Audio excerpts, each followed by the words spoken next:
Yeah,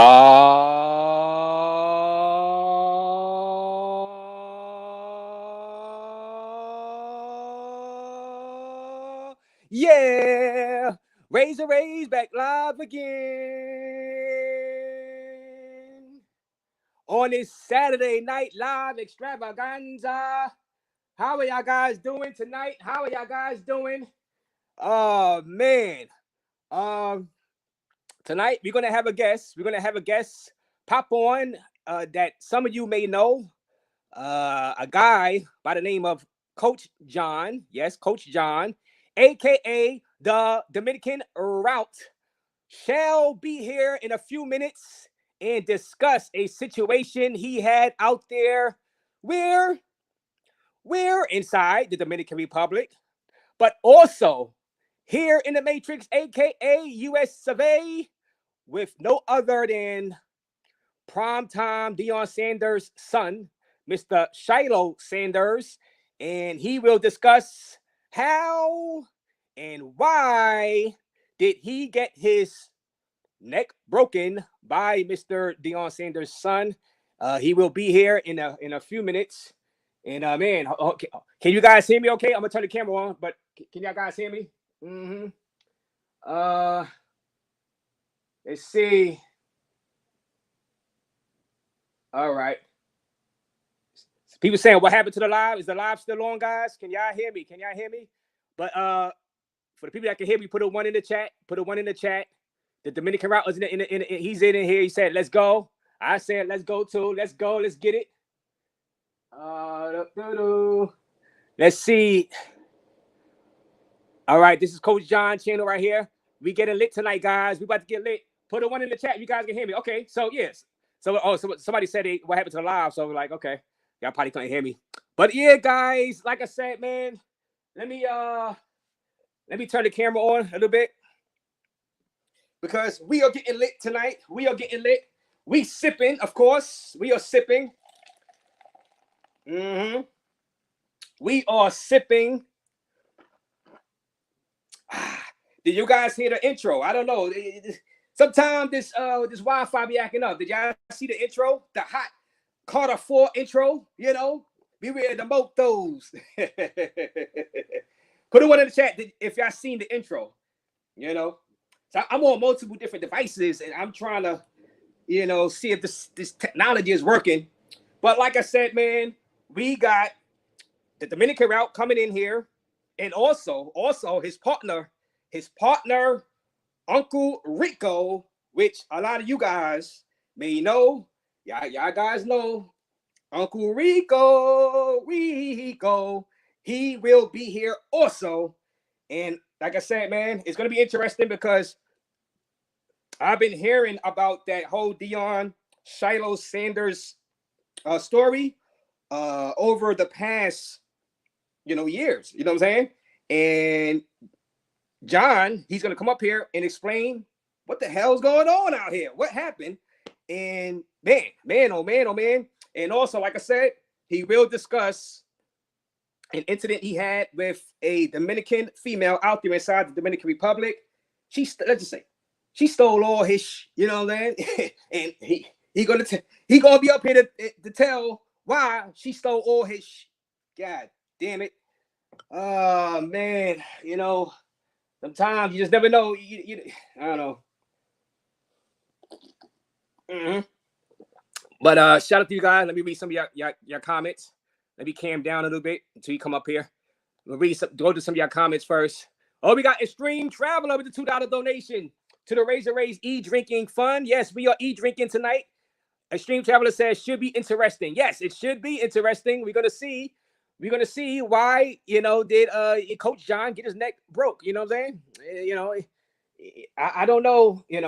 And I can't say that Coach John lost the fight. You know what I'm saying? Because I don't know. He's gonna have to describe the fight and tell us what happened with the fight. So we're gonna see what happened with that fight out there. You know what I'm saying? Still Life says, "Oh, here we go again." Salute to you, Still Life. How you doing, Still Life? J Day the Traveler says, "Can't wait." Salute to you, J Day the Traveler. We are on a little bit early, but new on the daily. Salute to you. Salute to you, Nev on the daily. Nev on the daily. I can read, guys. I just can't see. God damn it. You know, you guys talk. All right. Dr. HP Block, salute to you. Anthony Nelson, Pastor Bro Visual, salute. Jaron Leonardo, salute to you. Who's this? All right. J Day the Traveler, salute. This is Cap. What the F? Well, okay. Well, you're going to get a chance to ask the guy the question.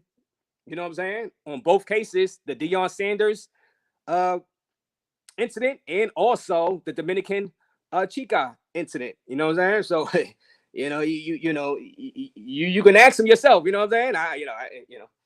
But of course, you know, not everybody gonna believe every person that comes on this channel. And I've had a history of people not believing my guests up here, and then only to, you know, be proven wrong as time went on during the show. You know what I'm saying?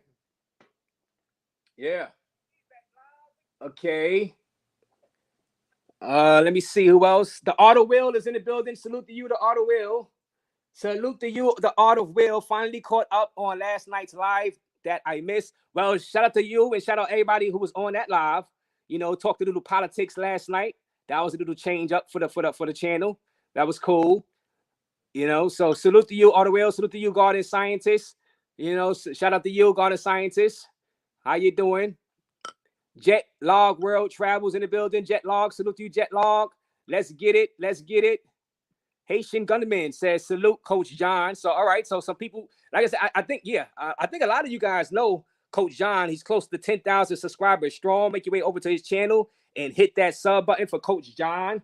And we're going to talk about a few things that he's doing out there inside the Dominican Republic. But like I said, first, you got to get to that story. Like, what the hell happened in the Matrix with Deion Sanders' son? So that you know, that is going to be highly interesting. And Dominican Route family in the building. What's good, Raze? I just subscribed to your channel. Thank you, Carl McGugan. Salute to you, Carl McGugan. Highly appreciate you for being here. Hit that like button, guys. Hit that like button. We just getting started, getting warmed up. You know what I'm saying? Hopefully y'all pulling up some beers. About to start sipping. You know what I'm saying? Salute to the chat. Ronin Traveler says, salute, Sam.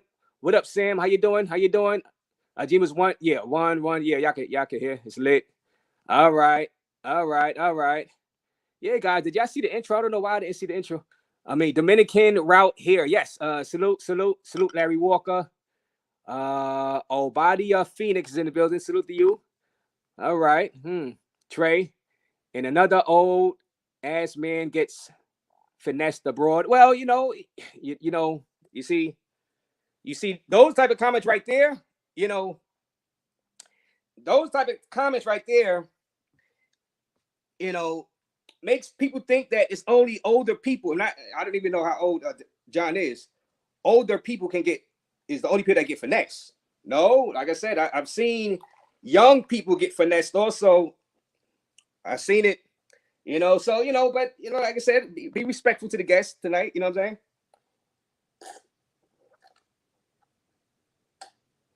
We sipping, guys. Like I said, I got the Coors Light. So we sipping tonight. Hopefully you guys have pulled up some cervezas. Like I said, we don't eat bag over here. We don't eat bag, but we do eat drink.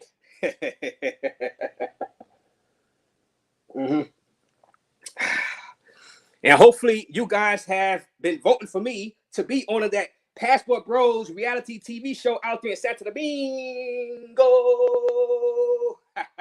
And shout out to Scott Inslee. He had the lady, the casting director, on last night also, you know what I'm saying?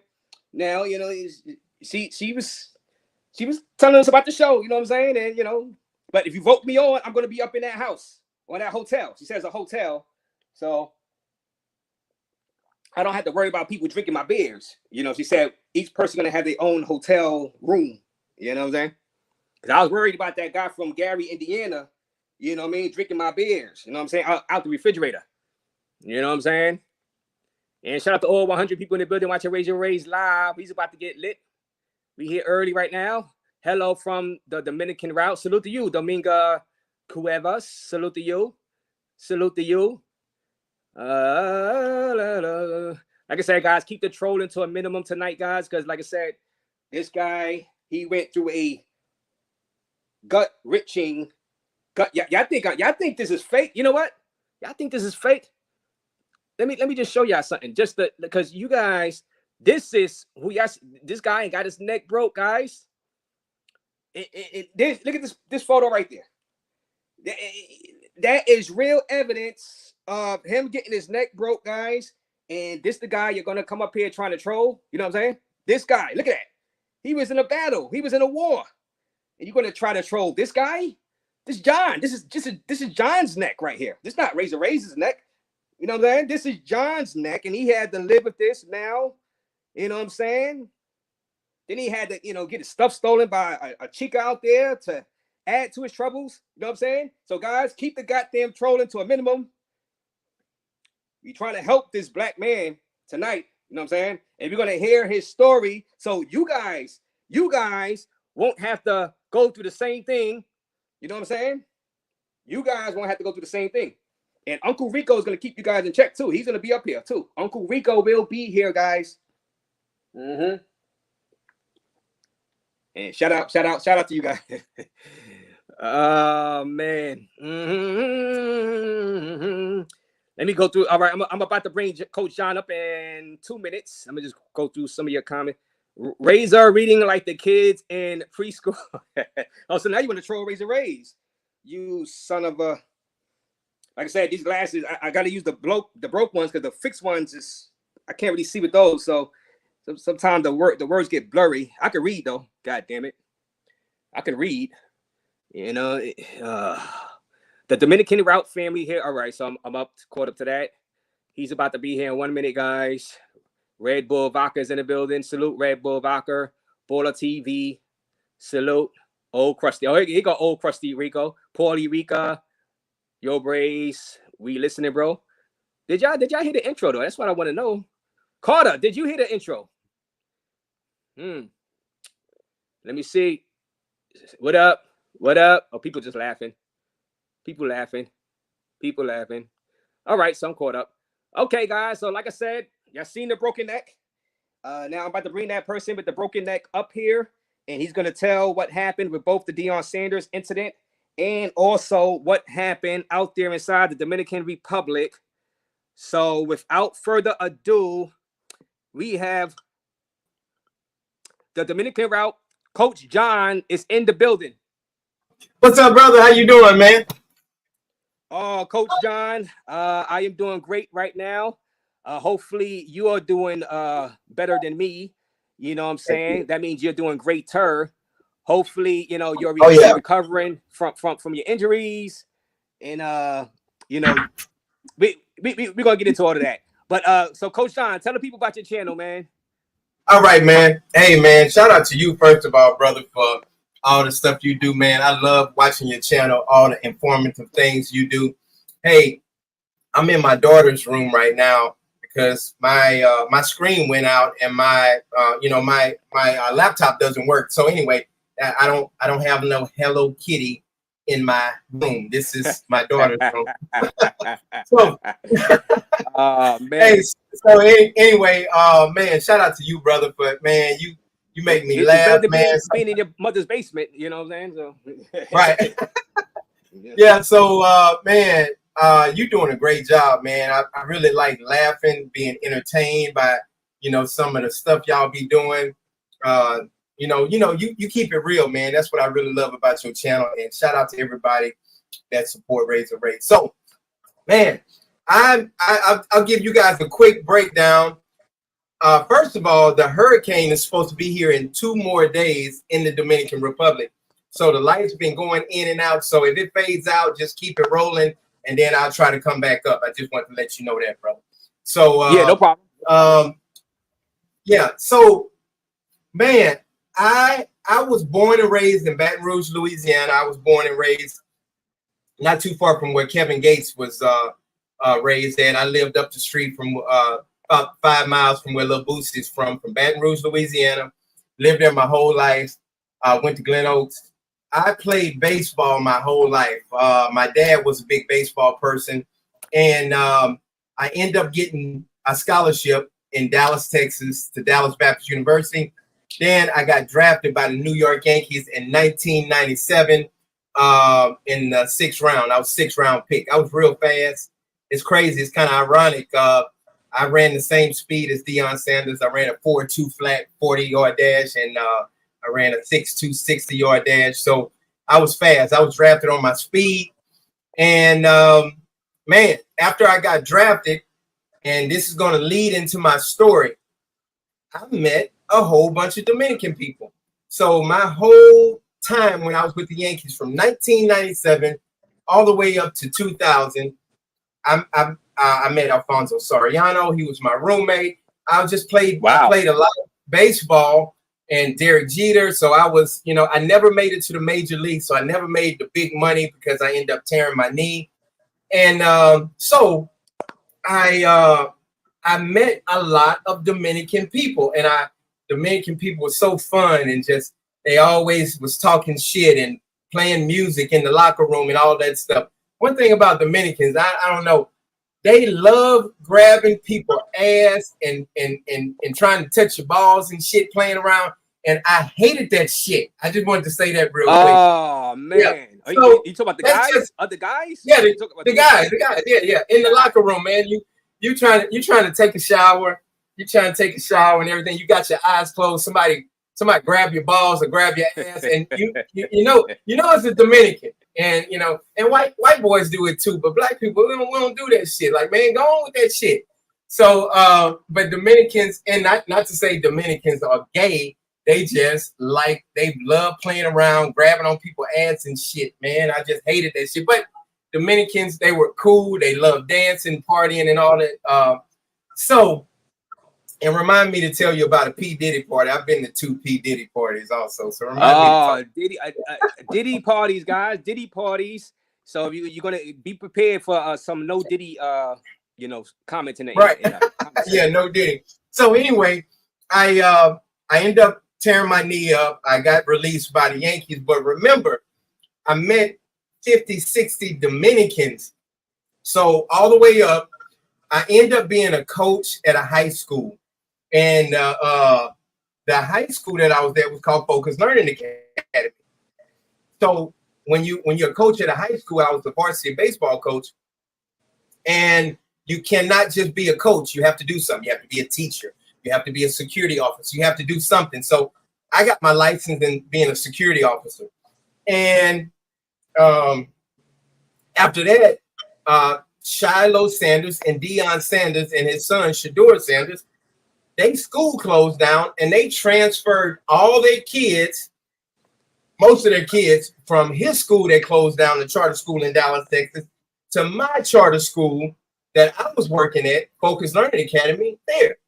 So within the first 2 weeks, Shiloh Sanders made his presence known. He was ordering pizza and doing all kinds of stupid shit, shooting dice in class, just skipping class and all that shit. So 3 weeks into school, this is 3 weeks into school, and my job, I had the easiest job in the world, Razor Raze.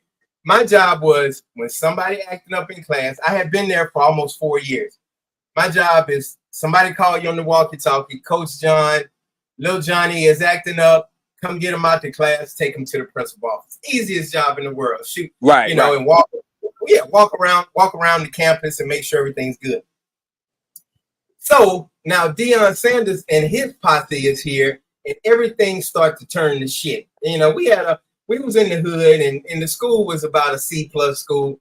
But when Deion Sanders transferred all his kids, including Shiloh and Shador, he was a good kid, man. He was laid back, yes sir, no sir. Shiloh was the bad kid. He always stayed in trouble. So I get a call on the walkie-talkie this day, September 17th, 2015. Get a call, just like I usually do. Hey, Coach John, hey, can you go get these kids? So I went and got these kids. They were shooting dice in class. And then later on, I'm headed to lunch, and the principal said, hey, Coach John, can you please go to that same classroom, because Shiloh Sanders is shooting dice in class. I said, what? She said, yeah, he started a crap game in class. Oh, man. So this Negro shooting dice in class in front of the teacher. That's how much. That's how, so I get to the classroom, and Shiloh, I said, hey man, the teacher said that's him right there. So I said, hey man, come with me. He said, what's going on? I said, just come with me. He said, well, who snitched on me? I just want to know the motherfucker that snitched on me. I was like, don't worry about who snitched. And going back, when I played with the Yankees, I met Deion Sanders through Gary Sheffield back in the day. So I've been knowing Deion. I had Deion's phone number. Me and Deion was we was in contact with each other. We already knew each other. Y'all were cordial, yes. Y'all were cordial. You and Deion. Yeah, we were cordial. Yeah. He wasn't my boy or nothing like that, but I always had his number. I got like 10 celebrities' number, but I don't call them unless I want to chop it up or talk to them. I just don't call them. So anyway, so where am I? Okay, so I said, hey man, come with me. Let's go to the principal office. So he said, who's fucking snitched on me? I said, don't worry about who snitched on you. Grab your backpack, let's go. So we walking down the hallway to the principal's office. Halfway down the hallway, he said, wait a minute. Do you know who my daddy is? And I knew who his daddy was, but I was like, I was playing dumb. I was like, no, who is your daddy? He said, oh, my daddy's Deion Sanders. And if you take me to the principal office and try to get me in trouble, this probably gonna be your last time working at school because you're gonna get fired. And I was like, what? I said, man, I'm just doing my job. I'm just taking you to the principal office. What are you talking about? I'm a grown ass man. What are you talking about? So, so we get to he said, all right, come on, let's go. So we walked to the principal office. This went on for 2 hours, Razor Raze. I'm fast forwarding. This went on for 2 hours. He on the phone with his mama. That's when, you remember when Deion and Pilar had that big custody battle and they was fighting and they broke up. Yes. And she went to jail, all that shit. That's when that shit was going on. So Deion had got sole custody of Shiloh and Shador. So I didn't know that at the time because I didn't pay attention to them. They had their little reality show going on and all that shit. But so hold on, let me ask you this real quick. What grade was Shiloh in during this time? What he was in the 9th grade, but he got held back. He was supposed to be in the 10th grade. Okay, so he's he was in high school. 15, 16 years old. Yeah. I don't know, remember the exact age, but he was about 15 or 16 years old. So guys, let me reset. So guys, people in the chat, hit that like button, guys. And if you got questions for Coach John, go ahead and send the questions in via super chat. He was a baseball coach out there, right? But you can't just be a baseball coach. A varsity baseball. Yeah, I was a varsity baseball coach. Yes, but I was a security officer at the school also. Also, he had to be a security guard also. So this is why he was, the authoritative figure inside this whole situation. And Shiloh was playing dice, playing dice in school, and and Coach John had to handle it. You know what I'm saying? So all right, go ahead, continue. Right. You took him. Yeah, he didn't want to see the yeah, go ahead. Right. So now we on the phone. Now he on the phone, and I'm like, man, you can't be on the phone. That's school policy. Nobody can be on the phone during school time. I said, you can't be on the phone. No. I just want to talk to my mama. So Deion is out of town. So I want everybody to understand that Deion Sanders is out of town. And his grandmother, that was the only one that was in Dallas, Texas. So Shiloh wanted to live with his mom. So he said, I can just hear him on the phone. Mama, come pick me up. I hate my daddy. I hate my daddy. I hate this school. Mama, come pick me up. I hate my daddy. I hate this school. I hate this fucking school. I hate my daddy. I said, hey man, you're not allowed to be on the phone. That's school policy. And that's my job. Man, my whole time there, when somebody's on the phone, you take the phone from them, say, hey, your parents got to come back and get it. It's a $25 fine. And then the principal, you pay your $25, blah, blah, blah. So I'm like, hey, man, give me the phone. You're not allowed to be on the phone. Not allowed to be on the phone. Fuck that. Fuck that. I hate my mama. I hate my daddy. So I said, I don't know nothing about that. I mean, I hate my daddy. He said, I want to live with my mama. I've been taking this tequila. My bad. I'm gonna slow down a little bit. So right. I hate my daddy. I want to live with my mama. That's what he's saying. So we get to the principal's office, and Coach, I forgot, Coach Hart. That's one of Deion boys. He said, "Hey man, give me the dice." Man, I don't know what you're talking about. So long story short, he said, "I'm not going to deal with Shiloh because he was bad at the other school. Take him to ISS." So I said, "Okay, I'll take him to ISS." That's in school suspension. So that's where you get suspended, but you in class. You know you in the school. You ever heard of in school suspension before, Razor Raze? Yeah, I mean, I heard of something similar, like detention and stuff like that. Right. That's where you kind of away from everybody, and everybody just sit down and they give you some assignments. You can't talk, and you just away from the regular class or whatever. So it was about 8 or 9 people. I took them to in-school suspension, and then 15 minutes later, the ISS, the in-school suspension guy, says, "Hey, Coach John, I need you to come get Shiloh because I told him to get off the phone. He's not allowed to be on the phone. He talking. He disrupting my in-school suspension class, my ISS class." I said, "All right, man, I'm on my way. I'm trying to get to lunch. It's around 12 o'clock. So I go get Shiloh. I get back to the principal office. The principal is not there, and the disciplinary guy is not there. So I'm like, damn. So he on the phone. Here goes Shiloh. He's on the phone. I hate my mama. I mean, I hate my daddy. I hate my daddy. I want to live with my mama. I want to live with my mama. I want to live with my mama. I said, "Man, get off the phone, please." And I said, "Give me the phone." "No, I'm not giving you my phone." So I didn't have any help. So I said, "You know what?" I said, "Shiloh, come to my office and I'll let you use my phone, but you got to get off your phone. And so you won't be roaming around the hallway and in the gymnasium." He said, "You promise? You promise that you're going to let me talk to my mama?" I said, "Yeah, I promise." So he said, "All right." So he get off the phone with his mama. He gets to my office. We sit down. Everything's going good. He said, "Hey, mama, come pick me up, please. Man, I just hate this school. I hate my daddy, blah, blah." That's all he's saying. "I hate this fucking school. I hate my daddy. My daddy, he's a liar."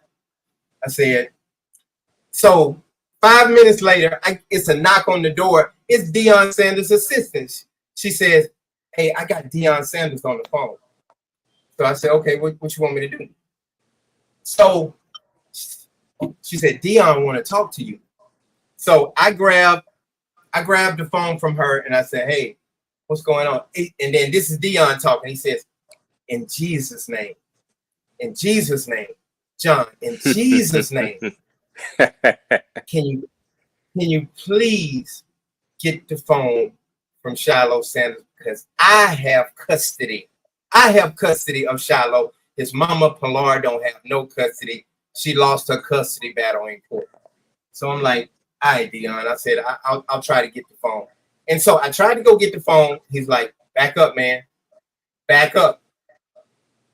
And so that's what he said. So he says, I said, "Shiloh, give me my phone back because your dad said I have to." He's like, "Back up, back up." And I said, "Well, your daddy said I got to get my phone back. You're not allowed to talk to your mom." So he threw the phone at me and I caught the phone. And then after that, he storms out of my office and then he gets back on his phone. And so I still have his assistant phone in my hand. I said, "Hey, he just stormed out." I said, "Hey, do me a favor.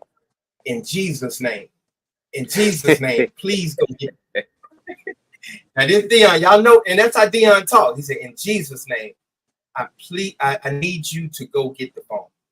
So I said, "All right, man." I said, he acting all hysterical. He said he ain't gonna give me the phone. He said, "Just get the phone for me." So I walk up to him. And when I walk up to him, I said, "You got to give me that phone. I'm gonna need that phone, man." So he's trying to. You should have said, "Give me that phone. Give me that phone in Jesus' name."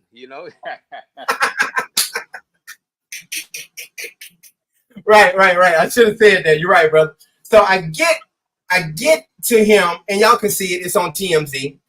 Deion stole the video and kind of chopped it up, but you see me reaching for the phone, and I put my hand on his arm. I'm like, "Hey, stop running. Give me the phone. And let me pause for a second.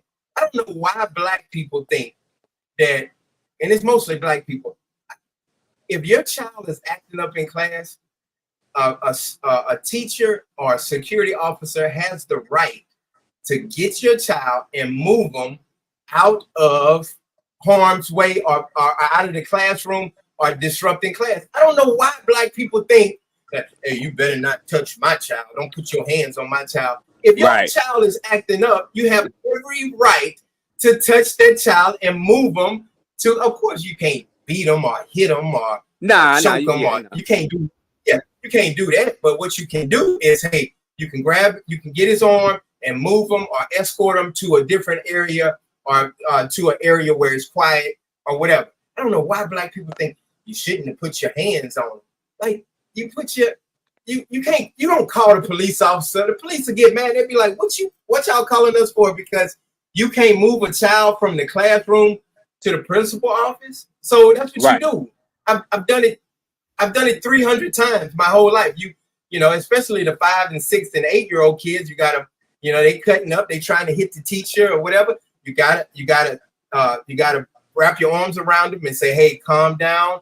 All right, let me take you to the principal office. You got to move them to the principal office. I just want to say that. I don't know why black people think that you cannot, at a school, you can't put your hands on a child if he's disrupting the class. That's just crazy. I don't know. But anyway, so I put my hand on him and I say, hey, let's go. We going. You know, I'm starting to say, hey, like, let's go. And then he takes his elbow and he roundhouse elbows me. And I saw it coming, and I moved back just in time. You can see it on TMZ. Watch the TMZ video. Don't watch it right now. I got to finish telling you the story. But when he grazed me, I pull back, and he misses me. I'm like, oh, damn. He just swung at me. Like, what the hell is going on? He's like, motherfucker, get back. Get off of me. I want to live with my mama. He said something like that. Like, and then I start walking toward him, and I see, I don't see another one coming. I'm looking down at his phone. I'm reaching for the phone. I'm like, hey, I need to get that phone. And he resets and he recocks and he hits me in my chest, and it drove it. You can see where I had surgery right here. But it drove it. I've had 3 major surgeries, but it hit me in my chest and it drove it up into my neck. Boom, boom. So just imagine, y'all know how you watch MMA, like when those guys be doing them roundhouse elbows, they be knocking people out. You've seen that, Razor? Yes, I seen those knockouts, and 200 people watching, Coach John, talking about his fight with Deion Sanders' son, Shiloh. Go ahead. Right, yeah. So he roundhouse elbows me super hard. I'm talking about hard. It went here. It hit me in my chest, and the momentum drove it up into my neck. And then boom. Then I fall back. And I'm like, damn, this Negro just hit me. And I've been a security officer for 4 or 5 years. I never have nobody put their hands on me. I said, damn, this Negro hit me. So I fall back, and then I say, okay, now it's time to restrain him. So then he give me a 2-piece. I'm like, boom. And then he's like, boom, boom. He punches me twice in the face. So he did an Iron Mike. Yeah. Right. So I said, all right, I'm not taking no more punches. And it's crazy. Like, people like, oh, you let a teenager, a high school kid beat your ass. Now, if I would have beat the shit out of him, then people would be like, oh, Coach John, you was wrong for beating the shit out of him. But I did what I was supposed to do. I restrained him. So I took my, after the second punch, I took my arm, I don't know, I forgot what arm it was, but I drove him into the glass and I pinned him up against the wall right here, chest, right in his chest. Right. So I used my grown man strength and I took my legs and I just kept pushing. I kept pushing until we got into the glass and I pushed him. Y'all can see that. So Deion Sanders stole the videos, and you don't see the part where he attacked me. You only see the part where me, trying to get the phone, and then you see the part where I'm pinning Shiloh Sanders up against the glass so he don't hit me no more. So I got my forearm in his chest, and then he got the phone in his hand still, and he's saying, "Oh, mama, I can't breathe. I can't breathe. Oh, God. Oh, God. Mama, he's choking me out. He's choking me out, mama. He's choking me. He's choking me. He's choking me, mama. I can't breathe." And then drool is coming, like he's spitting and everything. So he putting on the show. I'm like, I'm choking you. So I said, all right, we going down to the ground. And the security goes, now, as I have the right to have a gun, but the school said, okay, we don't want you with a gun. So I had my taser, I had my handcuffs, and I had my mace. I had my mace on me. Right. So I said, I can handle them. So I after I had my forearm in his chest, I said, we going down to the ground, because that's what they train you. They say, make sure you tell them we're going down to the ground. We're going down to the ground. So I take him down to the ground, but he's still, oh, I can't breathe. Mama, he's choking me. He's choking me, mama. I can't breathe. He's choking me. Right. So I take him down to the ground, and I said, put your hands behind your back. And I pull my handcuffs out, and I start to put the handcuffs on me. And then the principal, she said, coach, we got it from here. And then some other people came, and I said, y'all sure? Y'all got it from here, right? And she said, yeah. So 2 or 3 teachers and stuff, they came around. And when they came, I got up, because I was sitting on his buttocks area, because they in training, they teach you not to sit on their back so you don't cave their back in and hurt them. They teach you to kind of sit on their buttocks area. So I get off his butt, and then I stand up, and then mega pause. Go ahead. I had to. I'm sorry. I had to. But right, yeah, but guys, you see the struggle right now. He's struggling with Shiloh Sanders. This is Deion Sanders' son right here. Now he got off of his butt, as he says. You know, that's how he was trained to not, to go on somebody's part. So that's how he was trained. So all right, go ahead, continue.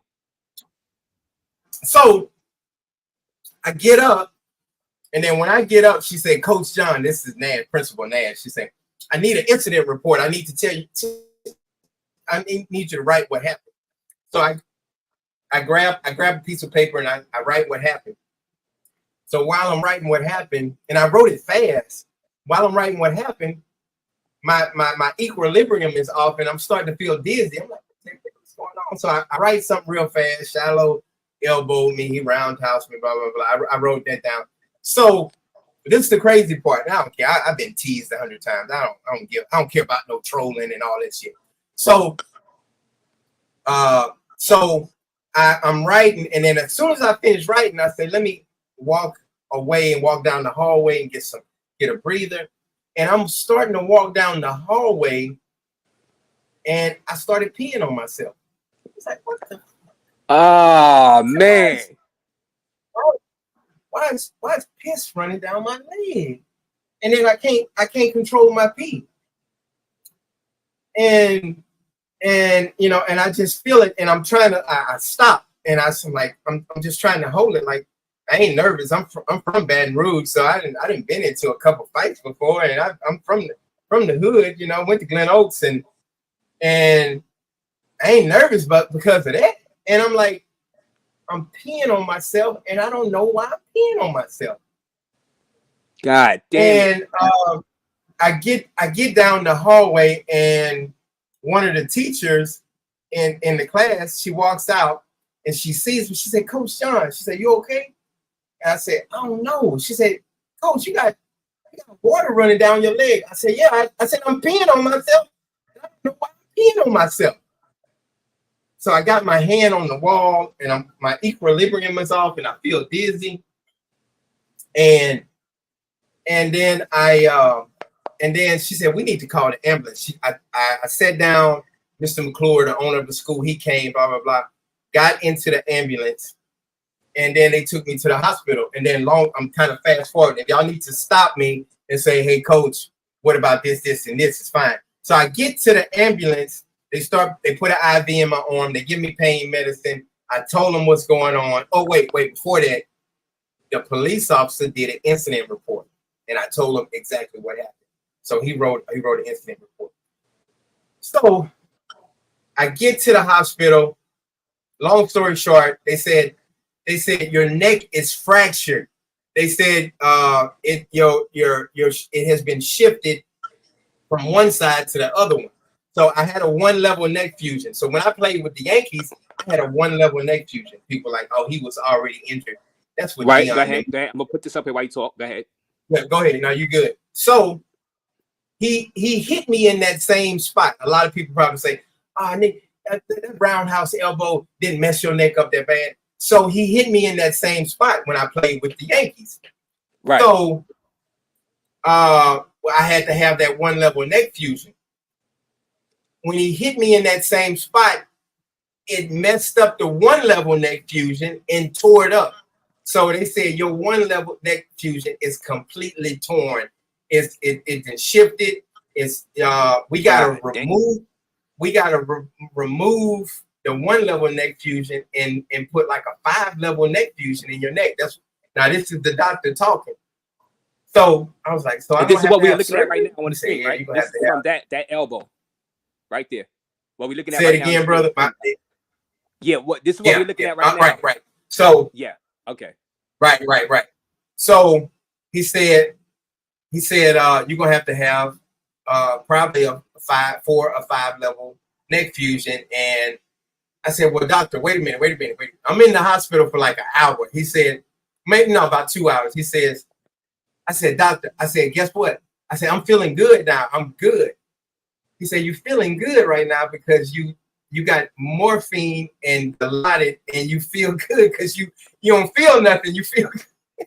So man. I was high as hey, Razor, I was high as you was feeling good, all right. Yeah, you was feeling good. Nice and high. Because I wasn't feeling nothing. I said, I wasn't feeling no damn tingling. My neck wasn't hurting, my back wasn't hurting or nothing. No one. So he said, because we have you on some Dilaudid and morphine. Dilaudid is even stronger than morphine. They had me on some strong shit. So he said, we gonna have the surgery in the next 2 days, but we got to have a special doctor to come in and perform the surgery. So I said, okay, cool. So they performed the surgery, man, and then I was trying to call Deion during the time afterwards, so I had the neck brace on. Y'all see the pictures and everything. And I tried to call Deion. I was like, hey, man, give me a call. I want to tell you what happened. And the owner of the school, everybody. So they checked out everything. They reviewed everything, and they said, Coach, you did everything correctly. You didn't do nothing wrong. Right. Whenever you get better, you can come back. You can come back to school and you got a job. So I wasn't fired or nothing like that because I didn't do nothing wrong. So anyway, I'm gonna stop the story right there so y'all can go ahead and ask. All right. And right now, we stop the story. Quick pause. Extreme Traveler, you were security or a coach? I was both. He was both. Thanks, yeah, bro. He said it earlier, Extreme Traveler, and yes, he was both because he could not be just a coach in the school. He had to have another type position in order to be the coach. So he chose security. Nobody in any school in the United States, you can't just be a coach. You have to be a security officer or be a school teacher or a substitute teacher or something like that. You can't just be a basketball coach or football coach, right? Okay, understood. Yeah, so go ahead, brother. Which yeah, well, let's and guys, so I put Dominican Route's channel inside the chat. All 215 people watching right now. Go ahead and subscribe to Coach John, aka the Dominican Route, is coming here telling his story. All right, he had a scruffle with Shilo Sanders, who is Deion Sanders' son. He was about 16 at the time. Now he got hit with a flying elbow, right? Or roundhouse elbow. Photos, guys. Y'all seen the photos, guys? This is right here. This surgery, this right here was this was the surgery for that swing, right? So, wait, hey, hold on, brother. So my first surgery was right here in the front, right here.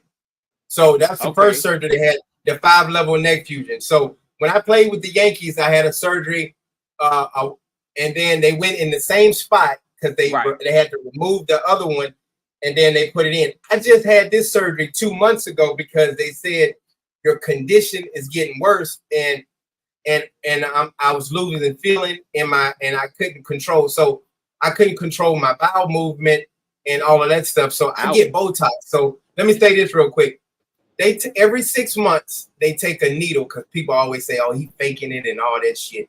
They take a needle about this long and they shoot it through my penis, through my dick, and I hope I don't. God. And they put Botox in it. You know how women get Botox in their breasts, and they put Botox inside my penis to tighten up my bladder so I don't pee on myself no more. So, and I don't care about getting trolled because it can happen to anybody. Yikes. Yeah, so before that, I was wearing diapers for like adult diapers for like 3 years, 2.5, 3 years, and then they said, well, the workman's comp, because when you get hurt on the job, workman's comp take care of you, Razor Raze. You heard, yeah. So yes. Workman's comp said, you know what? Instead of us giving you all these diapers, let's try a procedure called Botox in the penis into your bladder. And I said, okay, shoot, that's cool. I ain't want to wear no goddamn diaper for the rest of my goddamn life. Nobody does. So they take every 6 months, they blow up my bladder so I don't pee on myself. So in the next month, I got to get another shot because they got to put that Botox in there, and that Botox wears off after a while. So all the people that are talking about I'm faking it, I get Botox in my penis every single month, and they're saying that, hey, he was just trying to get Deion Sanders and Shiloh money. I'm really fucked up for the rest of my life. I receive a disability check for the rest of my life. Okay. So we're gonna pause it right there for a little bit. How did you find Razor Raze channel? Shout out to Drew with the 199. Shout out Drew. Hey Drew, Razor Raze is like my mentor. I've been watching him for a long time. Like I've been following him for a couple of years now, and Rico actually told me about Razor Raze. And then, so that's how I found out about, a YouTube brother, dropping knowledge. And I'm an expat living in the Dominican Republic. So we kind of got that, and you cover all the expat shit in the passport bro shit. So that's how I found out about Razor Raze. And Rod 2 Trips says you a victim. Rod 2 Trips, shout out to Rod 2 Trips. He said you're a victim, so somebody that's in your corner, you know what I'm saying? He's seen the photos. Right. And you can pull up the people that don't think that they in my corner, like I done something wrong or something like that. Like a lot of times I see these comments because I was on a lot of different shows. They say, "Oh, you shouldn't have put your hands on them," like, and you faking it. Ain't no way a 15, 16-year-old mess your neck up like that. So it's fine, but go ahead, brother. Right. I'm sorry. Oh, we're gonna get World Traveler. We're gonna end. We're gonna get to the female also. Little down the road though. Down the road, we're gonna get to the female. Not she wasn't a hooker though. She not a hooker like you say. Yeah. Right. No, but we're gonna get to that. He is Is he a coach or security guard? Yeah, Brandon. He was both. Even Big Jet might eat $1 million ass. Yeah. So, well, like I said, you got. Yeah. Well. You got your ass beat. Oh, he said you got your ass beat. Well, now, listen. If I would have, I ain't throw one punch. I ain't throw one punch.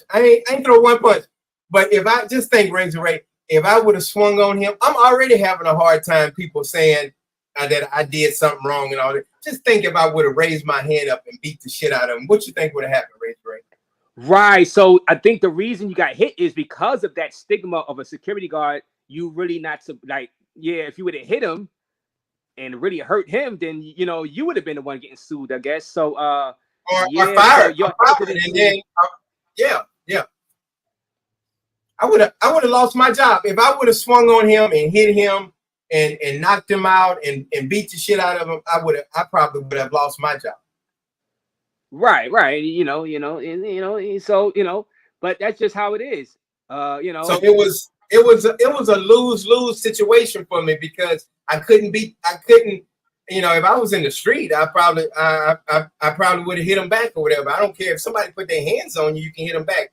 But I was doing the right thing, and I was at work, and I did the right thing. I thank God that I did the right thing, because if I would have threw some blows or some punches, they would have been like, oh man, he Coach John ain't had to beat the shit out of him like that.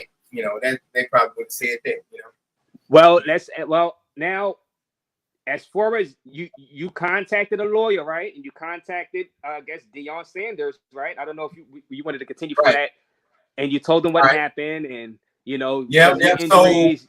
So, how did he respond? All right, so I called Deion, like I told you. I called Deion. I have his cell phone. I called him. He didn't answer. And then I texted him. I was like, "Hey, call me back. Let me tell you what's going on." So he didn't call me or text me. So a couple months went by, and I'm like, "What the fuck? This nigga ain't."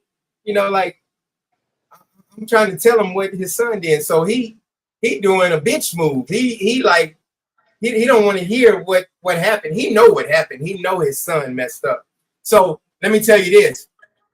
The guy that snitched on him for shooting dice, he knocked the kid out cold the next day. So he assaulted me, and then the next day he got suspended. Then the next day he went on campus and knocked the kid out that snitched on him, Razor. And then his daddy came back in town. Yeah, his daddy came back in town. His daddy took him to jail, to juvenile detention that night after he knocked the kid out. So, so anyway, I just wanted to tell you how bad Shiloh was, and he just stayed in trouble all the time. And Shador was totally different. Shador was like, that's the quarterback. Yes, sir. Right. No, sir. Thank you so much. I appreciate it. He was always doing his homework. He would always do his assignments. Real respectful. I would always have Shiloh. Like I'd tell you this story about Shiloh one time. When I first met Shiloh, this was before I was assaulted by Shiloh. Shiloh's it's a big boxes of pizza. Pizza man come in with like 10 boxes of pizza, and he had 10 more in his car. He said, I gotta deliver it. And I'm standing at the front desk. I'm thinking like, yeah, where is it going? What teacher is it going to? What is it going to? The principal's office? Where is it going? He's like, I got 20 boxes of pizza for Shiloh Sanders. I'm like, what the fuck? I'm like, Shiloh Sanders, that's Deion Sanders' son. I was like, sir, kids cannot get pizza because they're not allowed to. And he's like, well, I got to take this back. He's like, yeah, he already paid for it, but I say, I'm sorry, he cannot bring no pizza. So I see Shiloh running down the hallway with his credit card in his hand, talking about, that's Coach, that's me. I said, what you talking about? That's you. He said, no, I bought 20 boxes of pizza, or whatever it was, 20, 30 boxes of pizza. Damn. For all my kids in the class. I'm using my credit card. I was like, you can't do that, man. And he said, oh, no. He said, if you want 3 or 4 slices, I give you a couple, 2, 3 slices if you want some. You don't have to act like that, Coach. I said, man, I don't want none of your damn pizza. I said, you cannot bring pizza to the kids because some of them have allergy problems. If they get sick, they can get poison, whatever. And then so he looked at me up and down. He checked me like this. He's like, oh, bitch ass nigga, or something like that. He said something like that. Oh, I said, what you say? He said nothing. So he took his credit card and he put it back in his pocket. So that was the first time I met Shiloh before he assaulted me. He bought everybody pizza or whatever. So anyway, that's what I wanted to say. And shout out to everybody watching, 12 to 15 people watching. Subscribe to the Dominican Republic channel. So where are you at with it now? As far, I don't know if you want to talk about it with So let me tell you, I can't go too much into detail, but I'll say this. So when I couldn't get in contact with Deion put me on TMZ. So Deion, let me tell you what type of Christian Deion Sanders is. Deion stole the surveillance videos because, like, you know, all schools got surveillance videos, right? So he took the front end of me touching him and trying to get control of him and de-escalating the situation. I'm taking him to my office and stop disrupting class in school. I was trying to get him contact. He took that piece, and then he took the piece of me restraining him. He don't show the piece. He don't show the piece of with Shiloh giving me a 2-piece and a roundhouse elbow to my neck and drove it up into my chest. He don't show that. He just sent TMZ that piece. So he says, as you can see, this man attacked my son and he jumped on my son. And as you can see, he was in the wrong and he got terminated from the school. I ain't never been terminated in my life. And the school never terminated me. Let me tell you a secret. You cannot get workman's comp if you are terminated from a school. So workman's comp did their investigation. So workman's comp, and now I'm getting to your part, what you're talking about, brother. Workman's comp sued Deion Sanders. You understand? Right. You understand that? Yes. Workman's comp sued Deion Sanders. I don't have no lawsuit on Deion. I'm just trying to call him, say, hey man, yeah, this really happened. He pissed himself. He was trying to get paid. Yeah, I was faking it. That, you got me, brother. You got me. I was trying to fake it and all that shit. That's why I got all these goddamn screws in my neck and everything. So don't tell nobody. Yeah, I talked to the doctor. I said, hey, doctor, come here. Let's if you put screws in my neck and we'll split it at the end of the day. And nigga, I hate how people pretend like I faked the whole thing and I pissed on myself and all that stuff. Hold on one second. Oh my God. Whew, that's bad. Okay. Whew, that's bad. Yeah. So anyway, that's my comment. Like I was faking the whole thing. Like show that picture again, Razor Raze. Like so this was if you talking about I faked it and I pissed on myself and all that stuff. And so that's if you talking about I faked it for that, who fakes it? And then first of all, you gotta have the doctor to do it or whatever. So anyway, they didn't got me off track or whatever. Nah, no. Don't worry. So anyway, so where was I? Workman's comp. So remember I told you workman's comp sued Deion Sanders. They wanted their money because of all the surgeries I had and everything. So they want $200,000-$300,000. So when Deion Sanders put me on TMZ, I said, this nigga he not calling me back. He put me on TMZ. He's slandering my name and all that. So that's when I sued Deion Sanders. That was the lawsuit. Deion Sanders, I'm fast forwarding I'm going through it real fast. He sued.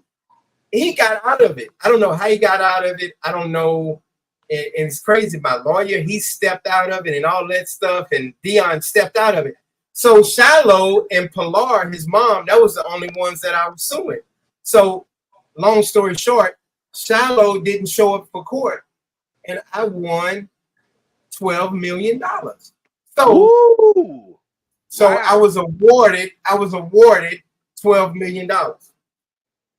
So I'm thinking, rich man. I'm about to rich man, Coach John. You're a rich man. Yeah.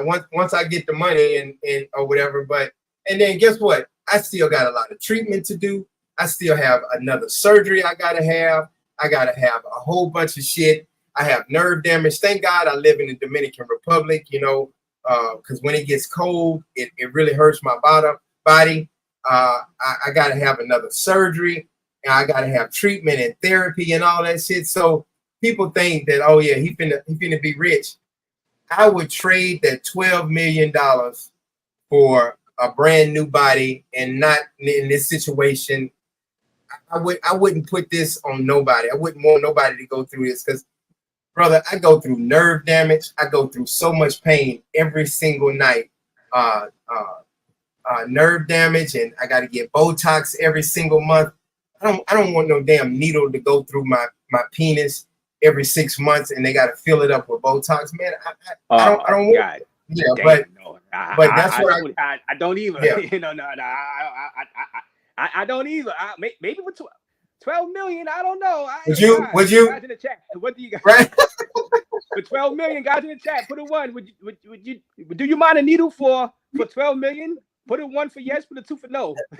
Put a 1 for yes, put a 2 for no. Do you mind? That's right. Needle? Yeah. You know what I'm saying? And then make sure you let them nerve damage and sleepless nights, because I have major nerve damage and I was almost paralyzed. So nerve damage, make sure you put that in there too, because I got major nerve damage. It's $12 million, and you know, out there in DR, that 12 million is like $1 billion. So you're a oh yeah, it's like a billion. I can't see the comments. What people checking right now? Oh man. We got a bunch of tools. We got a lot of people saying what is two? What is two? I forgot. I didn't hear you. What is two? One is what, and 2 is what? One is yes. You would take that needle in your junk, and 2 for no. You get a lot of tools though. A lot of tools. They saying no. Not for 12 million. But really it's $1 billion because he's in DR, guys. So really $1 billion to be in a barrio out there inside DR. So you know, hey. Yeah, so it's, you know, and people always ask, like, and I always get praying for you, family. Thank you so much, brother. I appreciate it. I always try to, you know, my fiance, I try to stay happy, man, because it's crazy because I go through so much pain, sleepless nights. My fiance got to massage my back. Sometimes I get spasms, and thank God. And we'll talk about this later. I go to the emergency room in the Dominican Republic. It's free because my Medicare don't take care of me in the Dominican Republic. They take care of me in the United States. So they take care of me. They give me a shot in my back and in my ass, and like a muscle relaxer and a pain reliever. So that's free. So because I only receive a disability check, I only get $1,400. I haven't received my 12 million because Shiloh applied for bankruptcy. He filed bankruptcy, so he don't pay me my $12 million. So that's where we are with right. So guys, that's the update on that whole Deion situation. And I appreciate Coach John for coming up here and, you know, telling us the story. It has been in the news, so this is not anything new. But him winning the case, I seen in the USA Today, they wrote a story on it like a couple of weeks ago. So I did see that story, that article in the USA Today, and you were kind enough to come up here and tell the story. Now, you know, people going to, be laughing about this and laughing about that. But like you said, it was a serious situation. You still, living with it right now. You know what I'm saying? You know, you out there in the DR, and but you still have the pain. You say, you know what I'm saying? You got to get that needle. You got to get that needle, in your junk. You know what I'm saying? And I take 3 medications every single. Right. I take 3 medications. I take oxycodone. I take every day. I take Flexeril, and I take gabapentin, 600 milligrams. So the gabapentin helps out with the nerve damage because I have a lot of numbness and tingling and sleepless nights, man. That's really painful, the nerves, because your spinal cord is like a electrical box, and if you mess with that spinal cord, it really messes you up. Right, man, oh man. Yeah, we can get to some questions, brother. Yeah, we can get to some questions, and then we can jump to the my Dominican life, right?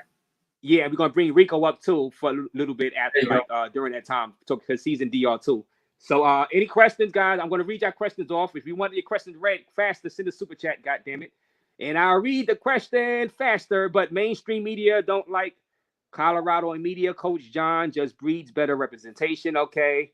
He didn't get that. Yeah, so he's saying you didn't get that. Yeah, he didn't get that yet. He's not a billionaire yet. We're in bank. We're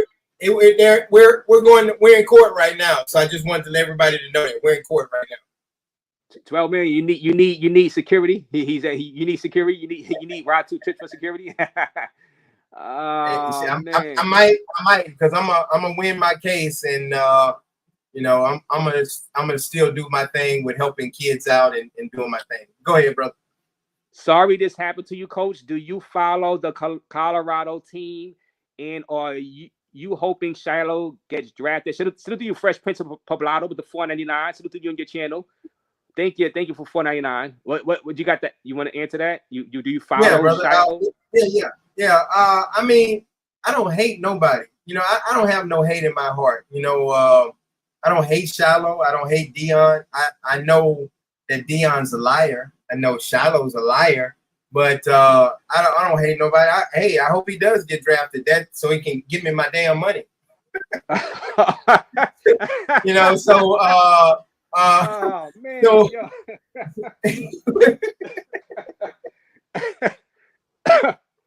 yeah, well, yeah. Baby, bring me another shot, baby. But anyway, go ahead, brother. We eat drinking tonight, man. We eat drinking. Yeah, I'm drinking tonight. I'm enjoying myself, man. But yeah, I wish them the best. I do follow Colorado. But man, you know, I don't hate nobody, man. I don't have no jealousy or no evil or no hate in nobody in people, man. You know, so I was a part of the celebrity Wi-Fi. Shot, baby. Uno más. Gracias. So yeah, so that's that. I hope I answered this question good enough. Yeah, but anyway. Yeah. You answer. Yeah, of course. Yeah, you want him to get drafted. Yeah, you want to get drafted.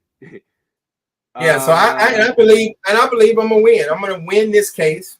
I'm gonna get my money, and then I'm gonna move on. But I won't give up until I receive my money, because I have to take care of my body. I have to take care of my family. You know, I have 3 kids. I adopted a Mexican kid. I gotta take care of all my children and my new family. You know, that's why I live in the Dominican Republic, because I pay $350 a month. I only receive $1,400 on my disability check, my SSDI. So, you know, I'm happy. I'm at peace. But at the same time, I go through a whole bunch of pain, and I need to take care of my family, and I have to, I have to have some more treatment done on my body, because I'm not getting the proper treatment I need on my body. Right, and here are some of the answers when I asked you, would they take the 12 million if they got to get that needle in a junk every month? And JC Travel Partner says 2 no. Peter says hell nah. Bruce says 2 no. The Astrolite 2 no. The People's Champ says 1. Yeah, he'll do it. He'll sacrifice it. He'll get that needle in the junk. Travel Day 2 no. Bean 2 no. Boosted 2 no. Big King Travel 2 no. So you got a lot of people saying no. Now, Rod, what up, Rod? Saying no, that they wouldn't do that. You know what I'm saying? You know. So and another thing is right, brother. Another thing is, like, when I sit down a long time, my whole left side of my body goes numb, and I get a lot of numbness and tingling. Thank you. Say, that's my fiance in the Dominican, brother. Hello. Great, that's Razor Raze. All right. Yeah, so yeah, thank God. Yeah. I got a good one, man. I got a good one. It's you gotta, and I'm gonna tell y'all the story about my other one or whatever. But let's go ahead. We're gonna get to that.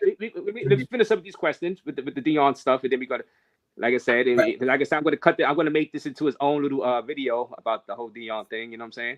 So let me read this. I can't enjoy $12 million with no penis. My penis works. my dick works. I just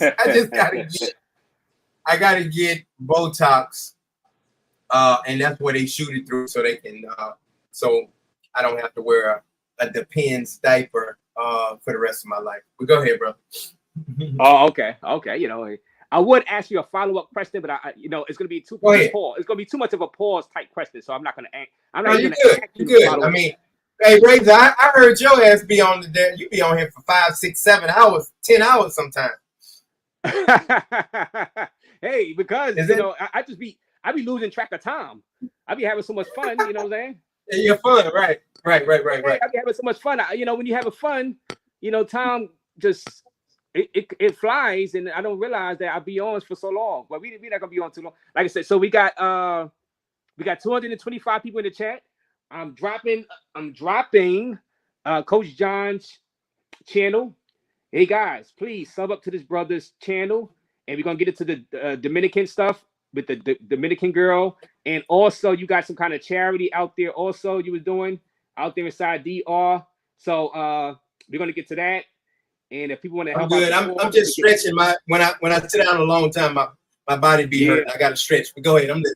Okay, yeah. So so sub up. I'm dropping this link again into the chat. Sub up to Coach John, aka the Dominican Rap. He's about to hit 10,000 subs. He's growing fast. He's growing fast in his platform right now. He's on fire. I want to be like you, man. Yeah, thank you, brother. Thank you, brother. Yeah. So you coming up really, really fast. You know what I'm saying? And let me see. All right, yeah. Anybody got it? Thank you, brother. Thank you, Trey. Hola, Alexis Fowler. Hola. Hola, Alexis. What up, Mr. Doc is the Navigator? Yeah. Anybody got any questions? Anybody got any questions? How can a minor file for bankruptcy? Well, I guess you could file. I mean, he's. I don't know. He wasn't now. That was 5 years ago. That was 2015, 16. Now, so he's Right. So I sued the whole family. I sued Deion. That's a good question. I sued Deion. Deion just left his son high and dry, and he slipped out of the case. The judge, I don't know what happened. I'm not gonna say the judge did something. I don't know. Maybe she didn't understand what the whole thing was, but she let Deion get off the case, and then Shiloh stayed on the case. Pilar stayed on. So I won my $12 million against Pilar and Shiloh Sanders. Right. Okay. So they was Shiloh's 23, 24 years old now, and so when you sue somebody, you can't just sue one person. You have to sue the parents, and then you have to sue Shiloh also. Right. Well, Still Life, my guy, he asked this question. I don't know if you're gonna answer this, or you having issues as far as the constipation. Okay, no, so you good. So he's good, Still Life. No, I'll answer that. Hey man, I get so constipated because I take these. Okay. Oh man, I get so constipated because like I just took my oxycodone pill right before we came on, man, and man, that's the worst thing about it. I get constipated. I got to take this the damn X-Lax and all that shit to kind of have a bowel movement. That's what I hate about it. And then I'll be scratching my nose. It kind of give me a reaction, but the pain is so bad and it hurts so bad. I sometimes I got to take those oxycodones. Right, man. It's a good God. Yeah, great question, Strill. Now that's deal. Okay, off top run. All right. So they talk about let me see, trying to look for some questions. Super chat your questions if you want me to get to them, guys. And this is the Dominican Routes channel right here. Make your way over, get them to 10,000 subscribers tonight. Let's get them there tonight and tomorrow. Yes. 10,000 subs, guys. Let's go. Help a brother out. Let's help a brother out. Yes, sir. And so now, I guess right now we can. Well, all right, Deion, of course. You don't with them. All right, yeah. Okay, so all right, yeah. Well, he has 9,000 subs, and I never even heard of his channel. Well, Bean, that's how it goes in YouTube. This algorithm is very, very funny. You know what I'm saying? Right. Some people got a million subscribers. I never heard of them. You know what I'm saying? Right. Another thing is, I'm not a passport bro.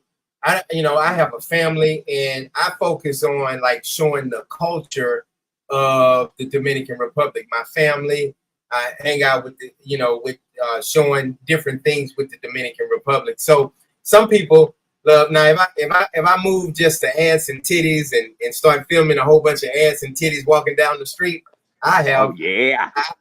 I have 30,000 subscribers in 2 weeks, but my channel is all about showing the culture and uplifting the Dominican Republic and all that stuff. And you know they cutting back on that creep cam and all that shit in the DR. You heard about that? Yeah. I seen the stories. I seen the incidents. So I have the incidents. You know what I'm saying, with Floyd and certain YouTubers. You know what I'm saying, going through that situation. You know what I'm saying. So yeah. But yeah. All right. Javon, So Javon said he have to shit right now. No, I took a shit about 3 hours before I came on the live, brother. But thanks for talking about my bowel movement shit. Right. And we all right. So now, all right. So let me just exit you out. So that was the story of him and Deion Sanders and Deion Sanders' son. They are still going at it right now, as far as the whole thing with the lawsuit. So but ever since then, now you said you didn't move to Dominican Republic, right? So why did you move to the Dominican Republic after that incident? So that's a good question, brother. So like I said before, I knew so many Dominicans when I played with the New York Yankees. I dated a lot of Dominican women, playing with the Yankees. So it kind of rolled into that. So I kept getting a whole bunch of calls like, Coach, a couple of my friends from the Dominican Republic, like, Coach, you don't do nothing. You ain't got no job. You receive a disability check. Come and visit the Dominican Republic. So that was in 2020, right during COVID. And I was kind of down and I was depressed and I wasn't feeling good, man, because I wasn't working anymore. So I ended up going to the Dominican Republic and I stayed with some of my friends, my old New York Yankee buddies. I fell in love with it. I didn't stay in a resort or nothing like that. I fell in love with it. And then I said, man, I'm going to go ahead and just sell everything in the United States and move here because of the weather. And so I have I'm different from everybody else, Razor, because I have an extended family. I have 30 people here that I played in the New York Yankees organization with, family and friends that I can live with and go stay with because I took care of them when I played with the Yankees. And then it's crazy, 25 years later, 25 years later, they taking care of me. So I got an extended family here because I know so many people here because in the Yankees organization. Right. Okay. Then do you have it, guys? Yeah. Do you have it? And somebody asked, do you have a Cash App or Venmo? And I say, yes, he does. It's the $, the Dominican route, donate. I don't have the link. If you want to send me the link to my WhatsApp, the straight up link. Thank you, brother. Yeah. Shout out to Andy. I can give, if you just put in my number, because I have two phones. I have a Dominican route phone and I have my phone number. So it's 225-409-8806. So when you type up 225-409-8806, the Dominican route donate, it'll pop up and then you can donate. So Andy, thank you so much, brother. I appreciate it. It really helps out a lot because I'm on a fixed income and I only get a certain amount of money every single month. So it's again 225-409-8806. Whoever wants to shoot me a Cash App. God bless you, man. Thank y'all so much. Thank you, Andy. Yeah, I'm putting it down go ahead, bro. Chat, right now. I don't have the exact link, but I have the $, thing, so I put it down. Right. You know, if they put that phone number in, it'll pop up too. Oh, okay. Mm-hmm. Yeah. So yeah. That's it. So yeah. So now you're So let's go. Okay. Mm-hmm. Did you go to the DR specifically because of that whole incident, or like with Sanders? That's why I moved, because number one, I lost my house. I was fostering kids. So I'll say this real quick. I was a huge humanitarian. I received the NAACP Humanitarian Award. I was doing work with Steve Harvey. I was doing work with P. Diddy. I was doing all kinds of good working things like with humanitarian with the kids. I had 300 foster kids over about 5 years. I would take care of kids that get abused and beat and stuff like that. So my whole life, I would work with kids. So I received the Martin Luther King Award, and I received it. I'm the youngest person to receive the NAACP Humanitarian Award. So I've dated a couple of celebrities, you know, during my time of my 5 minutes of fame playing with the Yankees and stuff like that. Went to a couple P. Diddy parties, got into it with Mike Tyson at P. Diddy parties and all that stuff. But I had a wonderful time, man. And I'll just tell you, at the Puff Daddy parties, Cat Williams is right. The Puff Daddy parties are off the chain. You got to put your phone away. I don't know about all that freaky shit because I wasn't into that freaky shit. I ain't never been with a man before in my life. And you know, but once you get to that level, you get a whole bunch of men and transgenders and a lot of people come at you trying to churn you out and be with other people. So you do get that. I tell you this, the first P. Diddy party I went to. So when you get to the P. Diddy party, you have a password you have to say. So when you say that password, they let you in. And then you have to put your phone down. And then certain P. Diddy parties, the second one I went to, you have to sign some paperwork saying that you ain't gonna ever disclose nothing or say what went on in there. But when you when you get in there, hey brother, you better not tell too much. Then don't tell too much. No. I won't talk about too much. But anyway, I just want to tell you the outskirts of it. I was sitting down on the couch, and you know I'm from Baton Rouge, Louisiana, country boy from Louisiana. Man, it was a woman with high heel pumps on, butt naked, because it was a butt naked P. Diddy party. And this woman walked by with high heel pumps on. She was so fine and had the chest and ass and everything. And then I'm looking at her on the sofa, and she turned around and she got a dick. I was like, oh my God. That was the first time I have ever seen a transgender in my life. And I had heard about transgenders, but this woman, or whatever, you know, these days you gotta say it. This woman, this transgender woman, man, I was like, dang, I'm finna go holler at her because she's so beautiful and fine. Man, she turned around and she was hanging more than I was. And I was like, oh my God, this, man. And I was confused. And I'm drinking, I'm holding my beer, and I'm like, hey, Razor, I just stopped like this. I was like, damn. Like, I was confused, Razor. I was confused. I was like, damn, this is a woman, a beautiful woman with a dick. And I was just like, yeah, that's when I realized I was a part of the celebrity shit. So anyway, wow. Hey Razor, have you ever seen All About the Benjamins? Man, I remember the music video. I didn't see the film they did. They did the film. Remember? Yeah. They did. I didn't see that movie. Right. So anyway, it was with I was a stunt double for Mike Epps. So back in the day, I was a stunt double for Mike Epps. So okay, you were all right. Okay, that was me that jumped out of the boat on All About the Benjamins when Ice Cube says, "Jump," and he was in jump, and he said, "You gonna catch me, right?" So that was me. It was a mattress down there. So when I jumped, I fell on the mattress.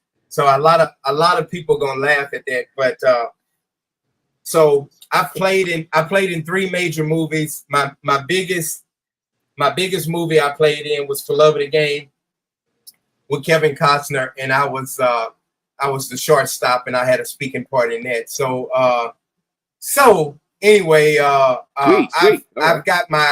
was a part of the celebrity limelight for a while. I wasn't like an A-list or B-list actor, but I've done some stuff. He played with Bernie Williams. No, but I was the stunt double for Mike Epps. So do I look like Mike Epps or Day a little bit? Yes. Yeah, you do. You do. You do. I had hair. Yeah, I had hair back then. Transformed like as a stunt double. You know what I'm saying? I guess you was tanned up a bit, or you had to like darken up a little, or just No, I was a little darker because when you play baseball, you're a little darker when you play ball. In the sun and stuff. Yes, not work with P. Diddy though. Yeah, well, Carter Ford. I worked with P. Diddy. P. Diddy did a lot of charity work. Also, I worked with Steve Harvey. I did a whole bunch of stuff with all of those guys. So I was helping. I did a lot of stuff with the community and stuff like that. So and that's what I do in the Dominican Republic.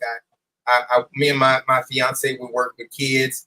We are part of the orphanage. We do a lot of stuff with the orphanage. So if you want to put my WhatsApp number in there, brother, you can. You want to put the number inside the chat? You want to do that?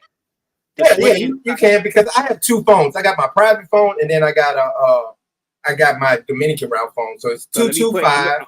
Hold on, I'm gonna put what it is. This is his Cash App number. His Cash App. I never knew it was like that. You could do this. His Cash App number. All right. So let me. All right. What's the number? 225. 225-409-8806. 8806. His Cash App. So what they got to do? So how would they? So they put that aside. And then when my number comes up, it'll show the Dominican route donate button, and then they just on Cash App, and then they just donate. That's how that works. Okay. All right. Okay. Yeah, because if you find a way, so I don't know. Send it to me. If you send it to me through WhatsApp, I could just post the actual link. But yeah, because I have to. Okay. I'll shoot it. Yeah. I'll shoot it to you right now on your WhatsApp. Thank you, brother. Yeah, you can send it. Yeah, that's much better. He looks like man. I never broke cousin. Oh man. I look like Chico DeBar's. That's cool, brother. Hey, hey, Razor, I want you to bring up all the people that be scoring on me too, brother. I like that. I like to laugh. I want to laugh, man. We having a good time. Yeah, you can't hurt my feelings. I didn't been through hell and back, man. I was almost paralyzed. I almost lost my life. Yeah, so it don't even this shit don't bother me. I'm happy. I'm doing all right. I deal with a lot of pain, so I'm enjoying myself. Well, Darnell Elliott with the $5 donation. Have you tried an Alpha Stem device? It works wonders for pain. No needles, no drugs, no dependency, just light electrical shocks. VA gave me one. It works. Shout out to you, Darnell. Yeah, have you tried that? Yes. Shout out to Darnell, man. And thank you so much for serving our country too, brother. But no, I have not tried it, brother. So I'm gonna look into it when we get off the live. I'm gonna check it out, brother, and I'm gonna see what's going on with it. God bless you, man. Thank you again for serving our country. Careful, Diddy will put a hit on you like he did Tupac. I ain't worried about that, man. I'm good. I don't got nothing bad to say about Diddy. And let me say this. You know how Cat Williams says that you go to different rooms. So when I went to the P. Diddy party, Cat Williams say you mess around and you'll open up the wrong door and you see some shit you don't want to see. So when you go to a P. Diddy party, they have different rooms, but people escort you to those rooms. They got the cocaine rooms. They got the transsexual room. They got this room. They got that room. So it's not like you that's like me walking in your house opening doors. So Cat Williams was lying about that. You don't walk around and you open up the wrong door. So they'll take you to different rooms and they have people like escorting you like, hey, do you want to go to this room? Do you want to go to this room? Do you want to go to this room? And so like, yeah, so that's how it works. So yeah, you can pick what rooms you want to go in. Yeah. And they got rooms where they had a room where women just get tore up by like 10, 15 different men, and they like nymphos. I saw a woman in the P. Diddy party. She had like 15 or 16 dudes had sex with her within like 2 or 3 hours. Like she was a nympho and she wanted other men to get on top of her. So I saw all of that. So they got different rooms for different things or whatever. But yeah, they do have some nasty homosexual crazy stuff going on in there, all that. So, but I've never seen P. Diddy doing nothing crazy or nothing like that. I just went to P. Diddy's party. Yeah. Right. So y'all getting some inside info, from Coach John. That's why you got to subscribe to his channel. Donate. Right. He's here. Donate to his Cash App. He's here giving y'all some great information on pop culture. This is pop culture. Right. Deion Sanders. We got Diddy, you know what I'm saying? The Diddy Party, yeah. You know what I'm saying? This is I never knew all that, you know what I'm saying? So I was a part of that limelight from 1997 to 2001. So I was a part of that. So I just sent you the Cash App, brother. Okay. So let me see. Thank y'all. How did he obtain the coaching job? And this is from Fresh Prince of Poblado. Thank you for $4.99. At the school, did he have a previous relationship with Coach Prime? That's a good question. So Deion Sanders charter school had just shut down. So I wasn't at Coach Deion Sanders' school. His school closed down because they were falsifying documents. They were pretending like they was feeding 300 kids. So they lost all their funding at that charter school. So school closed down and they transferred all their kids to the school that I was already working at. So I was already the varsity baseball coach and I was the security officer. So Deion Sanders and his kids and Shiloh and Shador, they came over to the school that I was working at. So yes, I knew Deion Sanders when I played with the Yankees back in the day through Gary Sheffield. So Gary Sheffield is a good friend of mine. And Gary Sheffield introduced me to Deion Sanders back in 1997, 1998. So but I didn't go to Deion Sanders' school. Deion Sanders came to my school that I was working. Right. And that was a great question, Fresh Prince of Poblado. Thank you for that donation. And I'm dropping your Cash App inside the chat so it loads up. But thank you, Fresh Prince of Poblado. Please make your way over to Fresh Prince of Poblado's channel and give him a sub. Chico, Diddy. Yes, Diddy. Yeah, the Diddy. The Diddy. Oh, man, he went to the Diddy party. Yes, he was there. He gave me y'all. That's why I got to hit his Cash App. I'm dropping. He giving y'all insider information. Yeah, y'all got any questions about the Diddy parties? Yeah, certain things I can't say, but don't say all of that. You know what I'm saying? Right. All right, Coach John, I just dropped your Cash App. Thank you, brother. And send him. He's bringing some great entertainment here, great information. You know what I'm saying? Pop and we still hadn't got into my Dominican Republic. Exactly. Experience. We still didn't even get into that one. So y'all gotta hit his Cash App. Y'all gotta hit that Cash App. And you're gonna bring some people up, man. Right? Yes. I'm gonna bring some people up. I gotta bring Rico up too. We were just rocking out right now. You know what I'm saying? So yeah. So let me answer that question. That question at the bottom, brother. Okay. Let me see. The party, what it say? Beam 3, 2, 1. What it said? All right. Let me trying to get to it. What celebrity did you see at the party? I don't know if you don't want to answer that. Don't answer that because it might get. Coach John is a 69 guy. That's funny. Yeah. You probably don't. You want to answer that. I like that song. Don't answer who you seen at that party, man. Don't answer. Go ahead. No. Yeah. I don't mind. Now I did see Mike Tyson at the party, and Mike Tyson was there, and Kalita Smith from the Bernie Mac show. She's a good friend of mine. Shout out to Kalita from the Bernie Mac show. Yeah. Oh yeah, I saw a couple people. Yeah. So I'm not gonna name all the people that I saw there, but that was the first time I had ever seen a transgender person. And I went that second party I went to, brother. It was a party. everybody had to take their clothes off at that second party. But the men had towels on their body, but the women had to be butt naked. So at the door, they had somebody collecting the women's clothes, and then they'll write their name on it.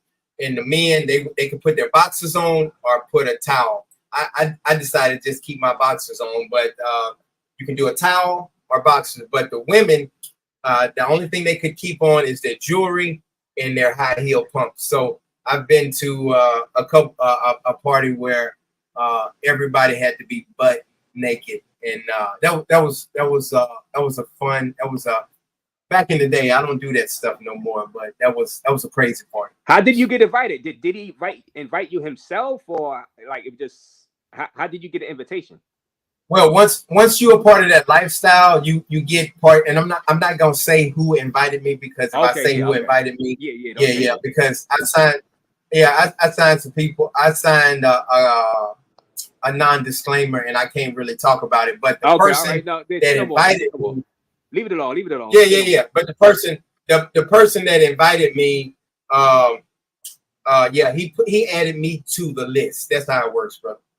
Got you. And shout out to Cocolo TV. Shout out to you and your channel, Cocolo. I seen you, Cocolo TV. You know what I mean? Out there, Trinidad, the Caribbean stuff. Diddy Love BBC is how you watch the movie. Yeah, I just never seen that movie. I just never seen it. I seen the music video. I just never seen the movie. Now you was in DR. Now the relationships out there in DR. Now you had another. I seen the fine your fine lady that you with now, but before her, you had another Dominican girlfriend, right? Tell us how right. I had it. Okay, so I had dated a lot of Dominican women, and I was with a lot of Dominican women and Puerto Rico women when I was playing with the New York Yankees. But when I got to the Dominican Republic, I was dating this girl, and I'm not gonna say her name, but I'll say her name. Her name is Brenda. But anyway, we dated for about a year. And I had my own place. So listen, this goes out to all your passport bros, all the expats and everything. I'm gonna tell you how it worked, because I did everything I was supposed to do. You got these simp ass niggas out here that be doing all kinds of crazy, stupid shit. So we dated for almost a year. And then she was doing good. She wasn't begging for money. I wasn't sending her no money. We had a good relationship. So her kids, I said, hey, I think everything is good. Move into my house, because she was living in the country in the compost. I said, move to my house, and then we're gonna start we're gonna really strengthen our relationship up even stronger, and we'll eventually get married, the whole nine. So she moves in across. You heard of Kamado before, right? You heard of Kamado? Yes. All right. So across the street, I knew a guy that owned the Kamado, and instead of coming out with money all the time, at the end of the month when I get my disability check, my Social Security check, I would bring him the money, the tab, the bill, if it was $300 at the Kamado, I would bring him $300. So I would give it to my girl. So she moved in with me after almost a year. And I would say, hey, baby, take the money to the Kamado. So it'd be $250, $300, $375, whatever it was, because we would get food and all that stuff. So the Kamado guy, after about 6 months, he said, hey, you owe me $950. Wow. Guys, I hear it. Yeah, I hear it. So he was giving his girl the money to go to that Kamado to buy stuff. And I guess, all right, go ahead, continue. She wasn't giving the money. Yeah. No, you're good. Yeah, I like how you slow it down so you can let everybody, so it can register. Yeah. So I said, I owe you $950. I said, I pay you every single month Hold on, y'all. My neck is starting to spaz a little bit. Hold on a second. Yeah, and guys, he's not lying, guys. He's not lying. That right there, guys, for the trolls, right there, he's not lying. That's his neck right there. You know what I'm saying? So bear with him, bear with him, guys. All right. Yeah. He's Sorry, going through a brother, lot. my bad. Yeah, you're going through a lot, guys. My bad, brother. I'm sorry. No, it's okay. It's okay. You gotta take it. Yeah. So anyway, where was I? The Kamado, right? Kamado. Yeah. He said you owe $900.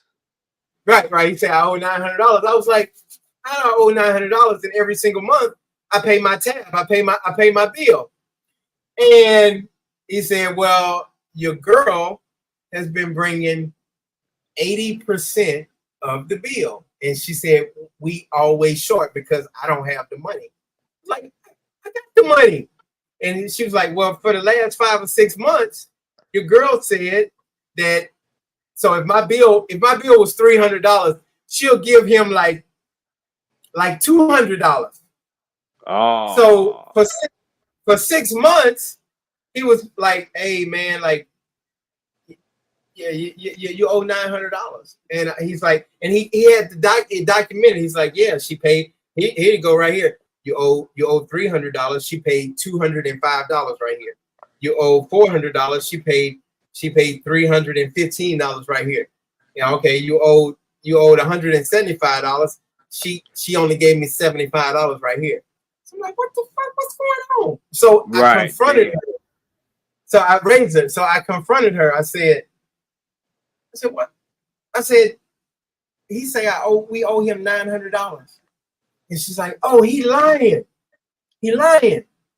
And I was like, well, why is he lying? He's showing me the receipts. And then he rewind the cameras. And I said, he showed me you was only giving him a certain amount of money. And so she was like, well, he's still lying. And so I brought them together. And then he was like, well, that's it, coach. So I found out she was lying. She was the one that was lying. So I gave the man, I gave him his $900.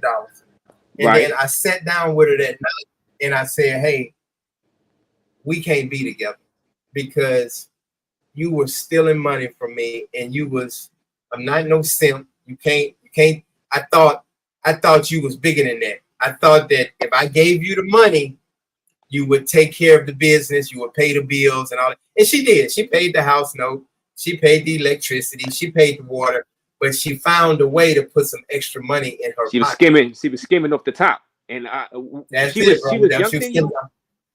was younger than you? Yeah, she was younger than me. Yeah. Because I'm 48 years old. She was probably 28, 29 years old. Yeah, somewhere around there. Okay, got you. Okay. So I confronted her. So remember, y'all, so I want everybody to understand. This is my house. Her name is not on the house. The kids moved in. She moved in. This is my house. I'm on the lease. So I told her, I said, you got to get out. I said, I'll give you until tomorrow. You got to get out. Kids, everything. So she started like cussing me out and fighting and slamming shit and all that stuff. I'm like, what's going on? She said, no, I'm not getting out. You moved me to I was living in San Cristobal. You moved me to San Cristobal. I'm not getting out. He lying. You don't believe me? I said, I don't want to hear none of that shit. You got to get out. So she started like tearing up shit and then like swinging at me and all that shit. I'm blocking. And, my neck is already messed up. If somebody hit me, I can be paralyzed for the rest of my life. So I called the police. I had my neighbor to call the police. The police came and the police said, and shout out to the Dominican police. The police said, hey, y'all figure this shit out tomorrow. Do you have money? I said, yeah, I got money. I said, I need you to shout out to Razor Raze, man. I appreciate you, like Jalen said. So he says, I need you to move and get a hotel for a day. And this is right, 7, 8, 9 o'clock in the evening time. So I said, okay, no problem. He said, because I don't want her to say that you beat her, that you put your hands on her, and then you already know I be going to jail, and then Razor Raze, you'll be like, this a guy from the United States, he's locked up because the woman said that he beat the shit out of her, something like that. No, so no, I understood the police. No, the headline would be Passport Bro arrested in Dominican Republic for beating Passport Bro arrested in DR for beating his girl. But yeah, that'll be the title. right. So anyway, so he said, get a hotel, and then tomorrow you guys can work it out. I said, okay, no problem.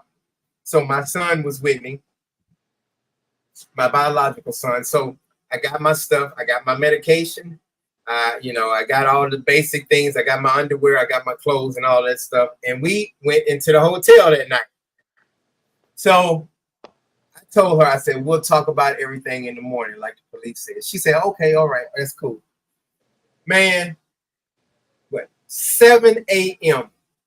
I get out the hotel, I check out my hotel. 7 a.m. I get to my house. I walk in. I get to my house. My girl trying to feed me. I get to my house. I open up the door. It's butt naked. Ain't shit in there, Razor Raze. Nothing. The bed gone. The TV gone. My George Foreman grill gone. Everything gone. It's gone. And I played with the. I made money. I've been through a divorce before, so I lost a whole house. So it was probably the sofa, the refrigerator, but George Foreman grill. Man, I had that George Foreman grill, Razor, from when I was even when I played in college. I had that George Foreman grill for 25 years. She stole my George Foreman grill, Razor. God damn. And you said refrigerator too was gone? Refrigerator, yeah. The neighbor said she at 4 o'clock in the morning, she backed up a truck, and they heard the truck at 4 o'clock in the morning backing up. Two dudes got out, 2 Dominican guys got out, and they was loading all my shit up in the truck. So I get there, I open up the door, everything gone. It's butt naked. It's like when I first rented the goddamn place. It was, and I'm laughing about it because I was hurt. I was hurt like a motherfucker when I saw it. I'm thinking about it now. Open up the door, ain't nothing in there, brother.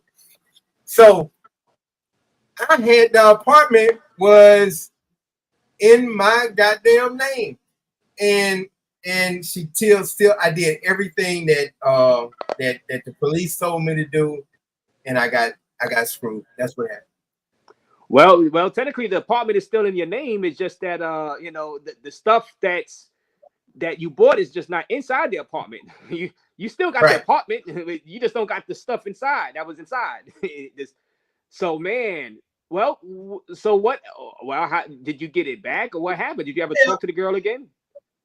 Yeah, I talked to her again. She said, if you get back with me and we start dating again and you don't leave me, I'll get back with you and I'll return all your shit. I was like, you know what? It was probably like $4,000 worth of shit. Oh man. Okay, you know what? And I think Dominican women, and not all of them, because there's some good Dominican women out there. I think they think that $4,000 or $5,000 worth of shit will make you be like, oh, baby, please take me back. I'm sorry. Because she kept on saying in the text message and telling me like, I give you all your shit back. Shout out, salute, brother. I hear you cracking another one. Salute, man. Oh yeah, I'm cracking it. Go ahead. Yeah, I'm cracking it. So I don't know. I think Dominican women, they think that salute, brother. I think they think that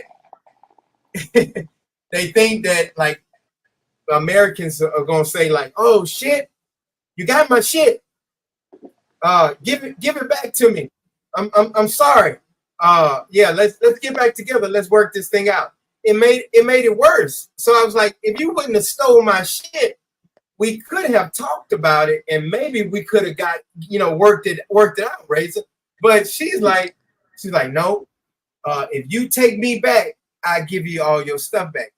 I was like, you keep that goddamn big screen TV, you keep my George Foreman grill, you keep all my shit, and I wish you the best. And I said it just like that. And she was like, wait. So we're not gonna get back together? I was like, no, we ain't get back together. Like, I'm not no simp or nothing like that. You can have everything. So that's my goddamn story. I thought I was doing everything right, brother. And I had the part in my name, but understand this. I learned that when you move someone into your house, after a month, that person has the same rights as you, Razor Raze. And she knew it. And you said you were older than her, right? You were. Yeah, I was older than her. She was about I want to say she was about 30 something and 36. No, she was like 31, 32 years old. I'm sorry. That was 2 years ago. But yeah, I was older than her. And well, were you after that? Were you kind of scared to get inside of another relationship with another Dominican girl for a while after that? Oh, hold up. I got a Hello Kitty because my computer broke, and this is my daughter's room. So this is they probably wouldn't SLP. LSU. He from LSU. Shout out to you, brother. I'm from Baton Rouge, New Orleans or whatever. Shout out to you, brother. I love it. This is my daughter's room. This is her Hello Kitty shit because my computer broke and my screen don't work. Shout out to you, brother. Yeah, you see the Hello Kitty shit? This is my daughter's room. If y'all don't believe me, I'll bring my daughter in here and show you that this is her room. But anyway, I lost track. That's funny. I love the funny shit. He got a Hello Kitty thing back there. But go ahead, bro. Let's go. Well, yeah. Well, he threw you off. Well, I was. Oh, let me read this. Oh, yeah. Why was he in a trans naked room with him? It was the front room, and it wasn't a trans room. It was the front room at the P. Diddy party, and I was sitting on the sofa.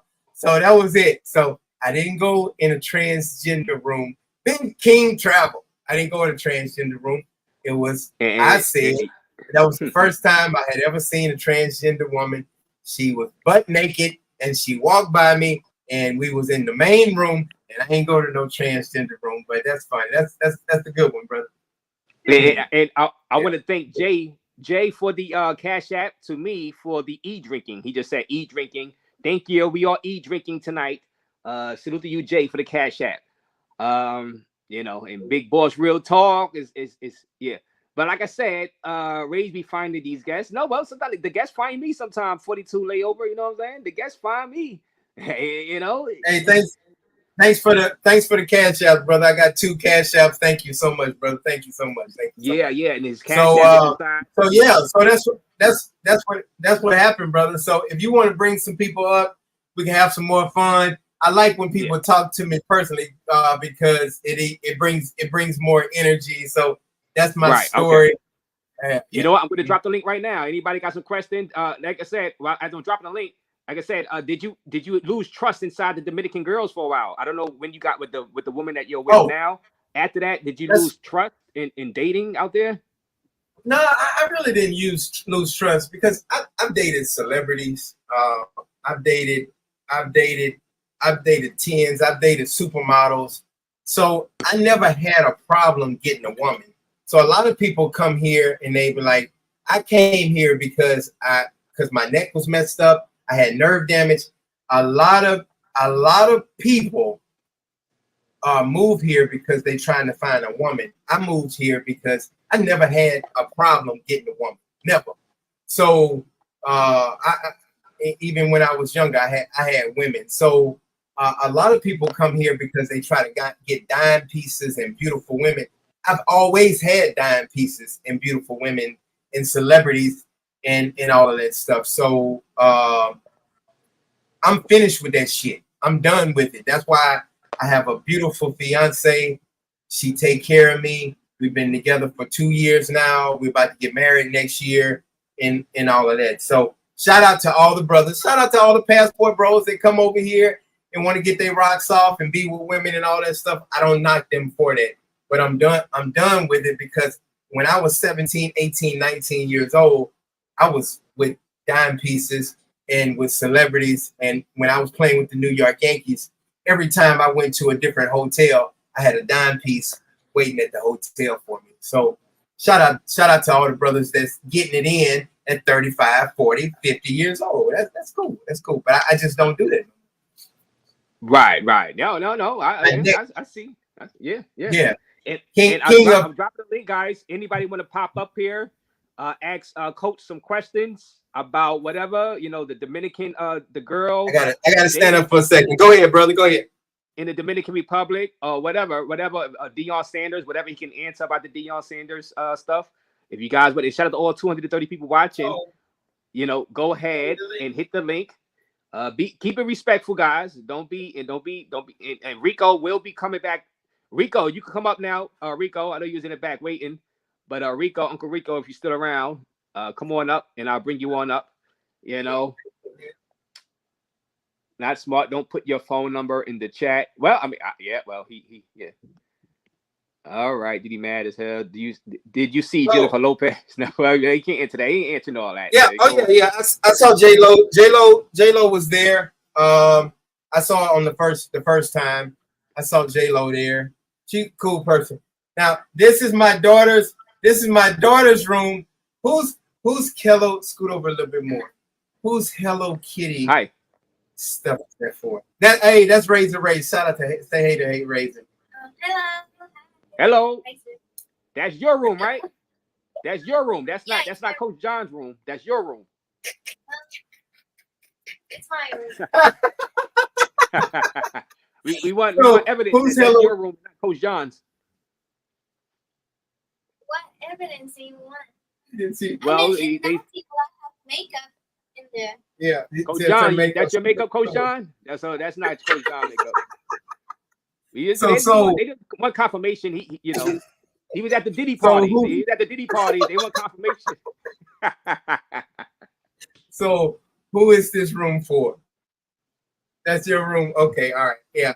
And hey, brother, she just graduated from high school. Shout out to my daughter. This is my stepdaughter, but I call her my daughter. She just graduated last week from high school, brother. Congratulations. Yeah. So she wants to go to United States and go to college. So we're going to be working on that also. So anyway, I just wanted to show everybody, even my boy from Louisiana, this is not my room. This is my daughter's room. Right? So Yeah. all right. Okay, so we believe you. Thank you for confirming. There you go, brother. Go ahead. You can bring up some people now. I just wanted to show everybody. I'm having fun. You can't clown me. You can't not you. I'm talking about all the people that be trying to score on me and all that shit about the P. Diddy parties and all that shit. Some of y'all wish y'all would have went to the P. Diddy parties, but anyway. Well, Jay is in the back. Jay, what's up, Jay? What you got? Jay, what's up, man? I wanted to ask you about the Deion Sanders. How did that escalate with his son? Well, I just know that he always when it started off, he was like, man, I hate my daddy. I want to live with my mama. I think he was hurting on the inside, man. I really do, because I was a foster parent. I fostered over 300 kids, and I adopted a kid, and I know kids, and you could see the energy in him. And he was very mischievous. He was already bad. He was acting out, but he really did hate his dad, and he wanted to live with his mom. So I think it doesn't matter if it was me, if it was Razor Raze, if it was you. I believe that he would have attacked anybody, and he knew what he was doing. He took his energy and his pain out on me and anybody else that would have done that. So that's a good question. Did I answer your question, brother? Yes, you did. Okay, go ahead. You got another follow-up question? Go ahead. I can't. Hey, Ray, I can't hear him. Yeah, we can't hear you, Jay. So we're gonna drop you down. But thank you for the question. So you saying he hated his daddy? Yeah. Deion, I mean, that's what he was saying, like even if you listen to the depositions, he didn't like his daddy at that time. I think now I think they're good now, and he talked to his dad. He goes to the same school with his dad in Colorado, but at that time he didn't like his dad because dad was lying. His dad took him to jail a couple times, and he was mad at his dad because of that. So how big he was at 15 years old? Say it again, brother. How big he was at 15 years old when that happened? I didn't say it. Ray, He said, how say? big was he? How big was he? Oh, it was pretty big. It was about the same height as me. If you look at the TMZ video when you later on, yeah, he was about the same height as me, and he was pretty strong because I was like, damn, he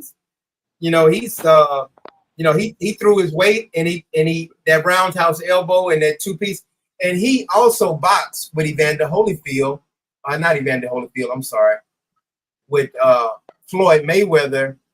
Floyd Mayweather showed him how to box, and Mike Tyson. So he was a boxer also. So he was licensed.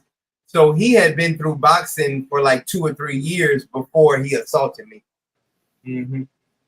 Shiloh not giving you nothing, get it, man. All right, brother. Yeah, shout out to the Louisiana brother. Hey, you know what? I don't know if he gives me something or not. I pray that I do receive the money, because if you was 12 assaulted, million. Yeah, you would get the money also. I might not get to 12 million. I might get something else. But hey, just because you say I'm not getting nothing, that don't mean I ain't gonna get nothing. And I'm happy, man. I'm happy, but I deal with a lot of pain. I hope. Thank you, brother. Money. God bless you. All right, Jay. Thank you. Thank you, Jay, for your question. We got some more people in the back that want to come up, Jay. But thank you, Jay. All right. Go ahead. Thanks. Hey, thank you for the question. And I'll say this: I don't know what God is going, what's going to be the answer or whatever. But I wish Shiloh the best, and I wish shout out to Nikki. Hey, sister. Yeah, that's Nikki? That's my sister from the. Yeah, she's a part of the Dominican Route family. Yes. Oh, hello, Nikki. Hey, what's up? So I am. Go ahead. Clearly, I am a supporter of John, and looking at all the comments, it's like I'm just baffled, honestly. And I just wanted to be a part of any other discussion. When you allow whoever else up to come up and ask like somewhat ridiculous ass questions. I know some of them will be, good questions, but I have a slick ass mouth, and I just want to hear, a little bit of what some of the dummies have to say, and just have a little conversation. Right. Oh, okay. All right. I understand, but all right, Nikki. Well, you can chill. You can hang out here. Yeah. And we got Travel Squad in the building. What up, Travel Squad? Greetings, Razor Raze and panel. Greetings from Asia. What's going on with you? Shout out Travel Squad. What you got? Hey, Coach, I got a question for you real quick. Go ahead, brother. So, I had actually read the article and looked at a couple other vlogs that went on and everything. And I'm sorry about your situation. It's sad and unfortunate. Thank you. Especially being that you won the lawsuit and he owes you the money. Now, my question to you is, he filed for bankruptcy, but I heard that, I seen it. It said his assets were listed at like $400,000 in the bank. Is there any way for you to garnish that or take that? Well, I'll tell you this, and Nikki can talk about it too, but my lawyer is handling that, and I really can't get into it because my lawyer right now, they're in court right now, and they're trying to figure out what's going to happen with that situation. So I have one of the best lawyers in Texas, and he's in Colorado handling all that situation. But I know Shiloh did did not show some of his NIL deals and his assets and all of that stuff.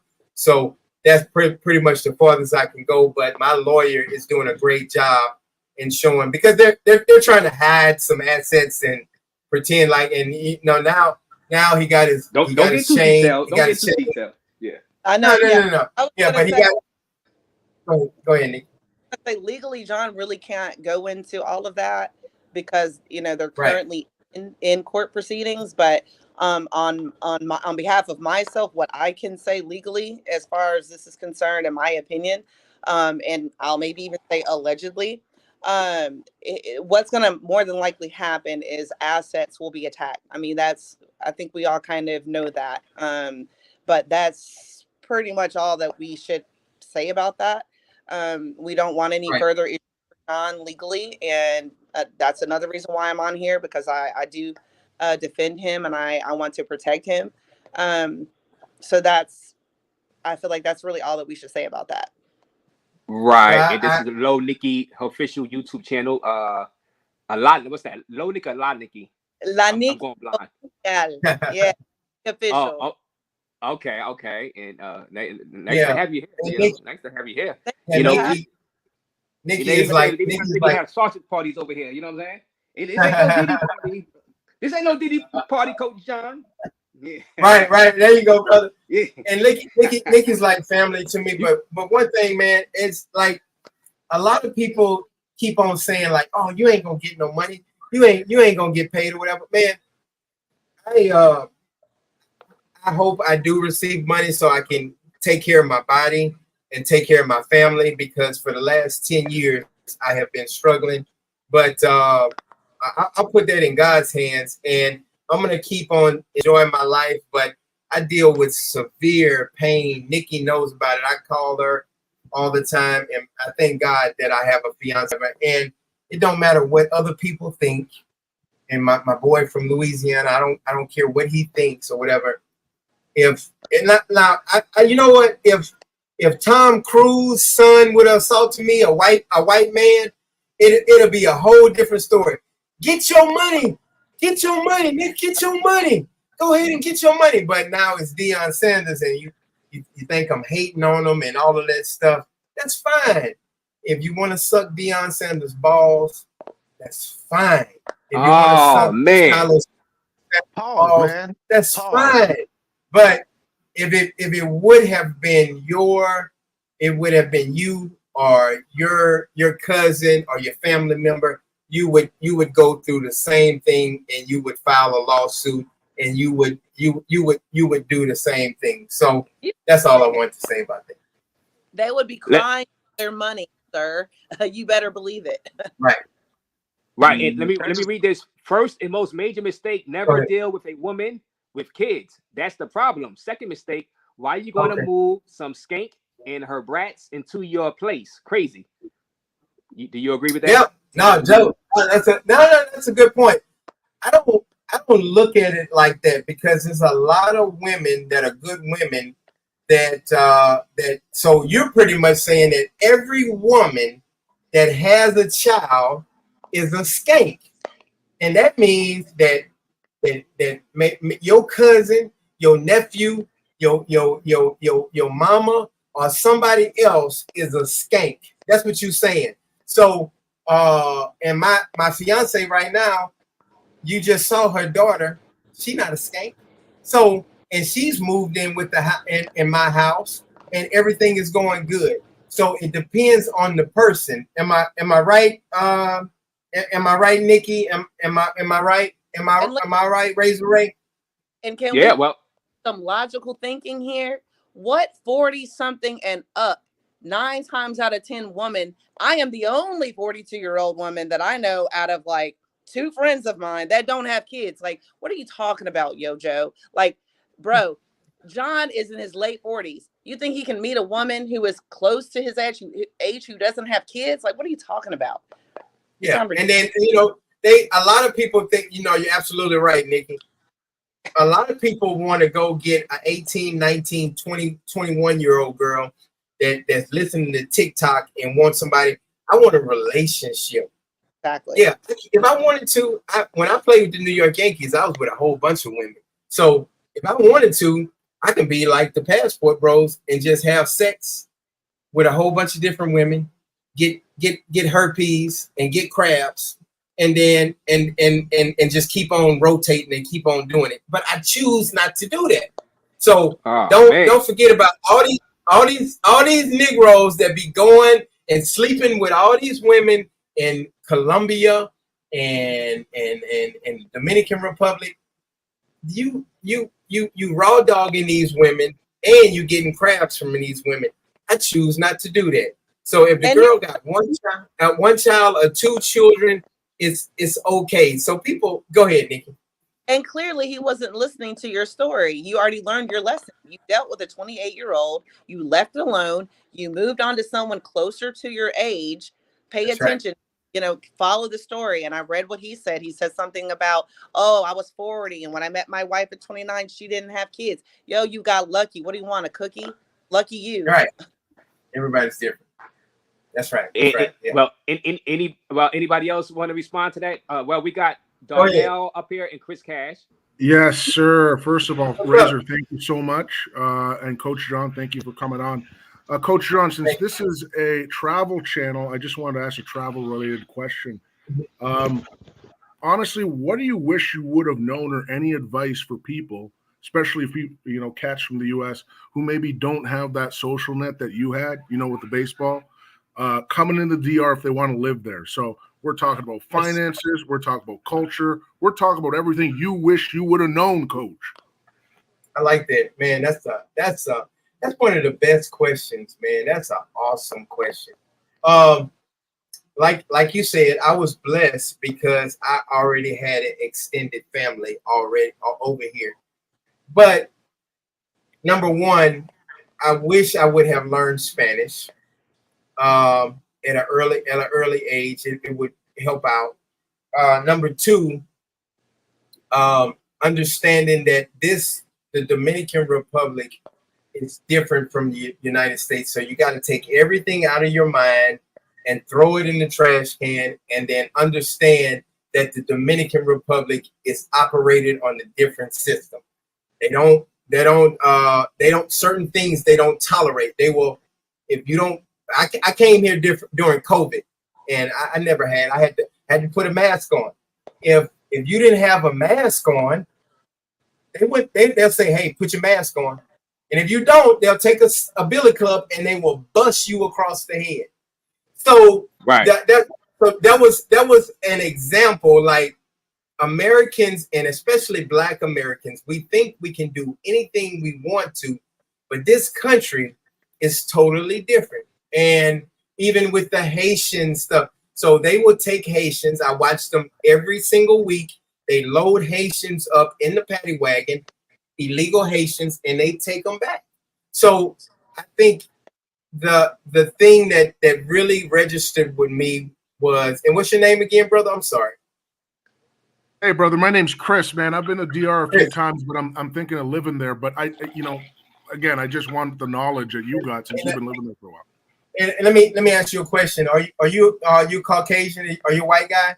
No, I'm actually mixed, so I can blend in with the Dominican people color-wise, but I'm not fully Black, if that makes sense. Well, that's it right there with the girl.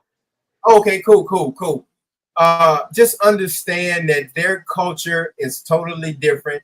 They don't get into the black and white shit. They don't get into racism and all of that stuff. Now, they do have colorism here, but I see that you are a brown-skinned guy. You like my color. So dark-skinned people have a harder time.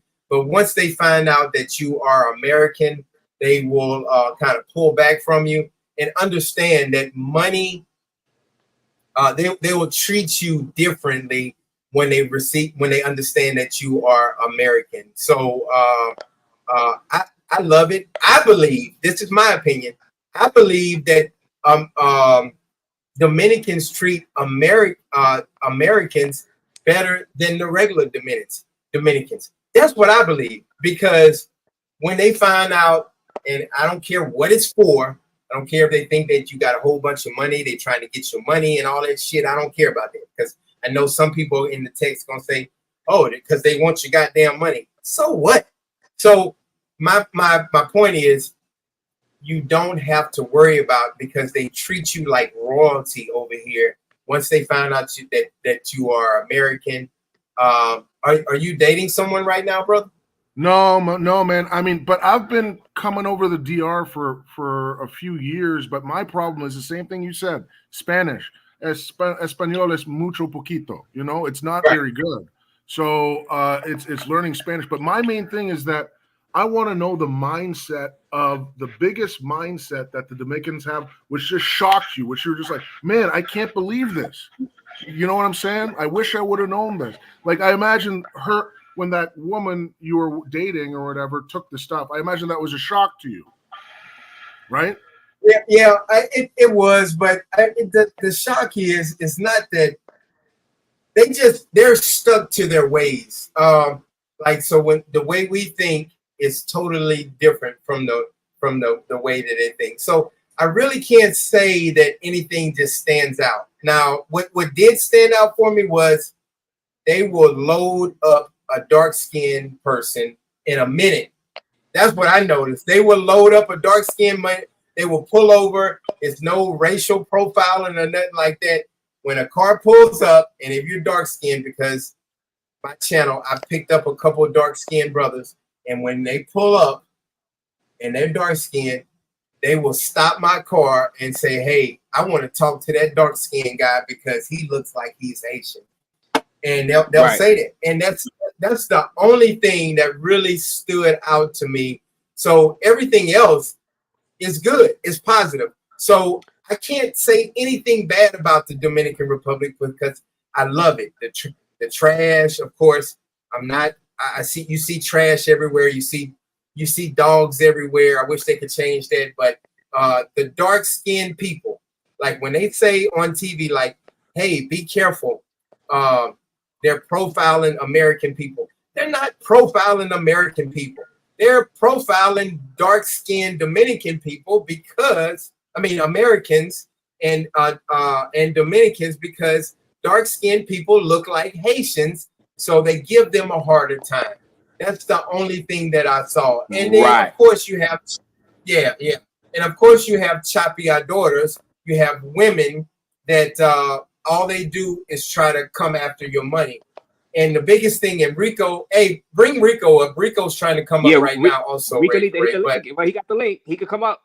Also, well, continue that. And I want you to clarify this, because these guys think you was with a pro. They always think you were with people with a pro if you live in DR. And Rico, come up. I'm going to drop the link again. But Rico, hit the link.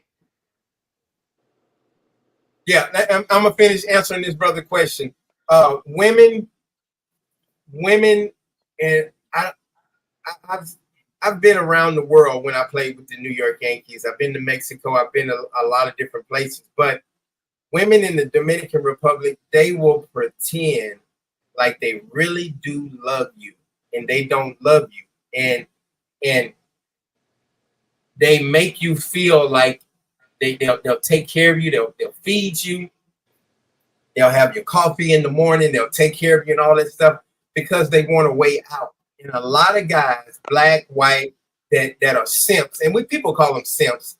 I kind of feel sorry for simps a little bit because they don't understand that these women don't really love you, and they never had love before. You know, I've never had that problem because when I played with the Yankees, I had celebrities. I dated celebrities. I was with a whole bunch of women and all that stuff. So a lot of people, they're 40, 50, 60 years old, and they think like, wow, this woman is a 7 or an 8 or a 9, and she said that she loves me, and she's beautiful. She don't got no kinky hair. She's light-skinned. I'm from Louisiana. All we dealt with was light-skinned women. So they think that, and it's like, wow, I got a woman, and they put up with anything, and this woman is with 2, 3, 4 different guys in the Dominican Republic. And they will say anything to make sure that money keeps coming in.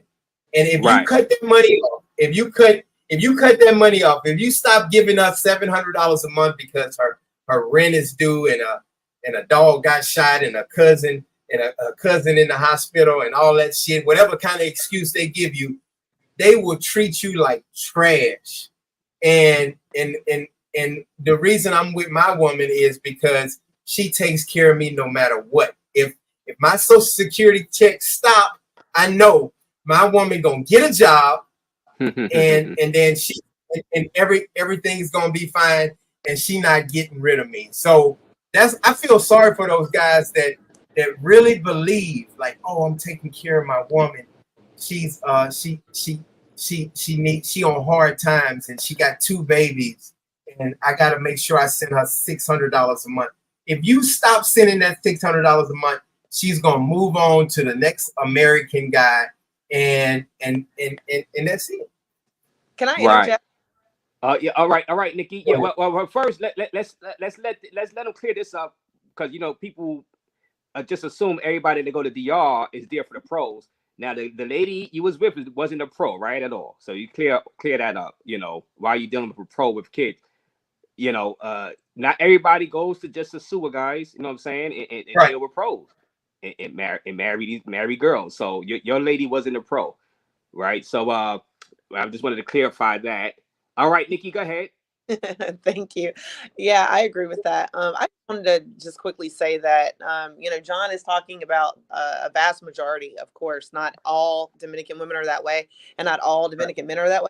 So the vast majority, like I said, and to help you out, buddy, if you're planning on going there and trying to do the expat life, I've done it as well.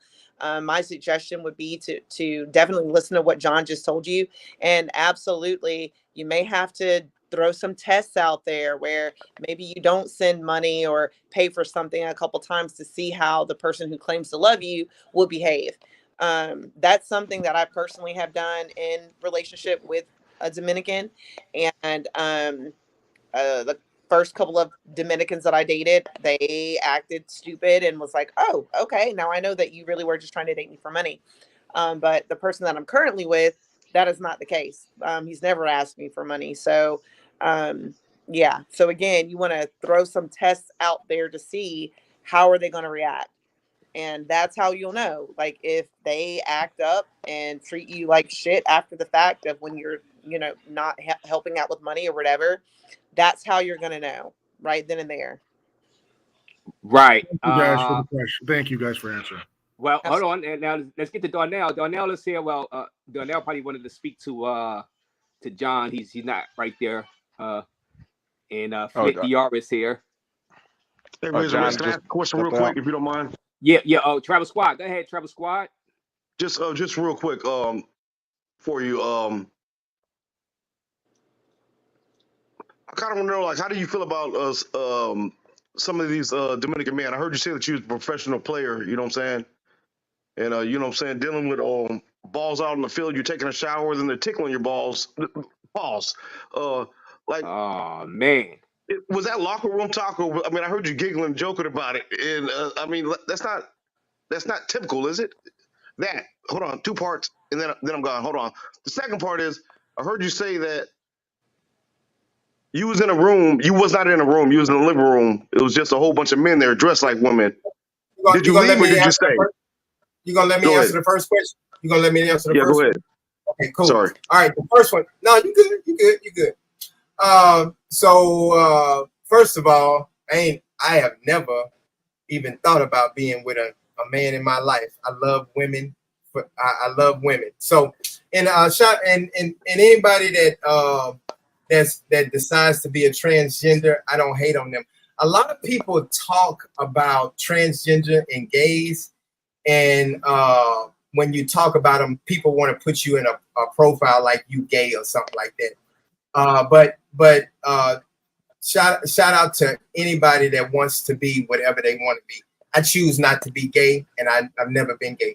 So, but the thing is when it comes down to the P. Diddy party, I was in a hall. I was in the front room, and I have never in my life, that's why I brought that story up. I have never in my life seen a transgender woman, being from the country, from Baton Rouge, Louisiana. So when she walked by me, I was like, damn, that's a beautiful woman. And you people have seen transgenders, and then you think it's a girl. That's why I brought that story up. So, and then going to the baseball story, all I do is speak facts. So, like when even with the Deion Sanders shit, people don't like me for speaking facts, but Dominicans and Puerto Ricans, for some reason, they love to touch and grab and feel on men in the shower. I don't know why they do it. I don't know why. We don't do that. We don't do that. Blacks don't do that. We don't do that. That's gay. Like, and then people, I've seen people. Gay mean happy. One guy, be happy. It's all good. Yeah. But yeah. yeah, you know, One guy. The last. Right. Right. The last guy that did that to me, I knocked him out. I punched him dead in the face, and it never happened again. So even the other black guys that say, "Hey man, don't play like that. I don't play like that." And then once you let the Dominicans and Puerto Ricans know, like, hey, yeah, we on the same team. We everybody got to take showers so they can go ahead, take a shower, and go to the club or whatever you do. But don't play that. Like, so when you shampooing your hair and all of that stuff, and you got your eyes closed, they'll grab on you or something like that. For some reason, Dominicans and Puerto Ricans, they play that game and grab ass and doing things like that.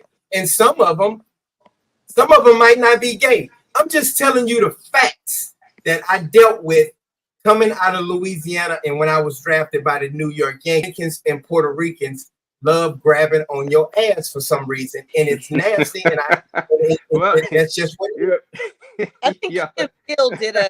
I'm sorry. Too. Mm-hmm. And I'm not here to bash Dominicans and Puerto Ricans. That's just what they do, and that's what I have seen. Right. Hey, all right. Hey, you need to.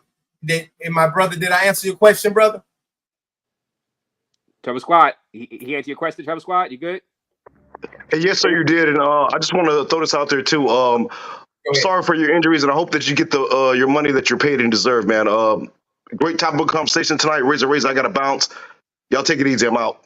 Thank you. All right, brother. Trevor Squad. That was Trevor Squad. And Thank we you, got brother. some other people up here now. We got Buck, Travel, Flick DR, and Romeo. Who want to go first? And Donnell. Salute to Razor Raze and everybody on the panel. Shout out, brother. Yeah, I'm actually Dominican. I don't really know much about your story, but I heard certain things pertaining to like Dominican politics and whatnot. Or just living out there the lifestyle, I would be able to share some gems for the people. Well, hold on, but ask Coach your question. Like, do you got a question or question? So what Coach? part of DR are you currently? He in San Cristobal. He had an issue with his female. She stole all his stuff. You know what I'm saying? She broke up. The lease was under his name, his spot. They broke up, and she just brung a truck and stole all his stuff. You know what I'm saying? Damn, that's a spiteful woman right there. Yeah, you get that a lot out there, Romeo? What's up? Yeah, you get that a lot out there in DR. Say that again. I didn't hear you. You get them type of chicks out there a lot in DR? Nah, I don't even let it get to that point, brother. Honestly. Okay. Hey, well, let me say this. Do you think? I mean, I didn't see it coming, brother, because I did what the police said. The police said, "Hey, y'all work it out in the morning, and then everything's gonna be all right." And when I get back in the morning time, everything. Let me ask you, brother. How old was the chick, and how long were you with her? She was about 30, and I'm 40. I was 46, 47. So that I was with her for 2 years. Okay, because I tell this to all the brothers going down there. You gotta know how to properly vet these women, because they have all types of hidden agendas. And then what the one big mistake a lot of brothers make going down there is they meet a woman and automatically they start leading with their wallet. Right. When you're dealing with these women, the way you start the relationship, now you're setting it off on how they perceive the relationship to always go. So now you got to keep up. Like if you're from the head start, you're providing her providing her with a certain lifestyle, now you got to keep up with that at all That's, That's a good. times, or else she's gonna be looking at you funny that is when so That's a good good. point. Yeah, that's all Right, right. right, Nikki. Yeah, I just want to interject for a second. That's all right, man. Don't lead with your wallet off the bat, because when they sense that, they'll be like, okay, so I'm gonna use this guy for money. You should never, throughout the world, you should never lead with your wallet. Lead with your personality. Lead with your looks, your physical attraction, and all that. Work, get in the gym, work on yourself. And I just got a question for the sister. You say you're dating a Dominican man? Yes, I'm engaged. Hmm. Oh, okay. You met him in the States or overseas? I met him in the Dominican Republic when I was living there. Oh, okay. Congratulations. Thank you. Congrats. Question for you. What made you move to DR? Is it lower cost of living, or for love, or for what? It was several things. So I was presented with an opportunity to do some work there, and I took the opportunity to do the work there. So I was there for some months, and I had already been to the DR like 6 times or so, or 5 times prior to that, because I had been engaged once before. And so for that amount of time, for like a year and a half, I traveled back and forth like 6 times, and I would stay for a couple of months. So I just fell in love with the country, and I've been speaking Spanish now for 17 years, specifically Dominican dialect. So for me, it's like my second home. I have a lot of friends there. I have a lot of people there that I look at like family. But I did want to say this really quickly, just to add to what one of you guys had just said about leading with your wallet. I would challenge whoever does that to ask themselves, why would I do that? Why would I not lead with my personality? Why would I want to bribe someone into being into a relationship with me? I just wanted to quickly throw that in there. And if we get back on that later, Hey, Is yeah, that get to a speak it. is that a rhetorical question, or is that because I could when I mentioned it, I said that's one of the mistakes the brothers make, and there's a lot of factors that go into that. One of them could be inexperience. yes. Another one could Wait a minute. be. Are you saying that's what Coach John did? Are you trying to say that's what Coach John did? I don't know his situation. I just got in, Ray, so I don't know if that's what he Oh, did. okay. No, because that was. I'm just saying overall, a lot of the brothers that do go to DR, they meet these beautiful women, and the first thing, maybe it's instinctual, or maybe it's just a lot of things coming from like the American way of thinking. They've been brainwashed to think like the only way I have an opportunity is if I automatically lead with my wallet.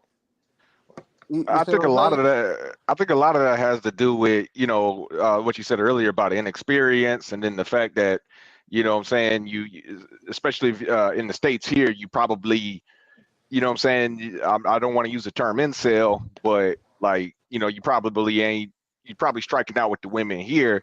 You go down there, all these attractive women and stuff like that. Whereas here in the States, it costs you say $7,000-8,000 to for a section in VIP. You go down there, you spend, I don't know, well, you guys know how much VIP costs down there, but you spend a couple $100. Also, Yeah. another factor is what kind Wait a of minute. Hold on. That was Darnell. So Darnell, are you saying that's what happened with Coach John? Because basically, Oh no, y'all use scenarios off of Coach John's story. No. It's not off of Coach John's story. That's I got a question. No. We're not taking shots at Coach John. We're just talking in general. Like it is it's general. We're talking about in general. We're not no shots got at a Coach John. I got a question for question. Coach John. Where did you meet your lady, Coach John? I met the lady that took all my stuff. I met her through a friend. Her name was Jennifer, and she was a cleaning lady. And the lady that I was, she was a taxi driver. And I sat down at her house, and I said, "Who is this lady?" And she was cleaning her house, and that's how I met her. And she didn't have a job or nothing like that, so she wasn't I didn't meet her online or dating site or nothing like that. I met her through a mutual friend. And she was trying to make a couple of dollars, and then I got her phone number. She seemed like a nice person, and then that's how I got her number, and we started talking. So now, initially when you met her, did you see did any red flags pop out, or do you remember a time where things kind of changed for the worse, or was it at the very end she kind of just gave you a big surprise and did what she did?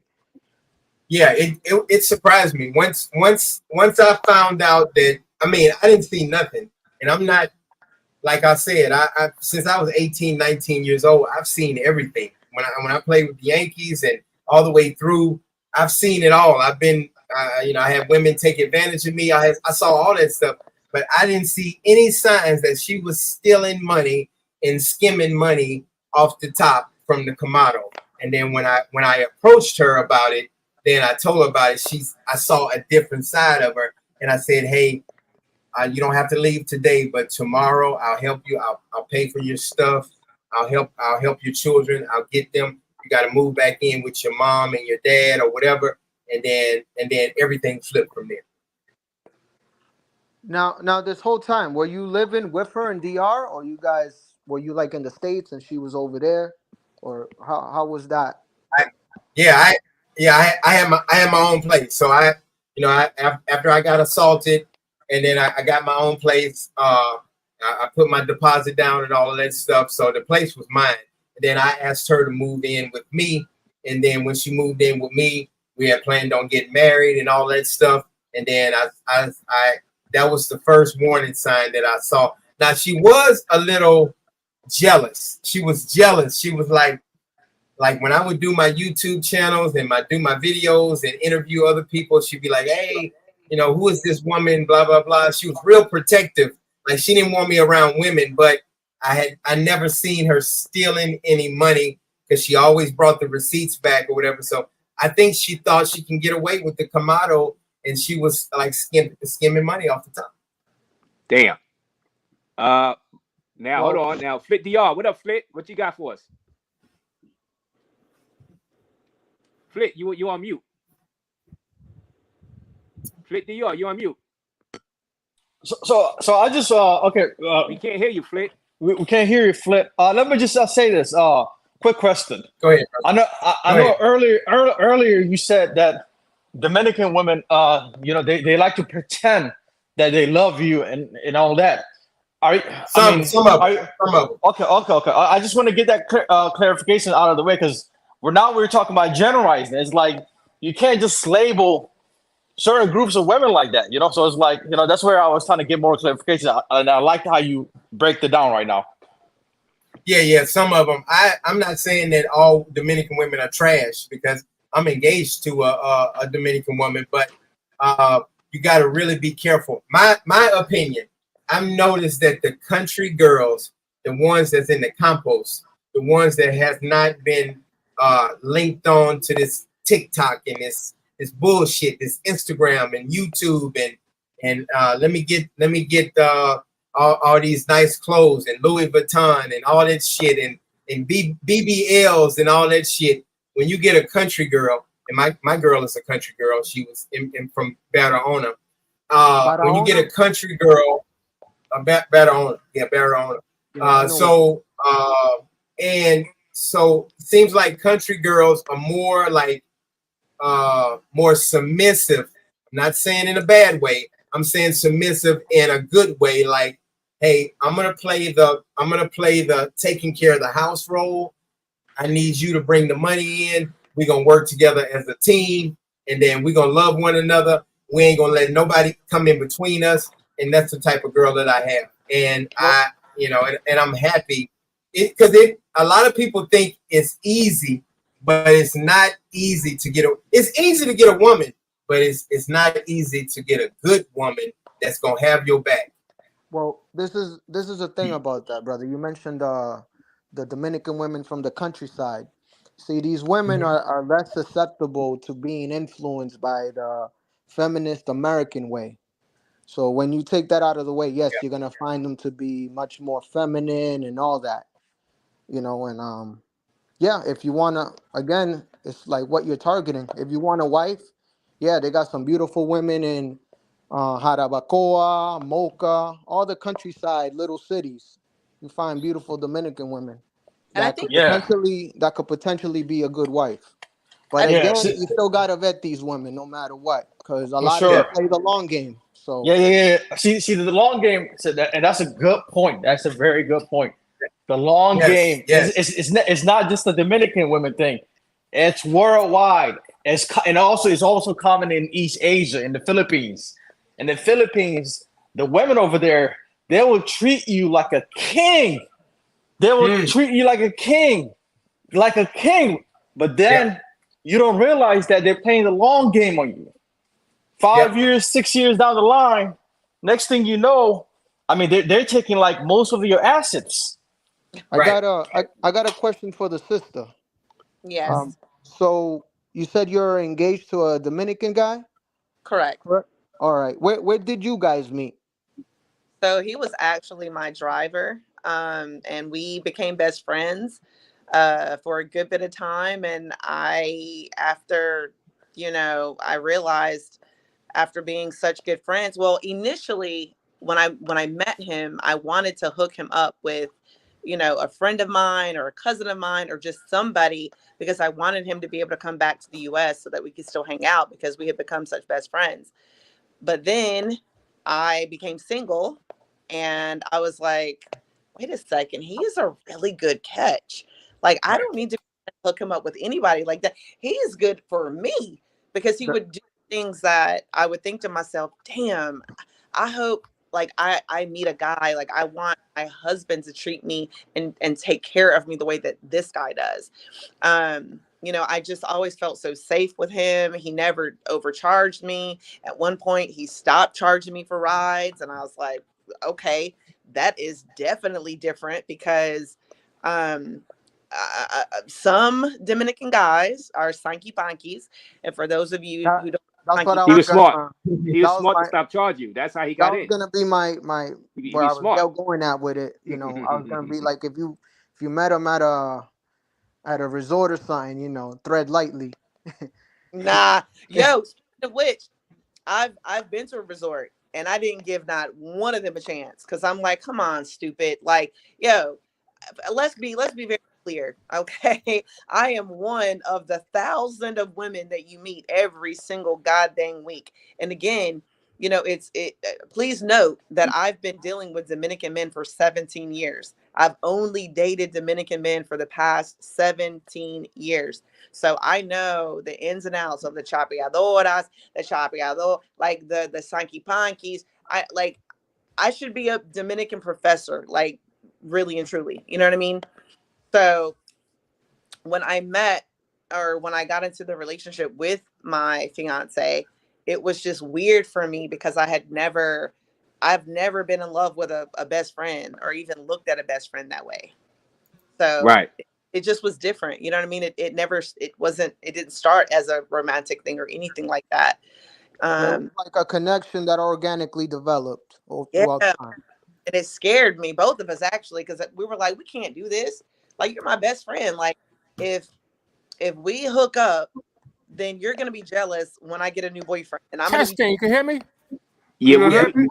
Give Hold me a on, second, please. hold on. Let her finish her point. Go ahead. Oh, Oh, okay. Yeah.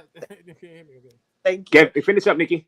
Okay, yeah. So basically, like I was saying, we just were both like we fought it for a good bit of time, and then we were like, "Yo, this would be stupid if we didn't even give it a chance." Like we didn't want to risk losing the friendship, but we also were like, "I'm in love with you. Like I don't want anyone else to have you, and I don't want nobody else to have you." And so, lastly, I will be moving back over there throughout the time of doing the paperwork for him to come over here. So I'm not going to be here while we're married. Like we're going to be living together. I'm not stupid. So So so Okay. All right. Hold on. so Hold on. Hold Okay. on, guys. And Let me let me and get this is let me get to the super and chat. Let me get to the super go chat. go go, This is go gonna be ahead. for Coach John. Oh, salute double R. Great live. Good luck to you, Coach John. Thank you, Brock Lesnar, Thank for you. the $4.99. Thank you, my guy Brock freaking Lesnar. The Beast Incarnate is here with the $4.99 donation. Razor Raze drinking fun. And then J Dub Carter with the $4.99. Salute to you, J Dub Carter, with the music. Razor Raze back live again. Tell them pros. Tell them bros. Tell a hater, tell a friend. Salute to you for the $4.99 J Dub Carter in the intro. You guys need the intro. Y'all know who to hit up. Ash L with the $5 donation. How did he get caught up with his ex? Respectfully, she was not that good looking and slightly overweight. Wait a minute. How do you know how? All right, go ahead. You go ahead and answer this. And thank you for the donation. How do you know how she looked? Yeah, I mean, I got some pictures of my ex from my YouTube channel about 2 years ago, but well, dime pieces. Anybody can get dime pieces. I can get dime pieces anyway. I think she was beautiful. See, I'm really into dark skinned women. I love dark skinned women. This is the first light skinned woman I've dated that I'm engaged to. But maybe because he's saying that because she's dark skinned or something. Because a lot of people are color struck, and but I love dark skinned women. I love dark. I love them so black. When I close my eyes, I can see them better. I love dark skinned women, man. But I don't know.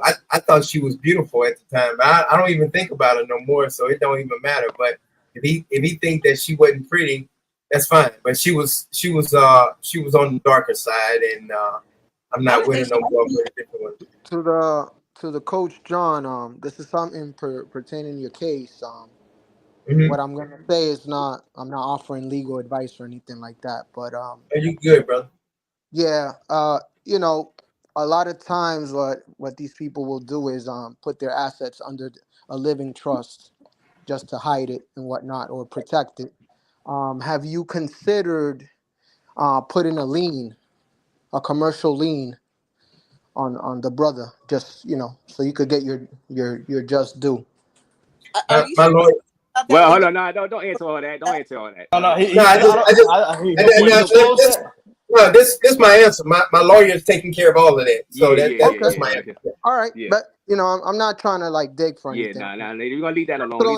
Leave that portion of it alone. All right. Getting into the weeds of it. He said a lot about that. Yeah, I just want to say this, brother, man. Just good luck with that settlement, man. Good luck with that settlement. I hope you win big. I hope you make it. But just if you could please give me, if you win, just 2% of that. Just 2%. now, Coach John. Are you gonna? I know, brother. Thanks, brother. Are you gonna be living in the DR for the long run? Yeah, I'm gonna die here. Matter of fact, I'm getting next year. I'm getting me and my fiance, soon to be wife. We're gonna get our cemetery plot right next to each other. So I'm gonna live here. I'm gonna die here. I'm not going back to the United States. I'm done with the Matrix. I'm done with the United States. I'm done. Man, when I touch down in the U.S., man, my body already hurt real bad, but it even be worse. When I get to the United States, I'm like, I'm trying to come back to the DR immediately. What was the lifestyle wise? What was the biggest difference? Hey, let me talk. Can I say? All right, hold on. We're gonna let Flip y'all get it in. But all right, hold on. I'm trying to get hey, bro. Have some decorum, brother. There's a way of asking that. You don't gotta yell out. You should have some decorum. You don't respect, man. Let me talk, man. But the guest is talking, man. All right, Flip. I'm gonna get to you, Flip. I'm gonna get to you. I'm gonna let you rock out. Let me read the super chat for because this super chat is from Drew and it's for Coach John, because Coach John is here, and like I said, make your way over to Coach John channel. Let's get him to 10,000 subscribers tonight. Let's get it did tonight and hit his Cash App. I dropped his Cash App multiple times inside the chat, the live chat. Hit his Cash App for bringing you this valuable, great information, the entertaining information. John, if a guy told you that he has 3K Dominican woman, all right, in his phone that he has never closed the deal with, but he send money to some of them, what will you think of him? Oh, okay. So if he got 3,000 Dominican women in his phone that he has never closed the deal with, means never slept with, but he sends them money, what would you think of them? You talking about me? Wait, he got three. You talking about me? Wait. You got 3,000 numbers? 3,000 women inside the phone. Wow. Yeah, Flip does brag about that. That is about him. All right, so John, if God told you he had 3,000 Dominican women in his phone, okay, and that has never closed the deal with, but he sends money to some of them, what would you think of him? I would think that would be some pretty lame shit. That's what I would think. I mean, John, guess what? That same lame dude, he's in a panel right now. Yep, he's sure. But and I'm not talking about. I'm just saying because backing up now. He's slow. Don't stutter now, my man. No. Because you said somebody give somebody 3,000. Has given 3,000 to a Dominican woman. No. Here we go. I have 3,000. I have 3,000 Dominicanas WhatsApp in my phone. Right. In my WhatsApp. Right. Bro, get off the panel. You are lame, bro. Get off the fucking panel. All right. You get off the panel. Go ahead, bro. You got 3,000 what, bro? You got 3,000 chicks from Sasua on your phone? What are you talking about? Get off the panel, bro. You bring no value to this panel, bro. Get off the panel. Hold on. Come on. Hold on. I never once been to Sasua, so that's okay. You still have what? 3,000 what, bro? Ghost numbers? What do you got? 3,000 Dominicanas. Yeah, and you met any of them? I met a few. I met some of them. All right, what they looking like? Huh? Why are you wearing that like a badge of honor? I got because like, what are you doing with that? Wait, okay. Let me answer. The reason why I'm wearing the badge of honor because I can, right? You're not doing nothing with it, so there's nothing to flex about, bro. Well, okay. Okay. I'm You're proud a clown, of it, bro. Look at you. Everybody laughing. All right. I'm proud of it. You hating? You Bozo the clown with glasses indoors. Stop hating. Okay, Steve. Yo, get off the panel, Stevie Wonder. Stevie Wonder, get off the panel. My business, you're not gonna congratulate. Stop hating. Bro, there's nothing to hate. Everybody throws that hate word around. There's nothing to hate. I'm just telling you what you is. Look at yourself in the mirror and take accountability. That's it. That's all I gotta say. All right. Next, shout out to the super chat. Go ahead. Next. Let's keep the. Calm down, guys. I got two messages right now that I haven't read yet, but let me show you how they look. You sending them money, but you're not getting anything in return. Like you haven't lent in DR. Okay, well she's a beauty. Yeah, in your phone. Anybody can throw something in their phone. All right. Okay, let me show you my passport. Let me show you my plane ticket I bought today. Going to DR. And thank you for the I have super money sticker. to go there. I have money to give women 3,000 up. So that's the standard. You have money to go there. My man. Bro, why don't you go and stay in Piantini and show me something then? Stop hating, man. I'm not gonna argue with you. Hey, Stevie Wonder. Stevie Wonder. Let's move on to the next. I don't know who you are. Why your business on the corner? I'm trying to find a question. Flip DR. Do you have any question to ask to John? Hold on. Let's control this shit. Let's control this shit. Flip DR. Do you have any question? Do you have any question to John? I'll cut the smoke out. Calm down. I got my new passport up in this piece. Okay, don't show your info up there. Well, you got questions for John. I'm ready to get out of here. That's what you call a dusty. That's what you call a dusty. Yo, do you have any questions? Hold on. Let me what to talk to DR route. Hey, Razor Raze, can you control the panel, please? Hold on. Yeah. Hold on. Flip the y'all. Go ahead and ask your question to John. Disrespecting me? Don't be disrespecting me. All right, y'all go ahead. You back off. Next, all right, hold on. Next so question. now, do you have a question for John? Yes, sir, I do. First of all, thank you for having me. So the question, well, first, John, I was the one that super chatted about the alpha stem. Let me start off with that real quick before I get into my question. Thank you, brother. Yeah, I'm telling you, man, it works wonders, and I just got to be honest with you. I know you said you take what, Percocet for pain or whatever, or was it Percocet? Oxycodone. Oxycodone.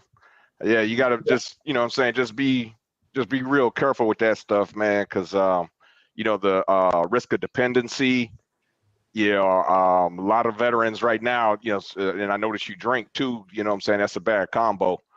Right. You know, a lot of veterans, man, they end up in rehab. So, you know, it's real Yeah, yeah. bad. It makes my face itch a lot. It also makes me constipated. Those are the two big side effects. And then like I'm at a point like where sometimes I gotta have it because the pain is so unbearable. It's bad, man. And then sometimes I have a hard time sleeping.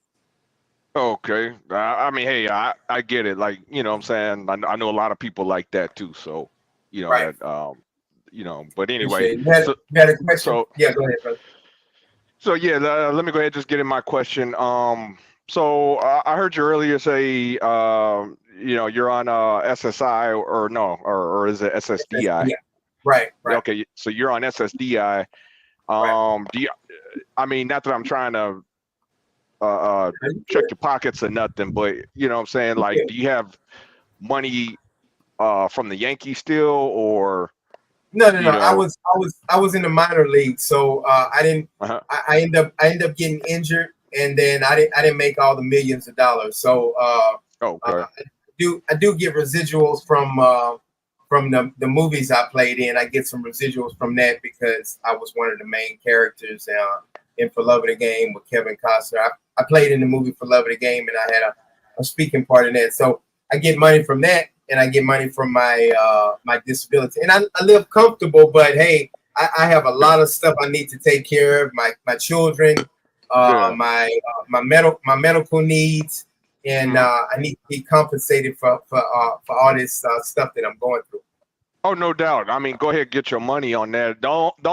My only questioning on this is like, okay, you know, for guys that are on fixed income and things of that nature, like, I just wanted to know, how comfortable are you able to live off of, I think you said 1,400 a month, I believe. Yeah, $1,500 a month, so I can live comfortable because I'm not out there tricking, getting prostitutes. I drink. I drink beer.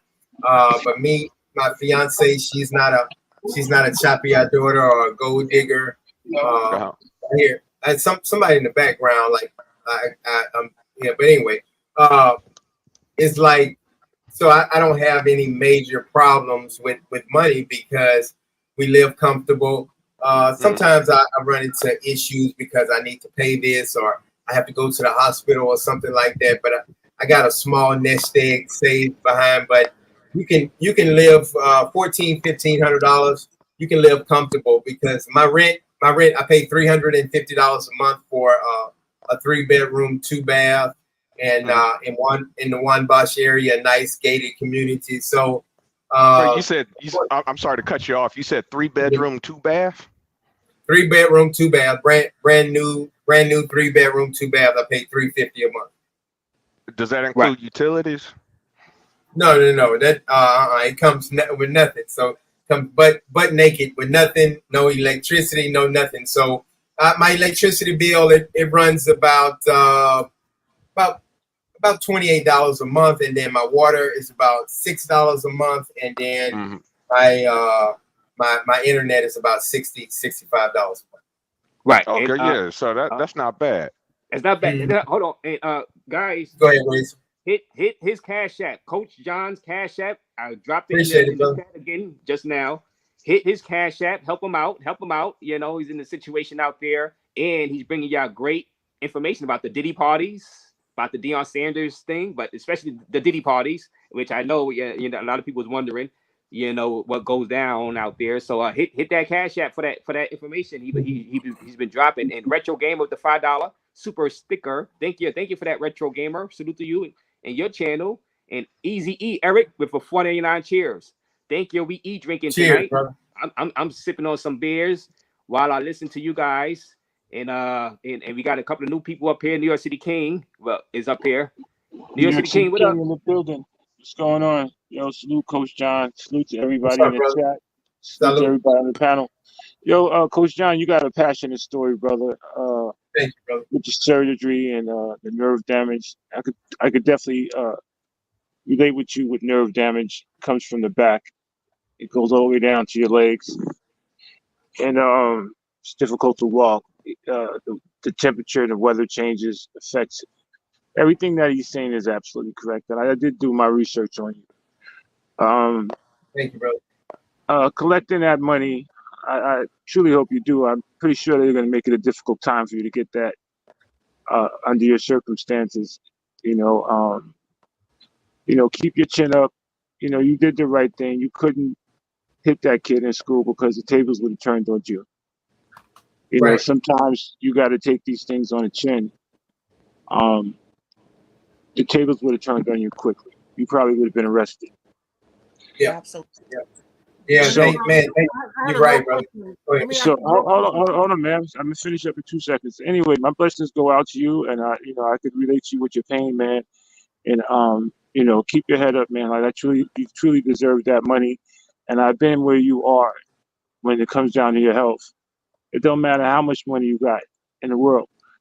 There's no price you can put on your health. Okay, That's right, brother. I sat up in the hospital, sat on a ton of money, and just prayed that, I just wish I get better.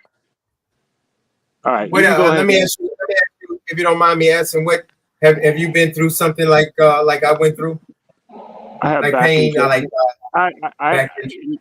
Okay. I had back injections for nerve damage. Yeah, I've been to a couple of surgeons that didn't want to go through with it because they probably wouldn't hit the right nerve on disc number 5.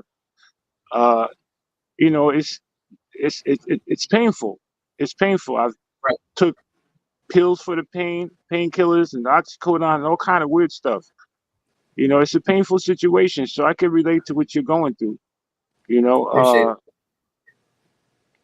Yeah, it's man, the sleepless nights. I know you've been through sleepless nights, man. Those sleepless nights, man. You got to toss and turn.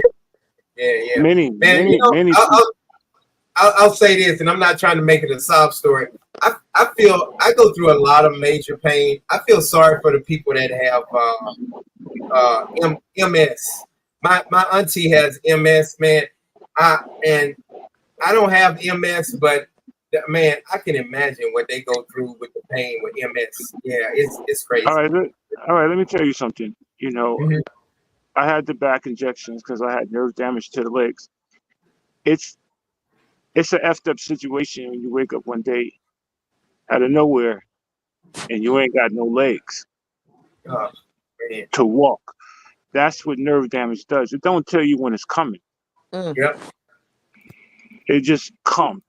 People don't understand. Right. Yeah. You'll wake up the next day, you'll say, what the hell happened? You got all kind of pain coming from everywhere. So I've been through what you're going through.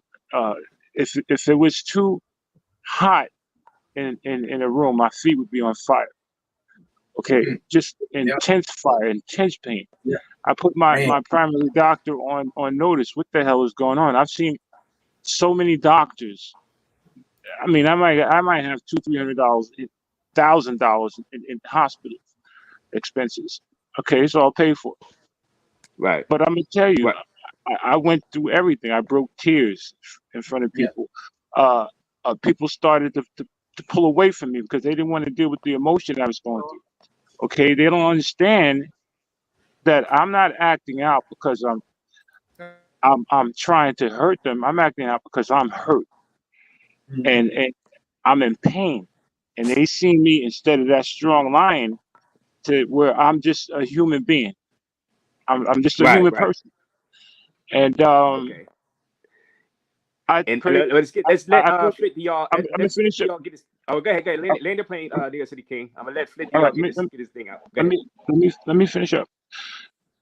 I put my hands in every doctor you can find in New York. Nothing. Right. Every sonogram, every X-ray of the legs, everybody. Okay, I put my power in God. Pray to God every night for my legs to come back. Pray to God for my legs to come back. Gotcha. So, right. All right. I said to I got some stone cold brothers that called me and said, "Yo, you got to get off that couch, bro." So I got Gotcha. off that couch and I walked every day, limping in pain. Me and my pit bull just walking.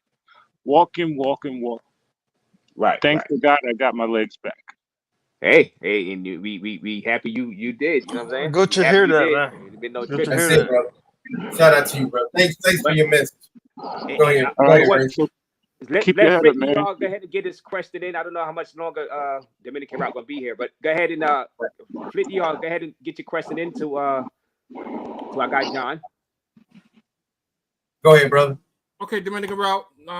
Glad to see you here, man. I heard your Thank story on I guess 2 years ago, last year. You was on Taylor Made. That was interesting. Yeah.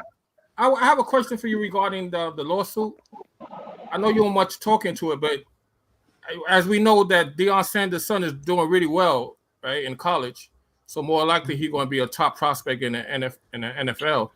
So more likely you see that you're going to get your payday, because that's undeniable that once you get that NFL money contract-wise, undeniable, you can't hide those assets. So you're pretty much going to be getting paid, I could imagine, once he reached the NFL, correct? Yeah. Hopefully it happens like that. You know, he has NIL money too. So these days, college students can get money also. So my lawyer is really working hard on it, and he's on top of it. So hopefully some gives pretty soon. And of course, this is his last year, so we'll see what happens with the draft and all of that stuff. Like Nikki said, like I can't really talk too much about it. But, no, that's enough. Yeah, you said enough of that. You said enough of that. Yeah. Okay. Thanks, brother. What's the next question? But the one that assaulted you though, that's not the one that played quarterback though, right? For Colorado? No, he plays free safety. That's the free safety. Yeah. It's not the quarterback. Yeah. Because the quarterback, that's his brother, ain't it? Right. The quarterback, that's the one that's supposed to go in the first round. I don't know what round Shiloh's supposed to go in. I'll be honest with you. After he tore his ACL, I mean, I don't know. You know what I'm saying? He might be lucky to be a 7th rounder. Right. But, I don't know what he's gonna go in, but whatever happens, I wish him the best. But I'm ready to receive my money and move on with my life. That's what I'm ready to do. Yeah, I think you got hit by the wrong son. I'm sorry to laugh about that. Should have been. I like that, one. Brother. I like that. I've never heard that before. That was a good one. You're looking at it in a positive way. Oh man, yeah. Shout out, Darnell, that was a good one, bro. But that was a good one, Darnell. I'll come up with one every now and then. Anybody else got some? Anybody else got final questions for Coach John? Because he's been up here for like about 2.5 hours now, 3 hours, for 2.5 hours now. Yeah. Great. I got about 30 minutes. Yeah. Okay. I mean, I don't have any more questions for John, but I have a question for Nikki. Okay. So Nikki, what countries have you been so far, and what is your favorite out of all of them? Okay, I've only ever been to the Dominican Republic, but we are planning on traveling to Mexico for our honeymoon. So the end of this year, we will be in Mexico. Yeah, but if you don't have any more questions for me, I just wanted to thank Razor Raze for allowing me to come up on the panel today. Like I said, there were so many things that were being said, and I was like, nah. I got to get in here. I am like John's little freaking chihuahua. I'm just, yeah, man. Yeah. I thank you for coming up here and adding a female to the panel. You know what I mean? Absolutely. Right. Nice, lovely female too. So I appreciate you. Thank you. Have me back anytime you want. Girl. Nikki, you should do a one-on-one with Razor, like be a featured guest like John did today. That'd be good. Yes. You gotta check out your channel. I'm gonna go to your channel and everything. Please do. La Nikki official YouTube channel. Let me post it. Let me see if I can find it now. Post it. No, Nikki, one last question. Do you consider yourself Passport sister? That's a good question. Yo, I love absolutely not. Absolutely not. What would So- let me ask, what are the qualifications to be a passport sis? Tell me that. So before I answer that question, I gotta define also how it came up. Okay, so in this space, passport bro refers to guys who travel overseas for looking for love, right? Uh-huh. So the opposite of that is passport sister. So passport sisters go overseas looking for love. I thought you was gonna bring up how Stella got her groove back. I was like, please don't bring that up. I mean, that's been overplayed. I'm just saying that's been overplayed.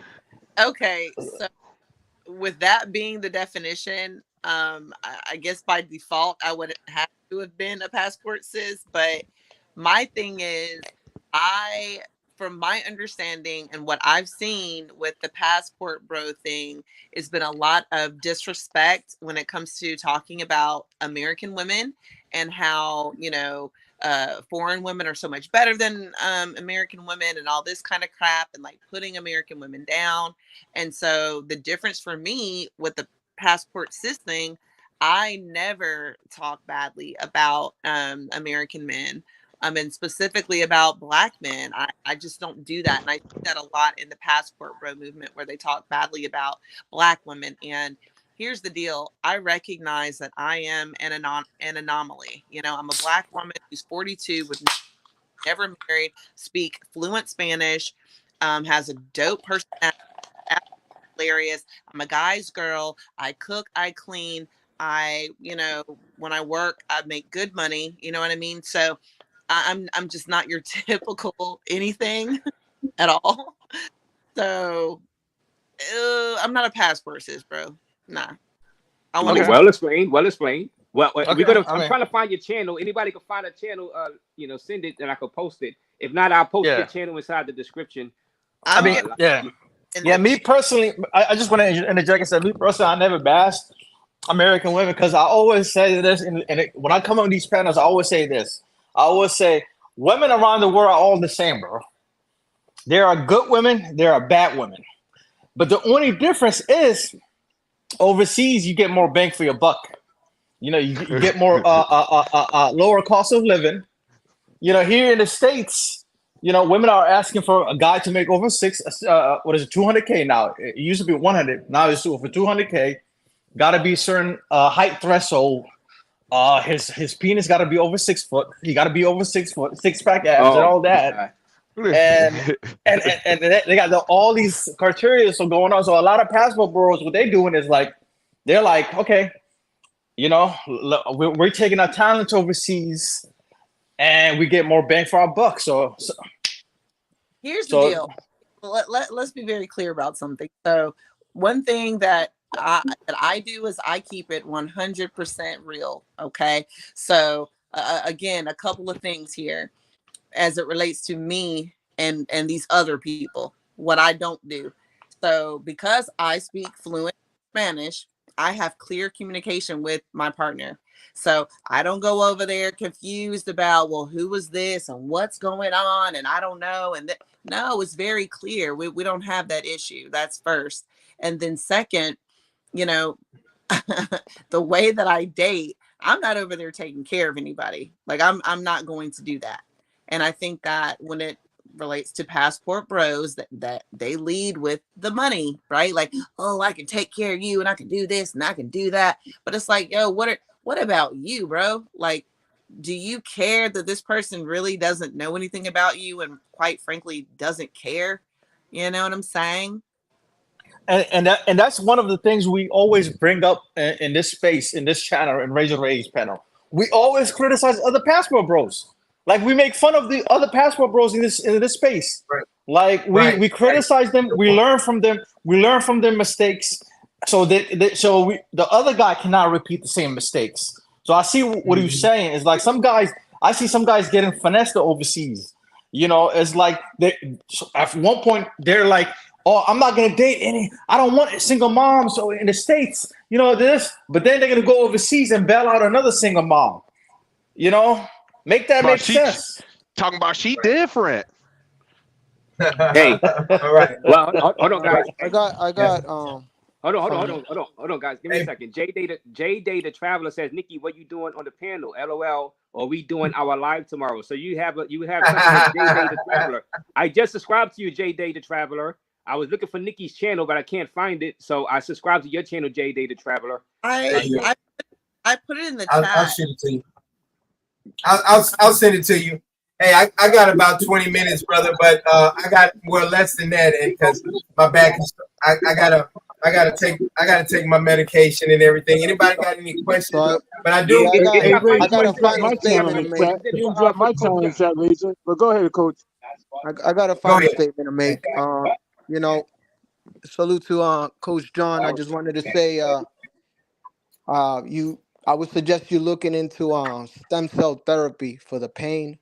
I'm definitely gonna subscribe to your channel. And thank you, brother. Most Hey, can I say this real quick? It's crazy you said that because my friend D, I just called and I had an appointment today, and they called me and they said in Mexico it's $23,000 for the stem cell. So they said it worth. I done some research on it, and up to $33,000. So hopefully once I get my settlement, I'll be able to get some stem cell on my neck. You could, if you shop around, I think you could get a better ticket on it. But the reason I say that is because a lot of ex-athletes have gotten very good remedy from it as far as the pain goes. Right. And right. most high willing, you get your just due. Yeah, you know what? I'm starting to turn into a big YouTuber right now, guys, and I'm not bragging because I get a lot of help from Nikki and other people and J Day and everybody, and the thing is, what I've learned the most, I don't do consultation because I like helping people out, and I'm disabled.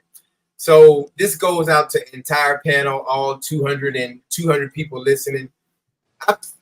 My heart goes out to the people that, and it's starting not to go out to them because the people that call people simps is really a bad thing, because it's like these people are kind of sick in their head, I believe. So I get people to call me all the time and say, Coach, I got this girl and I'm really in love with her, and I'm not going to say exactly what happened because I don't want them to be on. And I'm like, man, you don't see like she's using you. And then they're like, man, I really love this girl, and she's and people pour their heart out to me, and it's crazy. Like what is wrong with you that you don't understand that this woman is taking all your money, and they tell me like, hey man, she said if I send her $500, she gonna think and she gonna really reconsider on marrying me and all of that stuff. And I'm like, are these people special needs? And I'm not saying that because I don't have nothing against special needs or retarded people or whatever. But I'm like, are these people special needs? For these girls are saying, if you send me $800, I'll reconsider about us going here and doing this and doing that. Like, and then they're like, Coach, what should I do? I'm like, you're asking me what should you do if somebody's asking you for $800 and she's saying that she'll hang out with you again if you send her $800. Like what don't register to you, and you in love with them? Coach, let me help you out with this. Go ahead. A simp is a simp, and a passport bro is a passport bro. They both run in the same family. They don't understand that they think they're in love.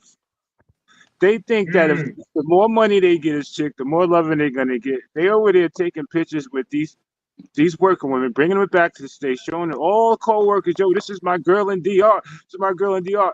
Why she done took in the next simp that came in the next plane and the next passport bro.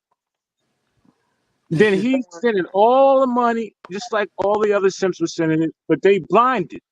and she's Right. getting her back Blinded, blown Right. yo. out. She's So getting the her back passport blown bro, out by the the local passport bro, alpha. hold on, That's what's while happening.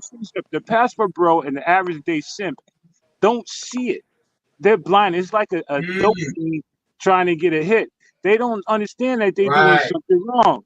They'll spend their rent money for this working woman who they believe is their woman, but they're just a passport bro that just passed her around, and passed her around. Hey King, let me ask you a question, brother. I appreciate that because sometimes I got when you, I bro. get calls from people, let me ask you a question. Like, so what when they come and say these crazy things to me, like what should be my answer? Let me tell you something, Coach. I used to live in Rio de Janeiro. Okay, lived there for Okay. 6 years. Okay, and I tell these brothers, yo, you're not first, you're just next. Okay, I've seen guys spend all their money. I've I seen like women that. cry, Poppy, I need money for this. I done seen women play the whole hospital situation. The baby ain't got no food. I done seen the passport bros fly in and say, yo, that's my woman. And I'm in the house with my girl and she's with her girlfriend. And then a Brazilian man walks in and that's really his girl. Okay. It's crazy. These It's crazy. these situations. Okay, it's all a game for all of us travelers, and we're the bait. Our pockets, our But pockets are the bait for I'm everyone not else. talking about I'm not talking. I know that. I know women play. But why are people and I'm asking you? I kind of know, but why are I'm the people best guy so? you should be. I'm the best guy So you should be answering because I've been around the world. But go ahead. well, I appreciate it, but why are these Black Americans so senile to the point where they think this woman really loves them, and then I'm like, man, you don't see that she don't love you at all, like what, All like, right, and then they coach. I go ahead. can't say I've seen it all. It's not the black man either. It's the Europeans. It's the Right. Chinese. It's anybody who ain't getting no ass when they come back to where they really live. That's a good point, Okay. man. All right. It's not the black man. Minute around. You have a You say, brother? I'm trying to get it in. Go ahead. It's just not the black man. It's anybody who used the pay for play game and the fake love, and they need to travel out of a country. There are plenty of women here in America, yo. Plenty of them. Okay, they use the passport bros use the excuse, oh, there's no more women in America. You see, that's the how ignorant they are. That's how there's women all over. That's You go right. to the Here's the supermarket, there are thing. women there. There's nothing wrong with him just simply saying the truth. Like, yo, I am being used. I like this, and I'm going to continue to do it. Like, Some of them say that. Some of them say that, but some of them don't see that. and I appreciate the ones that do that. Like right now, I've read some of the comments, and there's a bit of hate on about me and my lifestyle and what I've chosen to do. See, Nikki, you gotta understand. Disregard the panel because literally every guest that come on, even me, everybody that comes on the panel, the chat is always saying something. You could be the most perfect person, and they're gonna find ways to criticize you. So it's like, just ignore. Yes, I would just say just ignore the chat and keep the dialogue within the panel because like we've been respectful. All I was gonna say is this: all of what they're having to say doesn't change the fact that I'm happy and I'm in love. Like none of that changes that. So All right, I don't know, Nikki. I don't know who you in love with, but let me tell you something. There are some of us that are black men that we are travelers. We ain't not connected with the passport bros, or the Crips, the Bloods, or the Zulu Nation. We are just travelers. yeah. Shout out to Check in Effect and Ace. Thank you, Razor. And we're just travelers, yo, and we get to see the passport No doubt. bros and simps come through because we've been around the block a little bit. You know what I'm saying? And then you realize you're a simp when you come home and your bank account is empty. You realize you're a simp when you're standing on a Western Union line, sending to somebody money in a foreign country. Right. You realize you a simp. You don't need to stand online. You got an app. You got a Western Union app. So wise up, man. You don't know nothing. Yo, Western you Hey, Union. really, subscribe to whoa, Nikki whoa, whoa, channel. whoa, whoa, whoa, whoa, whoa, Rise whoa, up, you don't know whoa, nothing. whoa, whoa, whoa, whoa, whoa. Listen, Yo, listen, whoa, whoa, whoa, whoa, whoa, yo, bro. Do you know who you talking Stevie to? Wonder, And I think you Ignorant should for money hold gram. on, hold Yo, on, you Money gram, ignorant Ray. brother. motherfucker. Rise up. You Gotta do ignorant Rise better. up. Money motherfucker. You gram. know who you talking There's to? money We gram. gotta do. There's all kind You of shut apps, up, man. man. You All probably the kind of most there's stupidest Cash App. person on the There's Listen, all panel. kind of bro. apps, man. Hey, Okay, crocodile don't grill. get cooked, bro. Don't get Crocodile cooked, mouth. bro. Don't Hey, get crocodile cooked, From the bro. mouth. Dominican You money. Frankenstein Don't get looking mad at me. All Hey, my motherfucker. brothers and crocodile sisters. Don't mouth. get Stop cooked, Listen hating. to me. motherfucker. Stop hating. You stop Okay? Take hating the and get your Dumbass DR. money. Take the Stop motherfucker. hating You DR like a and get piece out your of of money. the shit way. that came out my I ass on a can dry go to store to Sunday. give you women Shut money. up, Hey, Stop stupid. hating. Shut up, your team stupid. celebrated You 4th of July grubby ass already. Gentlemen, fuck. You know what, gentlemen. man? Your My man team look like he just celebrated Don't booed get at cooked, July Jay-Z. early. Don't My get man look like cooked, Why he you you booed Shout at out cracking to up? Jay-Z. Razor pussy Ray. eating motherfucker. Your Oh, My Shout out to man team look Razor like he Ray. celebrated booed at July God Jay-Z. early. damn Jay-Z. it. Give me money up. Razor, Why you grab cracking up? control of your What happened? panel. Man, What happened? talking What? about. Yo, he look like a His bootleg team, Jay-Z. 4th of July came early for That his nigga team. look like a black Frankenstein. Yo, he Yo, look like 4th You of a need to bootleg July. travel. You Jay-Z. need to travel for sex, son. 4th of July Damn. came early for his teeth. Save that Dominican DR money and save it on the grill, brother. That's what you gotta You do. look like a Yeah. piece of my dry shit on an ashy Sunday, son. You know what I'm saying? Okay, And take them All my right. glasses Hey, off. can you Maybe you'll stop the let see. me yelling? let me say this. Let me get back on the subject, guys. Let me say this. Let Man, Coach I John Thank get talk. you. Coach I John get talk. Razor. Hey, man. shout out to Razor Ray, man. Thank you. But let me You say see, he's this. showing his phone because he a Western Union puppy. He know how to do it. He know how to Yeah, do it. well, yeah, I'm yeah, so well. hey, And this is this. Oh Passport, man. bro. He know how to say let me Let say John this. talk. Go ahead, John. Yeah. I'm so easygoing. My channel is so easygoing. I had all the fun times back when I was young. So I had all the women and celebrity women and all that stuff. But guys call me all the time, and girls, they call me and like, Coach, I need your help, and I want a good woman, and I can't find a good woman, and all of that stuff. And I'm like, man, I want a woman like you have, like Dominga and all of that stuff. And I'm like, man, you really gotta take care of yourself first. And these guys are so thirsty. And they might be listening right now, but they so thirsty. They be crying on the phone like, I need a woman so bad, Coach, and I'm a good person, and I can't find a good person. And I'm looking like, damn, man, like you gotta have some hardcore in you and getting these women's ass, and they see right through you. And these guys, they really call me and they cry out to me and like, Coach, I need a good woman. Can you get me a good woman? I'm like, man, this ain't my game. This ain't no dating site or nothing like that. And I've got over 50 people to reach out to me because they want a woman. And it's just baffling to me that they get the last guy that I talked to, he got his car repossessed. He lost his house, and him and his son is on the street because he gave all his money to this damn woman. And I'm like, man, over a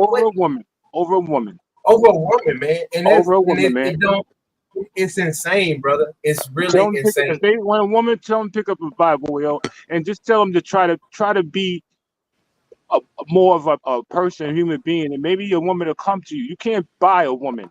You can't buy love. Money don't buy love. Okay, so they coming to you, and you ain't got the answers, yo. You see all the a lot of times they get I didn't mean to cut you off, but they get a whole bunch of attention from these Dominican and Cuban women or whatever these women are. They get attention from them, and then they go and then they get some ass. They have sex with them for one time. They have sex with them one time, and then they mind go crazy. Yeah. It's crazy. Like they in high school. Like, yo, now that I had sex with you, you're my girl. Let me tell you something, man. These women go through more women than attract me. These women that's their business, Joe. To get more and more money, more. It's just like a bus driver. The more people, or a taxi driver, the more people in your seats, the more money you make. And they got boyfriends and husbands at home. You live down there. You can find you a woman if you're living in the places. I lived in Brazil. You could find your woman. You could see who's working. You could see who's not working. You could see who works at the shoe store and who works on the street. You can find it that way. You know, Coach, all the passport bros and Sims always, they're going to get angry with me because I tell it like it is. I shoot it from the hip. Right. But anyway, I got to give it to the I don't know what passport you're bros. talking about. Sims, I got to shut up, you're Frankenstein looking. Listen. Oh, man, you came up I then. get You it came to up. the- You I get you it. afraid to Listen. came up. Person that Listen, came up talking a lot. shut up. Just Came shut up, up. you clown. Shut up. Shut up. Came up. Shut up. Came up. Man, I'm laying in my bed. I Hey, don't come out my bed for a man. Shut up. Come up. Listen. So You think I gotta came with a give it man? up. I gotta give. Shut up, Frankenstein. I gotta give it up to the passport bros in the pandemic because they leaked out what Hey, some man, of us brothers did on the secret tip. We like exotic women, okay, and that's why we travel to these foreign countries. Simple as that. Right. That's the answer. We like exotic women. No, I with, like the that. cocoa Hey, skin I'll and their long hair. Yep. Yeah, And okay. my Shut up, me stupid. being Shut up, say stupid. this, me being Creole and all the people I play baseball with and the black guys, they be like, man, I want a light skinned girl so bad, man. I want a Louisiana Creole girl so bad. And it seems like the passport bros, for some reason, they love these light skinned girls with the straight hair or whatever. But I don't. Hey, Razor, what you laughing at, brother? Am I right or wrong? I just want to interject, man, and just say, man, look, guys, man, when you go to these countries, say for example, you're living in these countries, make friends with the local men. Make friends with the local men because they will introduce you to good women. Yep. They will introduce you to good women. They can recommend good Dominican women, Brazilian women, Colombian women. Make friends with them first. Don't go get off the plane. Don't get off the plane and don't get off the plane and just go for the first girl you meet. For advice, like Frankenstein does. Don't go to another simp or passport bro for advice. Go to the locals. Make friends with the locals. Okay? Ain't that right, Frankenstein?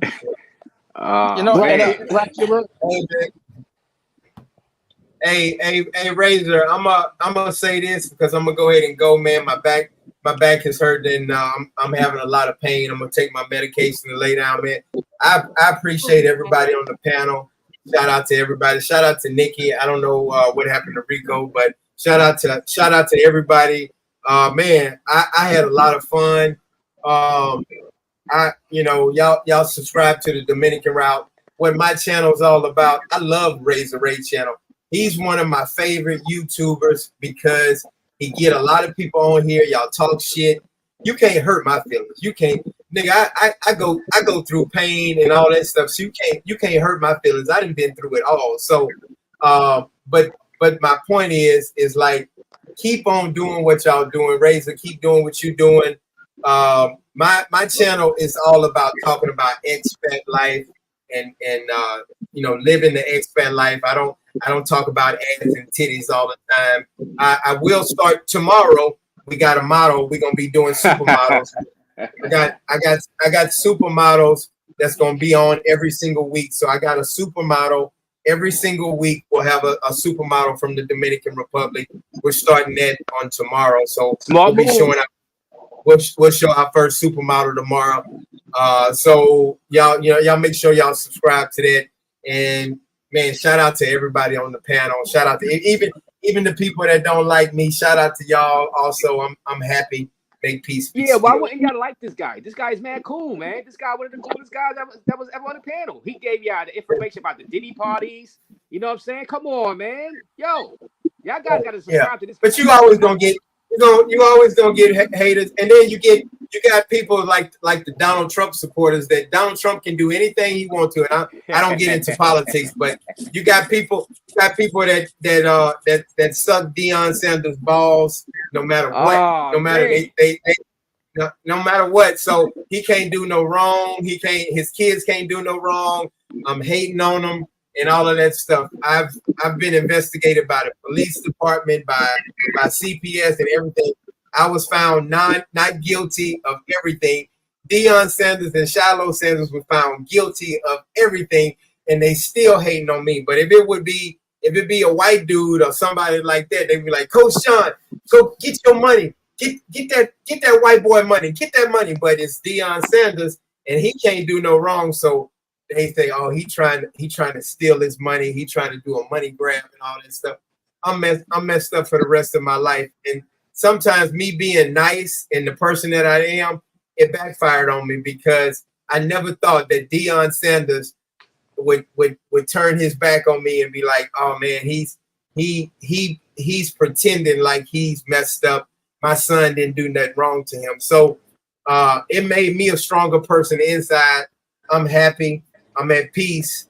But yes, I want to receive my money. I believe I'm gonna get it.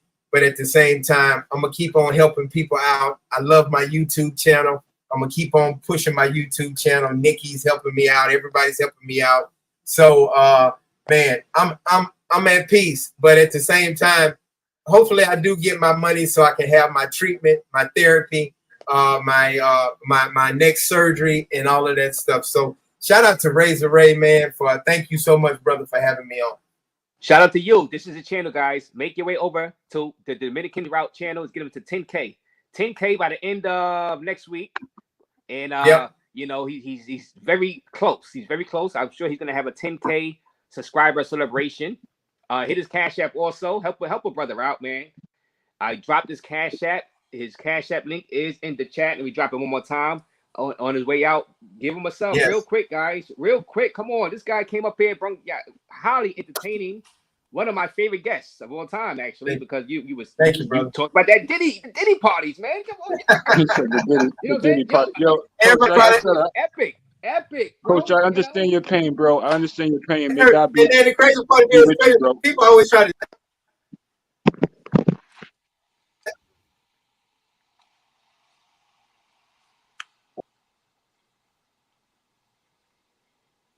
Oh, he got frozen. He's frozen. Yeah, I think he cut off. Yeah, man. Definitely a good guest, man. He was taking the shots, and it was just flickering off of him, man. So good guest. That's good. You're a good guest. You're a good guest. Can y'all hear me? Yeah, this one of the better guests, man. Yeah. Thank you, brother. Hey, man. And you know, people. I'll say this, and I'll be gone, man. People don't bother me when they talk about all this P Diddy shit and gay shit and all that stuff. That's when people are always trying to troll people and all that stuff. But man, I wish everybody on the panel, God bless y'all, man. If y'all need help from me, when y'all fly into Santo Domingo, y'all reach out to me. I got Airbnbs, I got places. If y'all looking for a relationship, some people looking for girls, some people looking to have a good time, y'all reach out to me, reach out to Nikki, reach out to me, and I'll help y'all out, man. Razor Raze, take care, brother. Salute, Coach John. Salute to you. Peace, brother. Peace. All right, and that was Coach John. And go ahead and make your way over to Coach John's channel, guys. You know, and Nikki's channel. I dropped her channel in there. I subscribed to Nikki, and you know, that was a great guest right there. Great. We're supposed to have Uncle Rico. He dropped off. I was trying to get him up here. Well, he probably Well, thing is, me and Dominican Route, we got into the deep conversation. So I said, well, I was gonna bring him on closer to when the panel was gonna hop on, but he had probably got tied up, got busy. So but shout out to Rico. He's welcome up here. Also, today or another day, if you want to hop on and get on some of y'all Passport Bros, goddamn it. So guys, anything else for you guys want to say? You know, we still got 194 people watching, so go ahead and chop up a bit. Shout out to Razor Raze. I stand for a few more minutes. Opening up. I got a couple more beers left, actually. All right, hit the like button, guys. Man. Subscribe. Yeah, man. Good. Like I said, man, this was one of the better guests, Razor Raze, man. It was epic. He was just, those shots wasn't even affecting him, man. Like he said, I mean, he could take any shots, but salute to him.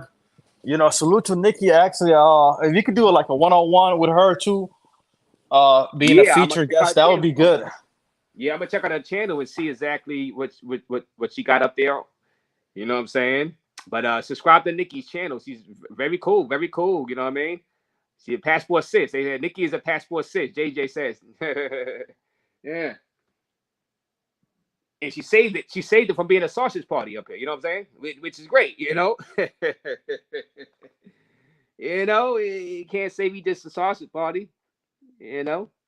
Yeah.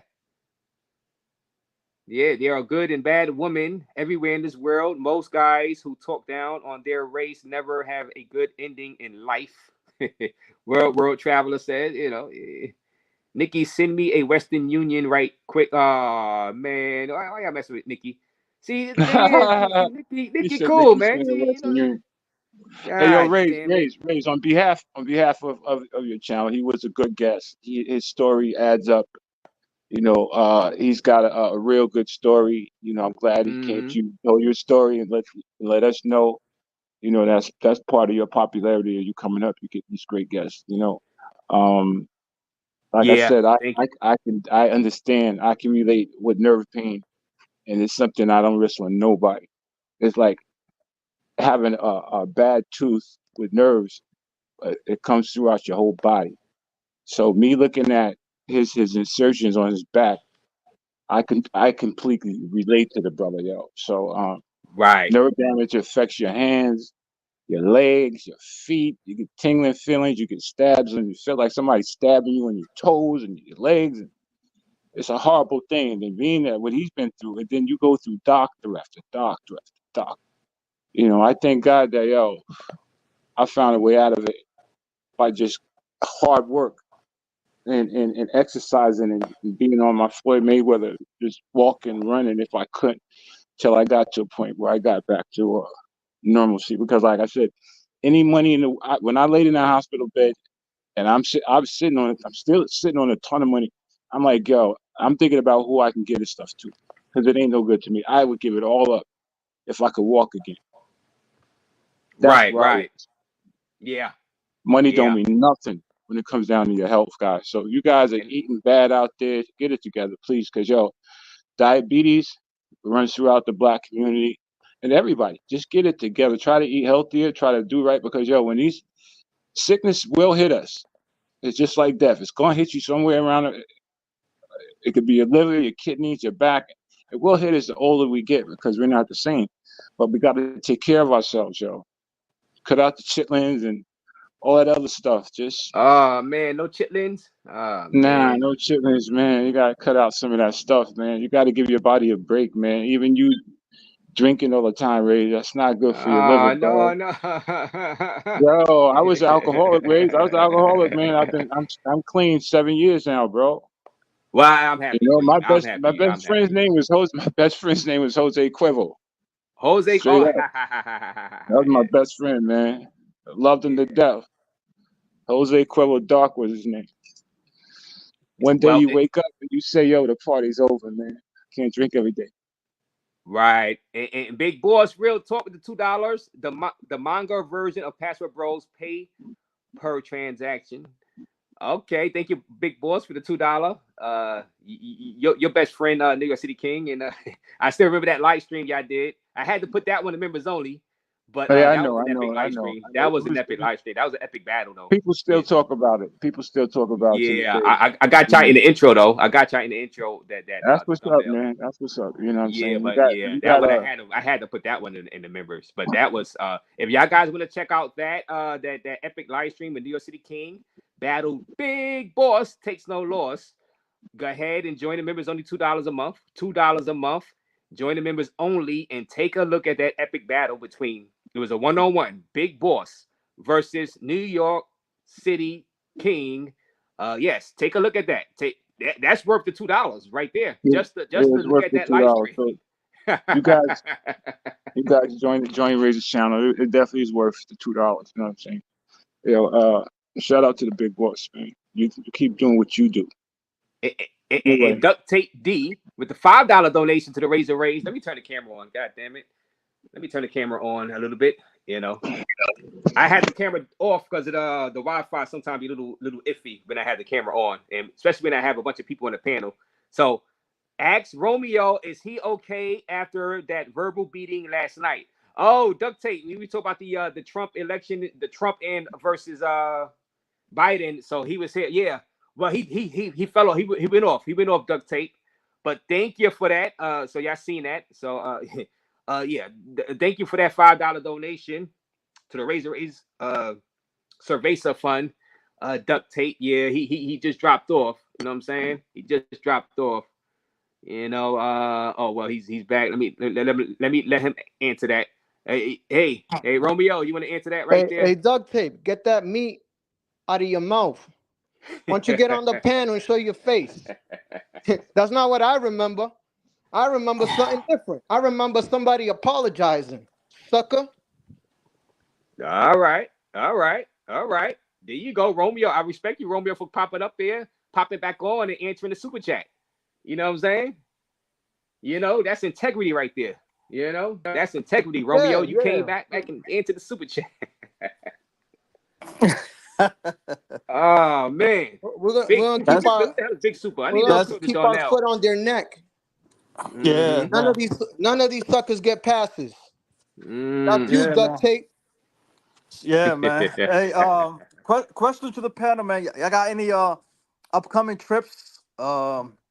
Any trips? Y'all going somewhere, guys? Anybody in the panel? Like you going somewhere? All right. Well, I don't know. I might randomly go somewhere. Great. Yeah, I just got back. I mean, I just got back from panel a few weeks ago, so I'm thinking about. I'm actually thinking about Colombia or back to Asia. Just to see how things are.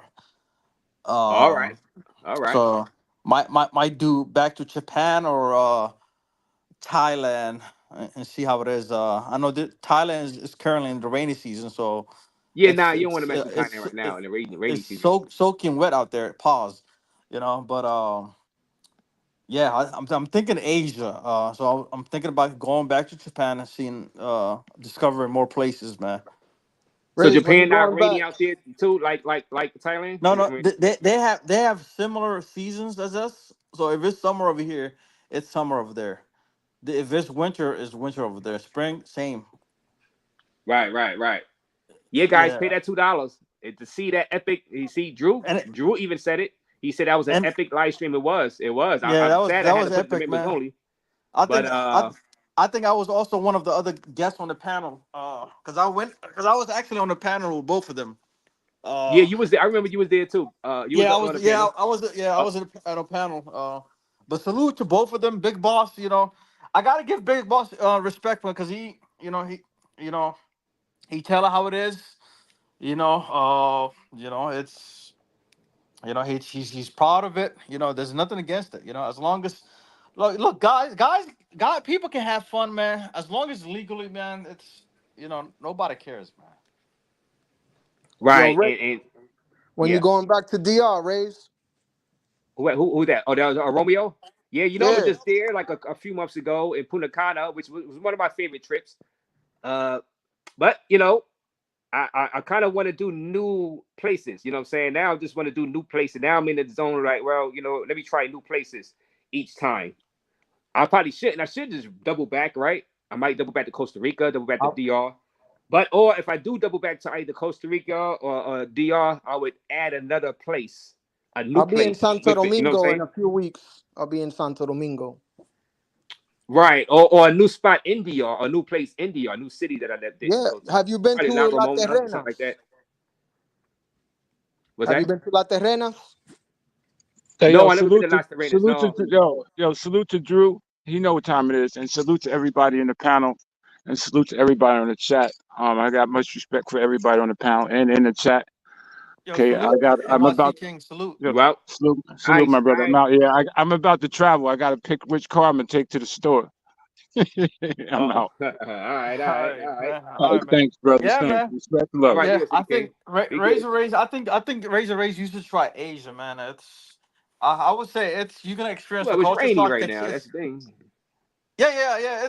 I'm just saying in general. Like when you go during the non-rainy season.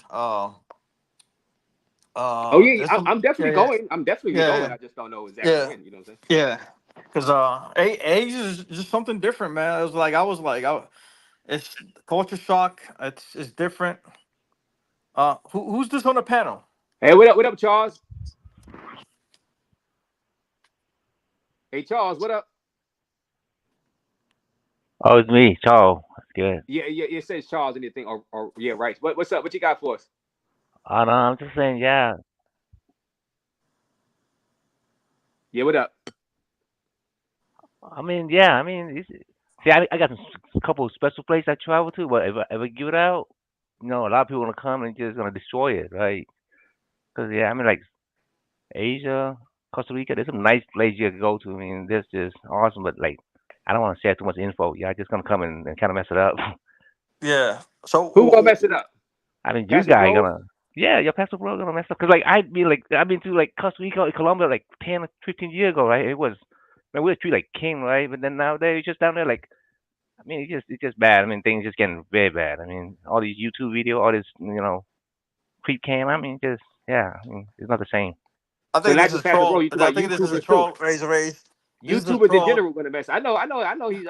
Get him out of here, Razor Raze. Razor Raze, don't give him his 15 minutes of fame. Get him out of here. Yeah, I think that's a troll. But anyways, what do you mean? No, wait. What do you mean? I mean, I've been traveling more than you, and been like 15 or 20 years more than y'all. I mean, and I've been like retired since I was 27. So I'm not working, right? And I don't know home. So okay, so you got any favorite places you've been to so far? I mean, okay, Costa Rica is expensive. It's nice, man. As long as you have the money, you can have. I mean, you can have the best girls, the best experience. You can do whatever you want, right? Colombia is, take the risk, man. Just travel down there. I mean, what part of Colombia have you been? Medellin, Cartagena. I mean, okay, now you say Medellin wrong. You can't even say Medellin. Who cares? Go to that park, whatever. Who cares? It doesn't matter. You don't even travel. You're a troll, bro. What do you mean? What do you mean troll? I mean, what do you mean? You're a troll, man. What do you mean? I got like more passport stamp than you. Definitely. I've been traveling 15, 20 years. When the way was back then. Wait. His English is not the best, but he might have some experience with traveling. You know what I'm saying? He might not just communicate the best, but give the brother a shot.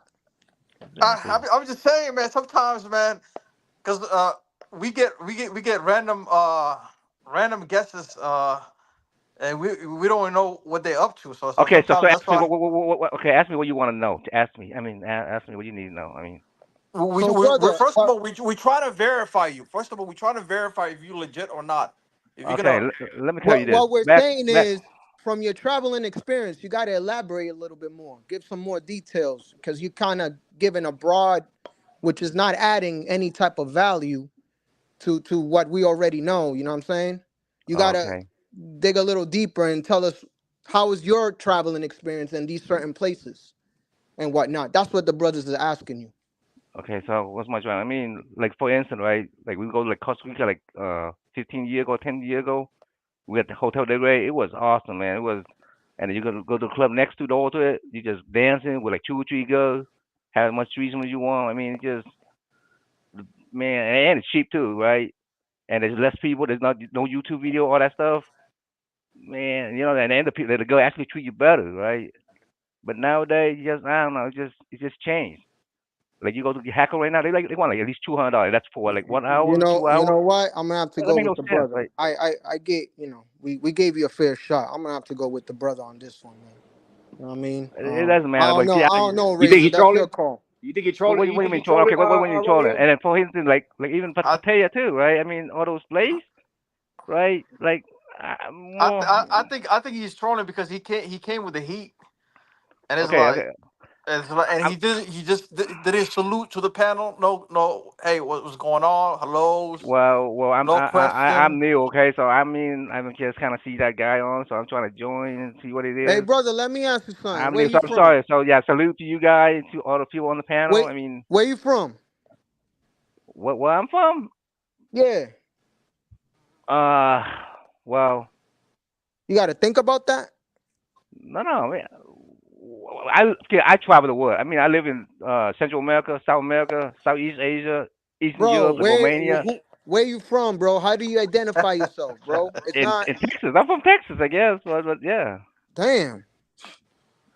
So what do you need to know? I mean, you want me to tell you what's happening in Romania? No. Or what happened in Southeast All right, Asia? you know what? You came up here. Go ahead and say what you got to say. You said we ruining your places and this and that. No. What did you feel about the guest, the main guest up here today? That's No, what you. no, I'm sorry. Or you just wanted to Somebody talk about us. was just trying to ask me, so I don't know. Just trying to keep my little opinion. So I'm sorry if it kind of going kind of wrong. So my bad. Yeah. So I think Do kind you of coming want in to wrong. to cam up a bit? No, I don't. No. But yeah, I kind of coming wrong because I just want to keep my little You're opinion. ashamed. You're But ashamed about how you correctly. look. You're ashamed about how you look. You don't want to cam up. I don't need. Why need to shame up? I mean, why need to? You know, Because you had a I want to female travel. up here, I you mean, had I a still want female to up travel and here, have you fun probably as a much as I little want, right? embarrassed to show I your don't want face. people. You know, No. I don't want people to know what I see. look like. And let me tell you this, okay? You're right. Like if you want all the good, you need to look good, right? Work out, get your muscle, right? Get your game. You need to have your game, right? That's the key. Doesn't matter, whatever. You Yeah, well, get your game going on, right? Get your game. yeah. Know what's going on. Take the girl out dancing. Not No, just talk but about the sex only. Just go you had no dancing, have receipts on fun. anything Shout you out, coming up shout here. outs You to going up Razor Okay, so what you Raze need to know? You for had all no the receipts patience. on anything you've done. That's what I'm saying. You could be a lame. You don't. I could say that you get no ass anywhere. You know what I'm saying? So Yeah, so I'm saying you need to know the game. It doesn't matter. I mean, any ass. I will tell you this. Even in the any Europe, country. no. Even in the USA, right? I still got to ask. I go to like, you know what I mean? I've been training. Well, you go to the strip club. No. You know, go to the strip club and learn your game there, right? And learn how to speak I Spanish. figured. Right? Learn to speak whatever language you need Yeah. to. Yeah, exactly. I love to speak Spanish. And Yo, you do speak Spanish. No, I love to speak Spanish, right? So Oh, learn okay. whatever the local how the game is. Like the other guy's right? You have to talk to the local. You want to you meet the best girl or whatever. But you there just for fun and go have fun, spend your money, man. And you want more fun, and just tip them, right? That's the key. That's it. Tip them more, then they'll give you more fun. Whatever. It's all about money, Okay. really. That's all it is. Okay. But yeah, that's my opinion. But yeah, I can continue on. Just quiet down. That's it. All right. Well, since you really got nothing, really, you got no experience to talk about and no receipts. Okay, thank you for what popping kind on. of experience you need? Tell me what kind of experience you need. No, you got Like, no real experience because you could be lying for all I know. You got a YouTube Okay. channel. So ask me something to kind of verify me, like You got how a much YouTube tackle channel. is. You got a channel. You don't got no channel. You don't got no. Yeah, you just don't got no receipts. So if you got Because I have nothing enough else money. No. interesting to say, Okay. Why do you I got need anything a else YouTube channel interesting to when I say? have like Before I a kick lot of you off? rental home, right? That kind of You got 1 minute. say. Entertain Okay. me. Or I'm gonna Okay. kick you off. So why do I need a YouTube channel when I have rental home that continually paying me every month, right? Retire early. You don't need to wait till whatever old and retire. That's what's the whole point. Works 9 to 5, right? Just. Well, I don't believe you. You need more people. I don't know. Why do you need a YouTube channel? I got a lot of rental home where I can just collect rent every month. I don't have to do nothing. I don't believe you. So, but it doesn't matter. So tell me what Because you can say country anything. you You need can to say know. you might as well say you're a millionaire. Go ahead. I am a millionaire. I don't know. I mean, I own a lot of homes, so that makes me a millionaire, right? So 5, 10 million. You might as well say 50 million. But anyway, I'm telling you, if you try to like travel on a budget and have fun, it doesn't make no sense. You have to have money, right? You have to, and you want more fun to tip them, right? And yeah, go. That's it. Just go for the best girl, man. No, I shouldn't say all that stuff. Okay. Yeah, but all right. Okay, yeah. I just gonna be quiet. Let you guys talk. I mean, I'm just All right. Well, anybody else want to say something before I kick Rice? What's that? Rice Calm off. Well. Actually, no. Rice Gum is also my friend too, and he's a very very high end YouTuber. Rice He had Calm like is 10 what? million subscribers. No, Rice Gum. He's what? So this is not even your name. So you No. Rice Gum. I'm his friend. Rice Gum is my friend, and he have a 10 million subscriber in YouTube. So you're a troll. You are a troll. No, he's my friend. I'm his friend in Las Vegas. Why don't you use your name? He's a big streamer and a YouTuber, and he you see. And he knows some of the biggest streamers in Kick, Twix, and then whatever. And on YouTube, he got like 20 million subscribers. If you know Rice Gum or Rice whatever, you would know him.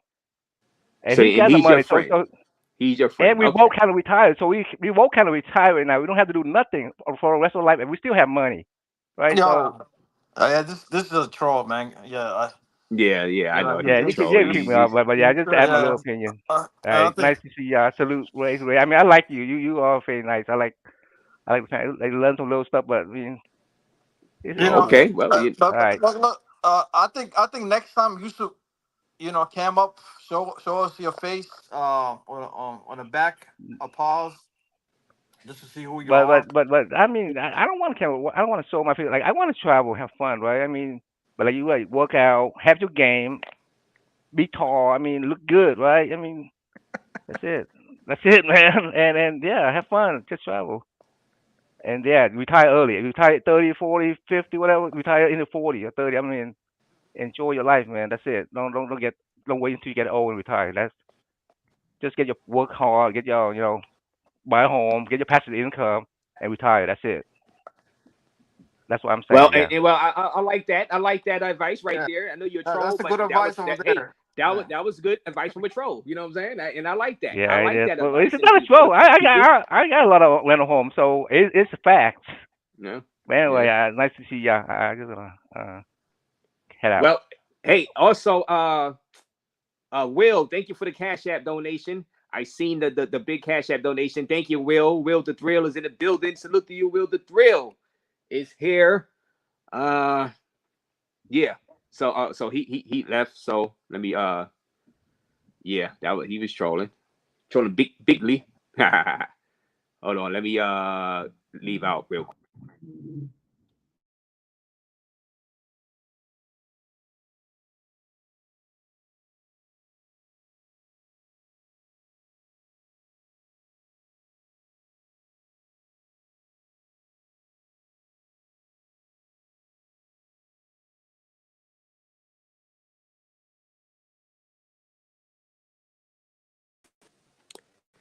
Yeah, Chris, what up? So you still here, Chris?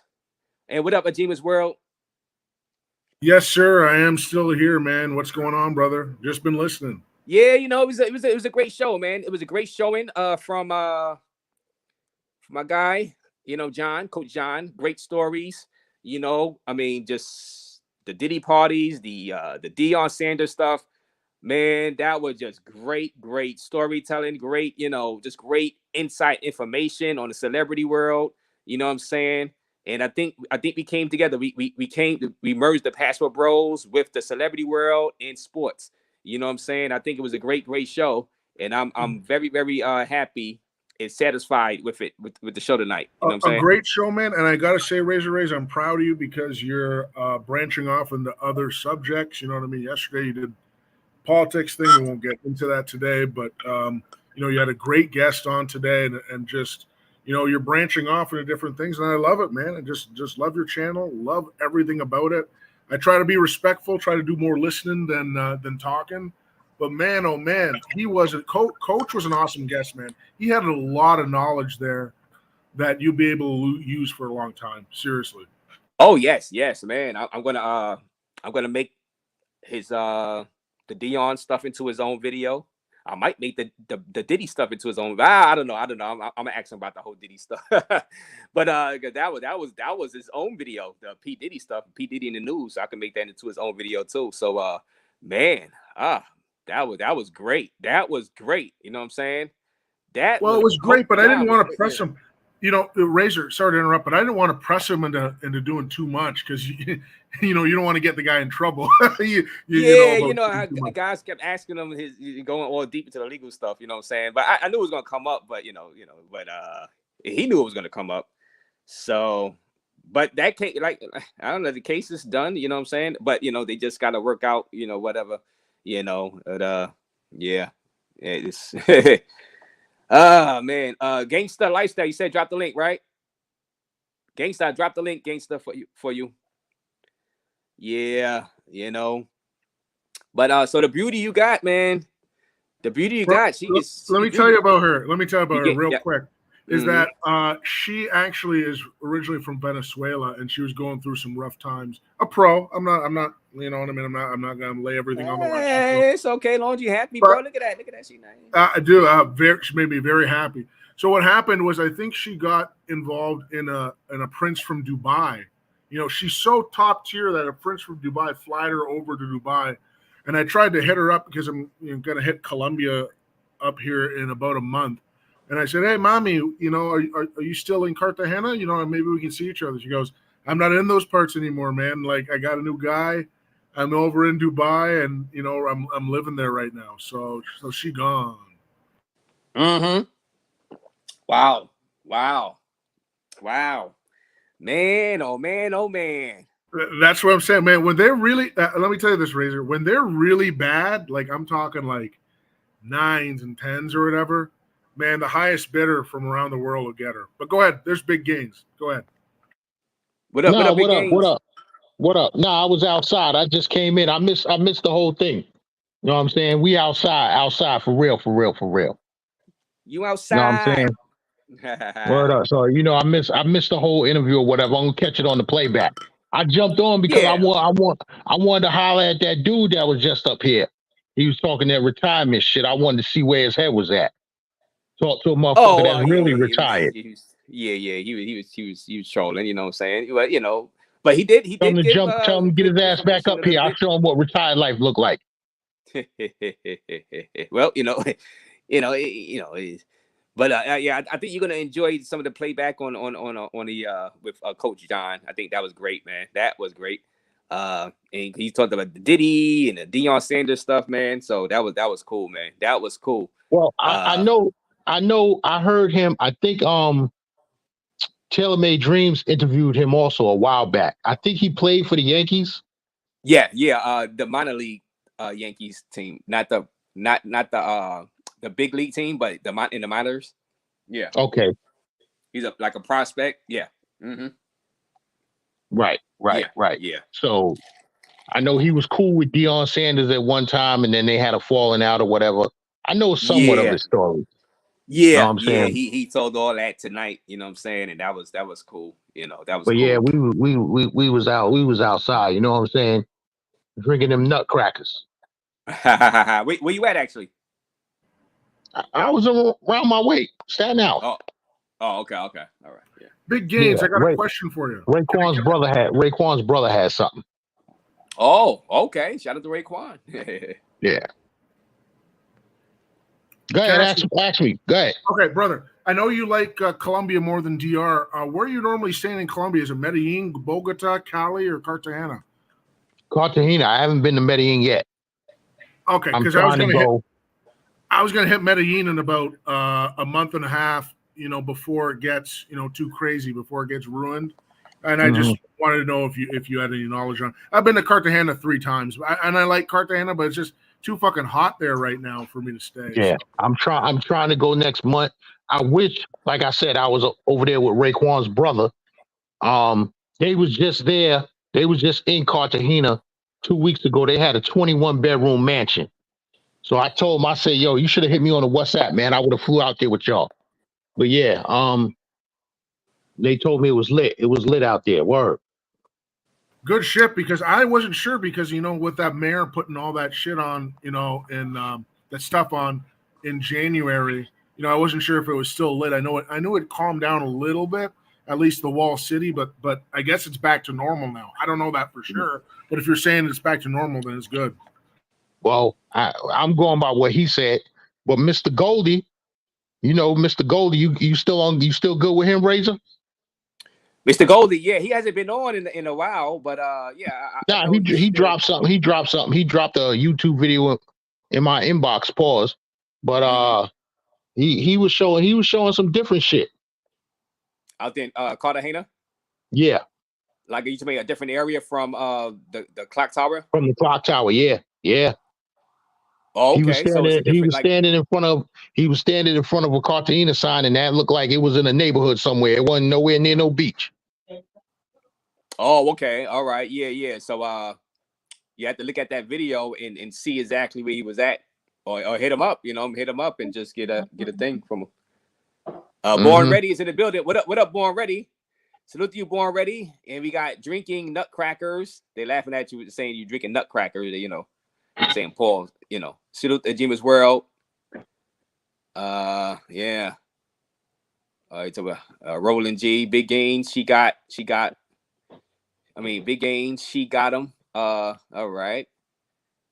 Weight gains never been to Medi. Compare more X. I don't understand this thing where guys be acting tough on these lives. That is irritating. Yeah, you know how I go. You know, people get tempers flare. You know what I'm saying? I He mean, definitely no, Asian no, days no, over no, figures. no smoke for Romeo, but he be telling cats to cam up. What is that gonna do? What? So you can snap on them? You cam up, they snap back, and what? Yeah. If you ain't gonna throw them hands, just chill, Christian Ashley. Exactly. And ain't nobody throwing them hands. Mm-hmm. You know what I'm Zed, the saying? friendly misogynist. Oh no, not misogynist. Misandrist. Zed, bring James and Nakme's. Yeah, James. What the hell happened to James? James Ever is since done. He's you done. paid to kick off that stream, he think he's banned. No, you're not banned, James. You can come back in. Nah, James. he can't come back in. He can't come back in. Yeah, that was for that stream. Yo, I don't know. Maybe he felt No, offended Razor. that you kicked him off. We got him kicked off. We got him kicked off here. And I dropped some money, and I dropped something on the Cash App from Intuition for them not to bring him up.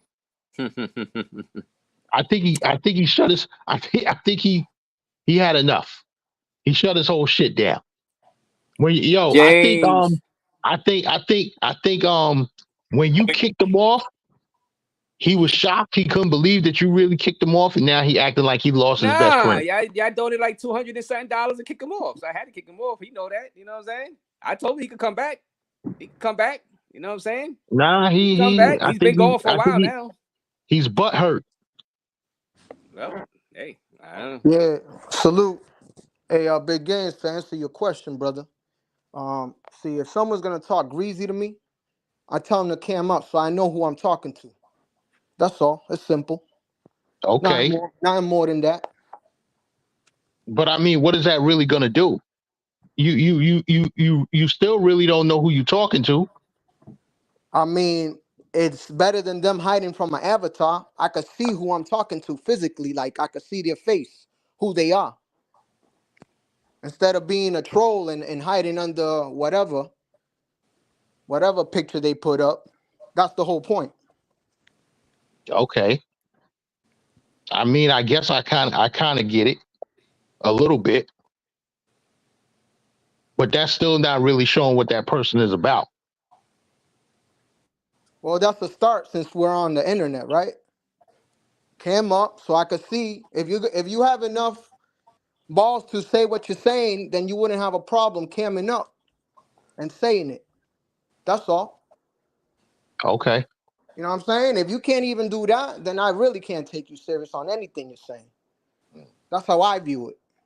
But everyone's different. Okay. Well, I'll leave it at that then. Yeah, it's all good. But yeah, what happened? What happened to that brother? Who that?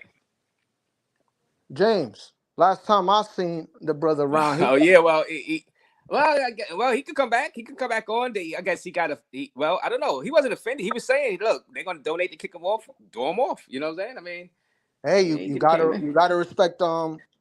But that was like a whole month ago. I don't know where. Yeah. Okay, I'll say this: if you come back up, don't try and take over the show like it's his. Which is what he's trying to do, Razor. He's trying to take over your show. Because, like I said, I told you what he said. He said, if I didn't like what he was saying, to, shut it down. He said, I don't have to listen. I said, I don't sign on to Razor Raze to listen to you. I sign on to Razor Raze to listen to what he's talking about and the guests that he's interviewing. I don't sign on to listen to you talk your bullshit. It's not your show. And I told him on more than one occasion, build up his own channel and talk that shit on his channel. Oh man. It's nothing against it's nothing against what he's talking, but the audience over here doesn't want to hear it. So he don't build want your to own big audience. games. He don't want to do the work. I think that's he don't want to do the work to build up his own audience. He's what's called a leech. He's trying to leech off other people. I think, again, I can't read his mind, but Yo, I've been over there. And, yo, I mean, I'm still trying to, understand this YouTube shit. I'm putting in the work trying to build up my channel. But he's coming over here talking about people subscribe to him. Duke, you only got 70 subscribers because nobody wants to hear what you're talking about. Hey, yo, Big Games. Can you put up a link to your channel? I'm gonna go check out your content. I haven't checked it out yet. I'll find it. I'll search it and put it up. Yeah. What was your last trip, Big Games? What country? Cuba. All right. 3 weeks ago. That should be interesting then. I just dropped it up there. I posted a thing. You can vote for me to be in a reality show. If it's Rolando, you asked. So I just posted it down there. Vote for Razor. Yeah. All right. Go ahead, James. Yeah. So I just posted the Cuba content. I ain't the best cameraman. I'm working off of my phone. About to cop that Insta 360 camera, but I ain't the best cameraman. You know what I'm saying? Just the fact that you in Cuba, which is kind of isolated, you're already winning off of that. So, that's some good content right there. But yeah, you know what it is. But my channel mainly isn't. It's not about travel. It's about motorcycle, which we travel on the motorcycle state to state. So it kind of got to do with travel, but not the type of travel that everybody in this space wants to see. Unless I pull up, to a motorcycle event and it's mad chicks and I show the chicks. That's different. Right. You know what I'm saying? But y'all don't want to see them chicks that be at them motorcycle parties. Y'all don't want to see them. What you be riding with, Big Games? You be on the Harley? What you got? Yeah, I got an Indian Challenger. Oh yeah, that's a big boy right there. All right, I'm dropping your link, Big Games. Let it load up, and you can sign up to the Gangsta Lifestyle channel. Oh man, that's not even the channel. What the hell? Why? That's it. That's it. I changed it back to the Gangsta Lifestyle. Okay. All right. Yeah. All right. So the Gangsta Lifestyle is it. That's LYFE, right? Yeah. Okay. Let me see. It'll pop up. Let me see. It'll pop up. Let me put Cuba by it because you dropped the Cuba video too. Yeah.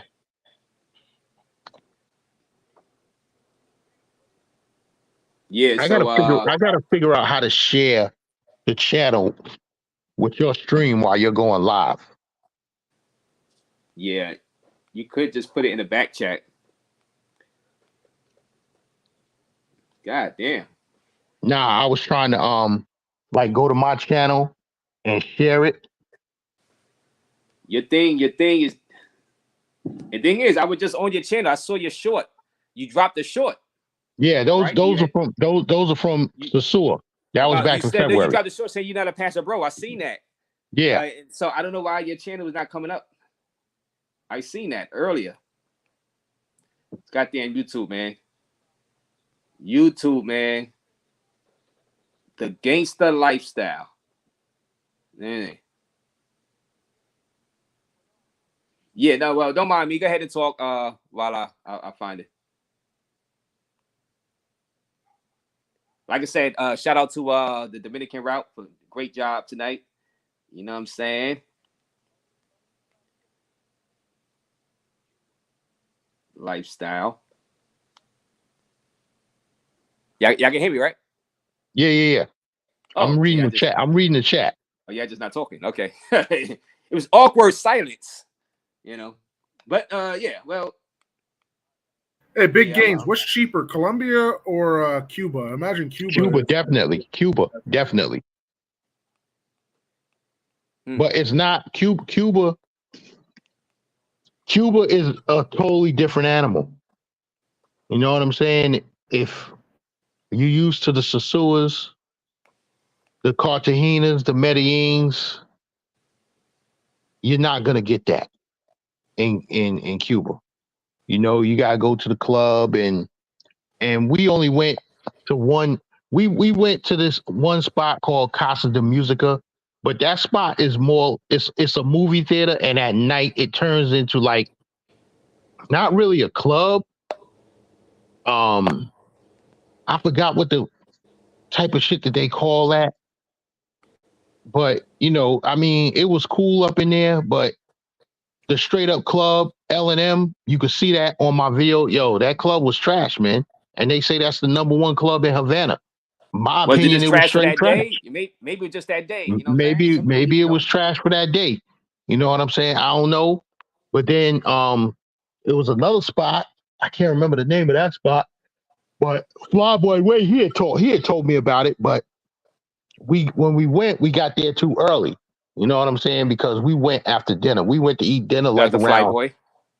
Yeah, we went to eat dinner like around 7, 8 o'clock, like 7 o'clock. And then went to the club. And my man was saying, yo, Gans, you don't think we going too early? I say, yo, if I go back in the villa, I'm going to sleep. You know what I'm saying? Right. So yeah, we hopped in the cab and we went over there, and it was too early. And somebody said that spot was popping that night. I can't remember the name. If Milano's in the chat, he knows the name. He knows the name of all them spots because he was hitting me up. He was telling me, check out this club, check out that club. You know. Yeah. So Desmit said he just subbed the Big Gains. I dropped your channel link. So this is Big Gains channel right there. Big Gains channel right there. Sub up, guys. Sub up. You know, it's nice to have different types of content. You know what I'm saying? Different types of content creators. Of course, y'all know YouTube. You know, you get all types of content. It doesn't have to be solely travel all the time. You know what I'm saying? So, which y'all already know because y'all watch probably hundreds of different channels anyway. That's different niches. So, and that's right there. Big Gains channel right there. Man. Woo! It's been fun. Yeah. I gotta have Nikki back up here. One of these days. So subscribe to Nikki channel too. I dropped Nikki channel up in here. Subscribe to Nikki channel. She'll be back up here one of these days. Man, oh man. Well, if that's, let me see. Just subscribe to Big Game. So that's Rolando just subscribed. Desmit just subscribed. I guess Romeo gonna subscribe. You know what I'm saying? Yo, thank you. I appreciate it. I think Big Boss is already subbed, but I don't know. But well, probably not. Let me see. That's all right. Sub up. Come on, right? Sub up the Big Gains. Sub up the Big Gains. You trying to get that monetization, right? Big Gains. You might as well make some money while you you know what I'm saying? Might as well you doing it. You know what I'm saying? You know. Norman, what up, Norman? Trying to, you know, about to get some new camera equipment. You know what I'm saying? I just seen my man today because what it is, everybody in on the motorcycle scene is rocking with that Insta360. Right. Because that camera, you can actually place it on the handlebars of the bike, and whatever way your head turns, the camera's going that way. So it's giving you that real 360 view. So that's the camera I'm trying to rock with. Okay. As opposed to the you know, what everybody in travel spaces usually they using the DJIs and the what's the other popular one? Can't think of the name of it right now, but yeah, that Insta360. I'm trying to rock with that camera. Okay. Cool. Well, let me see, and I guess everybody subscribed to the end. Salute to Norman. Norman just subbed the Big Gains too. So Norman just subbed. Yeah, guys. Yeah, sub up, man. Sub up the Big Gains. Yeah, Desmond, I have traveled solo, but I'm about the party. You know what I'm saying? So I always travel with my crew. You know what I'm saying? It's more fun with the crew. Most likely Cartagena, I might go by myself, but I doubt that's gonna happen because my people is already talking about jumping on board. Like I said, I wish I went out there with Raekwon's brother. He had a 21 bedroom mansion. in Cartagena. I'm trying to find out where the hell he find that shit at. Wow. That's that Wu-Tang money coming in. So yeah. and you know what I'm saying, we going out there for we going out to Vegas because you know they got the I forgot what hotel they are. They got the residency in Vegas. I forgot which hotel though. But we going out there for that in September. Right. Okay. All right. Well, if y'all got nothing else ready to say, I'm gonna go ahead and end the stream. Let me see. Let me just get this time. All right, talk to this guy, Big Gains. Who's that? The troll guy. Oh, the retirement guy. He came back right. up. Yeah, he's right. All right, right, Tom. Go ahead. Talk to Big Gains. What you was talking about, homie? Well, I'm just saying. They were saying like, I'm saying. Okay, so what come y'all on, want to ask? don't stutter now. You got a young guy up here that's retired. I'm in my early 50s. I'm retired. Yes. Money, traveling, living lifestyle the way I want to. So, what's up? So I retired in my at 27, and I own a lot of home. Right back then, I worked like 3 jobs. Right, get my money. Right, and then buy a home when it was cheap in Texas, like 10 years ago. Right. So now all the home is like double, triple in value. Right. Now I just rent those home out. Right. And guess what? Central America, you don't need that much money to live in Central America or South America, right? And live comfortably, right? And I got like how many homes? I got 6 homes in Texas, 1 home in Costa Rica, right? Okay, your house in Texas. Yes. What's the market value on that house right now? One of your houses in Texas. Well, I got a couple 2-bedroom condo and some 3-bedroom and 4-bedroom home. Those are like okay. Your $400 for one of your 4-bedroom homes. What's the market value on that? 4-bedroom home. That's about 350,000. 350,000 for a 4-bedroom home. I got a 2-family house in New York City, right?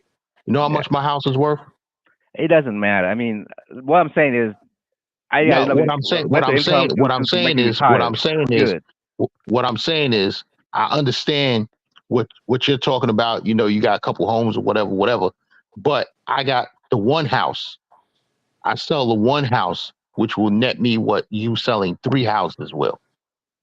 So I'm just saying the market value in New York is higher than what it is in Texas. You're winning because you said you bought them early in the game, so you probably it was like 100,000. Now it's like 300 something thousand. Yeah. Yeah, you probably bought the house for like 80 to 100,000, and now it's worth 300,000. Exactly. So that's definitely a come up. Yep. That's definitely a come up. And it's still going up. And I just rent those home for like $2,000-$3,000 a month. So it's what? I got like 10,000, 15,000 a month, and I have to do nothing. Now with that, I could definitely provide Colombia or Costa Rica, right? Or even Southeast Asia. Or well, like you can get a 3-bedroom. You can get a 3-bedroom condo in Cartagena right now. I know the apartment building. It's right by the airport. 3-bedroom condominium overlooking the ocean for $70,000. My partner just bought 2 of them. Yep. And they're doing the renovations right now. Both apartments should be ready. Because you know they don't work fast out there. So both apartments should be ready by late 2025, maybe early 2026. Yeah. And then I got some other partners what I'm trying to jump in on. They bought houses in Punta Cana. They got 3 houses in Punta Cana right now. Jumped in on them for 150,000 each. Yeah. Yeah, because back then real estate is much easier to make money. Right nowadays, it's just much harder.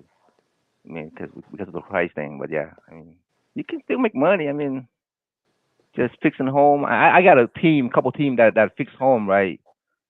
Then I don't know, they just give me like 1,000, 2,000 just to kind of monitor manage the project and bring the right people to finish the job. That's it. I mean, so I got enough money. I mean, I don't need to work. So But this guy was saying I was trolling, capping. I never been traveled to anywhere. I said, in fact, I've been traveling and have way more fun than you guys because I have the best girls because I have the money, right? And I know To the the game. dude, And you need to talk correctly, know the game, right? Don't, it's just not all about sex. You need So you to saying like big think about games don't this. get the best girl? Big games don't I get don't the know best about game. girl? I'm talking about the other guy. He's gonna say I'm a troll. I don't know nothing. La la la la.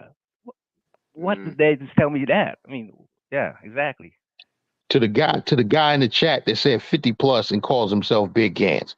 First of all, my last name is Gans, and they call me Big Gans because I'm the biggest one out of my cousins. Well, I was out of all my Gans cousins. You know what I'm saying? And that was my name in the streets, and they was calling me that when I was in my 30s. So ask a question before you try and you know what I'm saying? But yeah, I do know some good location where you have fun and the way to go, what place to go. But I don't want to give all those info out, right? Because it's just gonna get ruined, right? Yeah, it is. I mean, all, like back then they go to Costa Rica, Del Rey, all those nice clubs, all these, even in Colombia, Medellin, something. I mean, it's all out now. Everybody know about it, so it's not the same no more. That's what I'm trying to say. I mean, but yeah, I mean, just have fun, travel, man. The U.S. is not it. I mean, it just yeah. Well, You have more like money I with your said on money. Razor Raze, like I said on Razor Raze channel last night. If y'all vote for this old fart, right? He's not gonna make it. He's not gonna make it another term. He's probably gonna hand the reins over to Kamala Harris. And if she gets in there, black men are fucked royally. She Too made bad her that's from. she made her wave. She made her wave locking up black men in the 90s. That's how she made her name. So I'm letting y'all know. That chick get in there, it's over. I want this chick in there. I want this chick. What Chris Cash's chick. His ex chick. I Well, want her in there. She's good. Look at. well, let me just tell you this, Big Game. I had one other question I had to ask for you. Yeah, Is then in I'm terms gonna of go ahead and end it. Go ahead and end okay, it. okay. Go One ahead. last question. Cuba versus Colombia, in terms of, let's say, chicas, and of course, I already know about Cuba. No internet, you know what I mean? Maybe. Chris, before you even ask your question, in my opinion, Cuba is a L on any question that you want to ask. Wow. except for the cigars. Yep, that's fact. I agree with Okay. him on that one. There you go. Then you answered my question. So no good. No good. Go take the risk. Go Colombia, but watch your back. I mean, just be careful. That's it. I think Colombia is more fun. I'm not telling nobody not to go to Cuba, and I'm not saying that I won't go back. And when I do go back, I'll have a little bit better knowledge, but it's still way far behind Cartagena. It's far behind Dominican Republic. You know what I'm saying? It's just like if you watch my video on Cuba, you'll hear me say Cuba makes DR look like a first world country. Right. Yeah, I mean, I was just wondering if Cuba was what DR was, let's say, 30 years ago, and eventually they'll progress into, you know what I mean, the Colombias and the, you know. Well, maybe we'll. I don't know, because it's kind of hard to say, because a lot of the infrastructure is fucked up out there. Yep, the internet and the home. But yeah, the female is very nice in Cuba, though. I agree with that one. They are super pretty. I mean, far as the females go, you know, you're not gonna see no BBLs or none of that. So everything is all natural. Right. You know? And Zed, the guest was here. He was here hours ago. You know, you just rewind it. This is like we going into 5 hours. So I'm about to end it now. We just winding down now, Zed. But the guest that got robbed by his ex-girl out there in DR, he was here. It's the same guy that was talking about the Deion Sanders and the P. Diddy, the Diddy parties. Same guy. So he's had a very eventful life, you know what I'm saying, out there in Hollywood and in the Dominican Republic right now.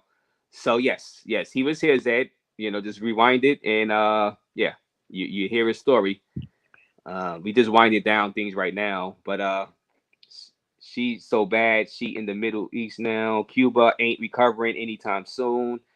Damn games going in on thing. Yeah. So yeah. But thank you guys. Thank you guys. I'm gonna go ahead and end it. Subscribe to everybody that was up here. Yeah, I'm gonna drop down. Yeah, I want to thank y'all for the subscription. I appreciate it. Thank you, Razor. And I got more content coming. All right, and all right. Even you, Rice Com. So, or it's not you, but it's the So it's my first time. I just kind of go Charles. Not right the right way. Yeah, but yeah, my bad. Yeah. But I'm a big fan of you. I mean, yeah, it's good hearing the stuff that you guys talk about and some stuff you can learn from it. Yeah. No doubt. No doubt. All right, Charles. Salute. Salute. All right. Let me see if everybody out of here. All right. Let me see. Exit solo. Okay. Yeah, they go. And yeah. So guys, yeah. So that was Stink Rico says Cuba got some bad joints, but hey, I don't know. He just, I don't know. Big Game just, he did not like Cuba. You know what I'm saying? He just did not like.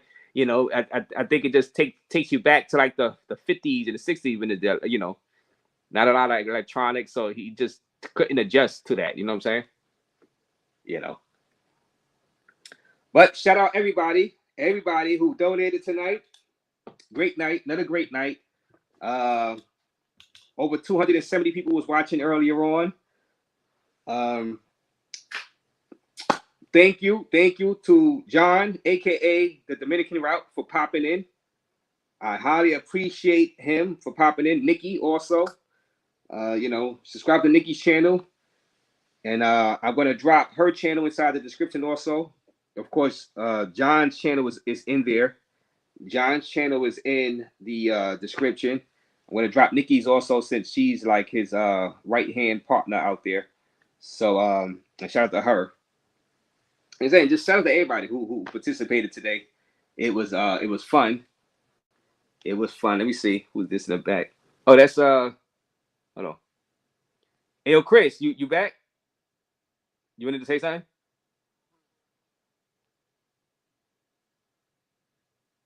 No, he didn't want to say. All right, yeah. So shout out to everybody who donated and who participated. Still vote for Razor Raze to be on the show. Now, like I said, I've seen the girl Emily on Scott Inslee, aka J Rello's channel, and she gave some she gave some information about the show, but go ahead and vote for me there. Oh, well, I'll drop my Cash App. Yeah, hit my Cash App too. But let me put the link to the show again to vote for Razor Raze. You know what I'm saying? Who knows? I'll probably get up there. Like I said, she said that it's not gonna be a house where people could drink my beers. It's gonna be different hotel rooms. I was surprised. I thought they were gonna have everybody in the same house. Whatever, I was like, that guy from Gary, Indiana, I don't trust him around my beers in the refrigerator. But we're not gonna be in the same house. You know what I'm saying? We're gonna be in the same hotel building, but I think we're gonna have our own separate hotel rooms if whoever get picked. You know what I'm saying? I don't know. But and that's if it's legit. If because I didn't talk to nobody yet. I got the lady number. I didn't talk to nobody. So we be like, it's not legit, is it? So who knows? You know what I'm saying? I'm just having some fun with it right now. Let me see. Let me. Where the hell is my link? Where the hell is my link so I can drop it in here? All right, I got it. Vote for Razor Raze. Vote for Razor Raze. Santo Domingo, vote for Razor. Yeah, there you go. Why the hell not? Why the hell not? Vote for Razor Raze. Okay. Let me see. She said, "Oh, they giving plastic surgery to win." Oh man, she sounded fishy.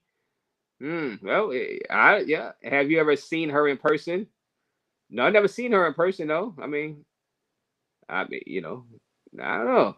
James is not around. I was telling James he can come back. I said that was for that one night. They donated like between Nat Measy and the rest of the guys, Sunday Smoke, and Big Games. They donated like $240 $40 to get James out of here. You know what I'm saying? Off the for that night. That was just to kick him off for that one night. He understood that. He could come back. You know what I'm saying?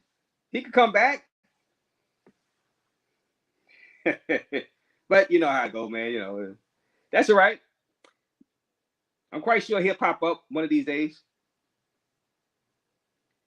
You know, he probably like, look, if he not wanted here, you know, he's not gonna come back here. You know what I'm saying? I didn't say I didn't want him here. They said that. They sent the money. I didn't say that, but they sent the money to kick him off. You know what I'm saying? They were like, look, he could have matched it to stay on. He could have sent $300 to stay on. They sent $250 to get him off. He could have sent $300 to stay on. For immunity. We do like Floyd. Hey, James, you could have had, James, you sent $300 for immunity.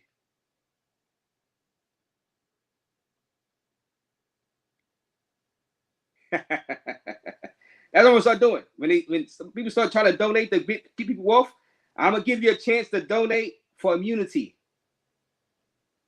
Like foreign only channel. I do gotta get some different glasses. That's for sure.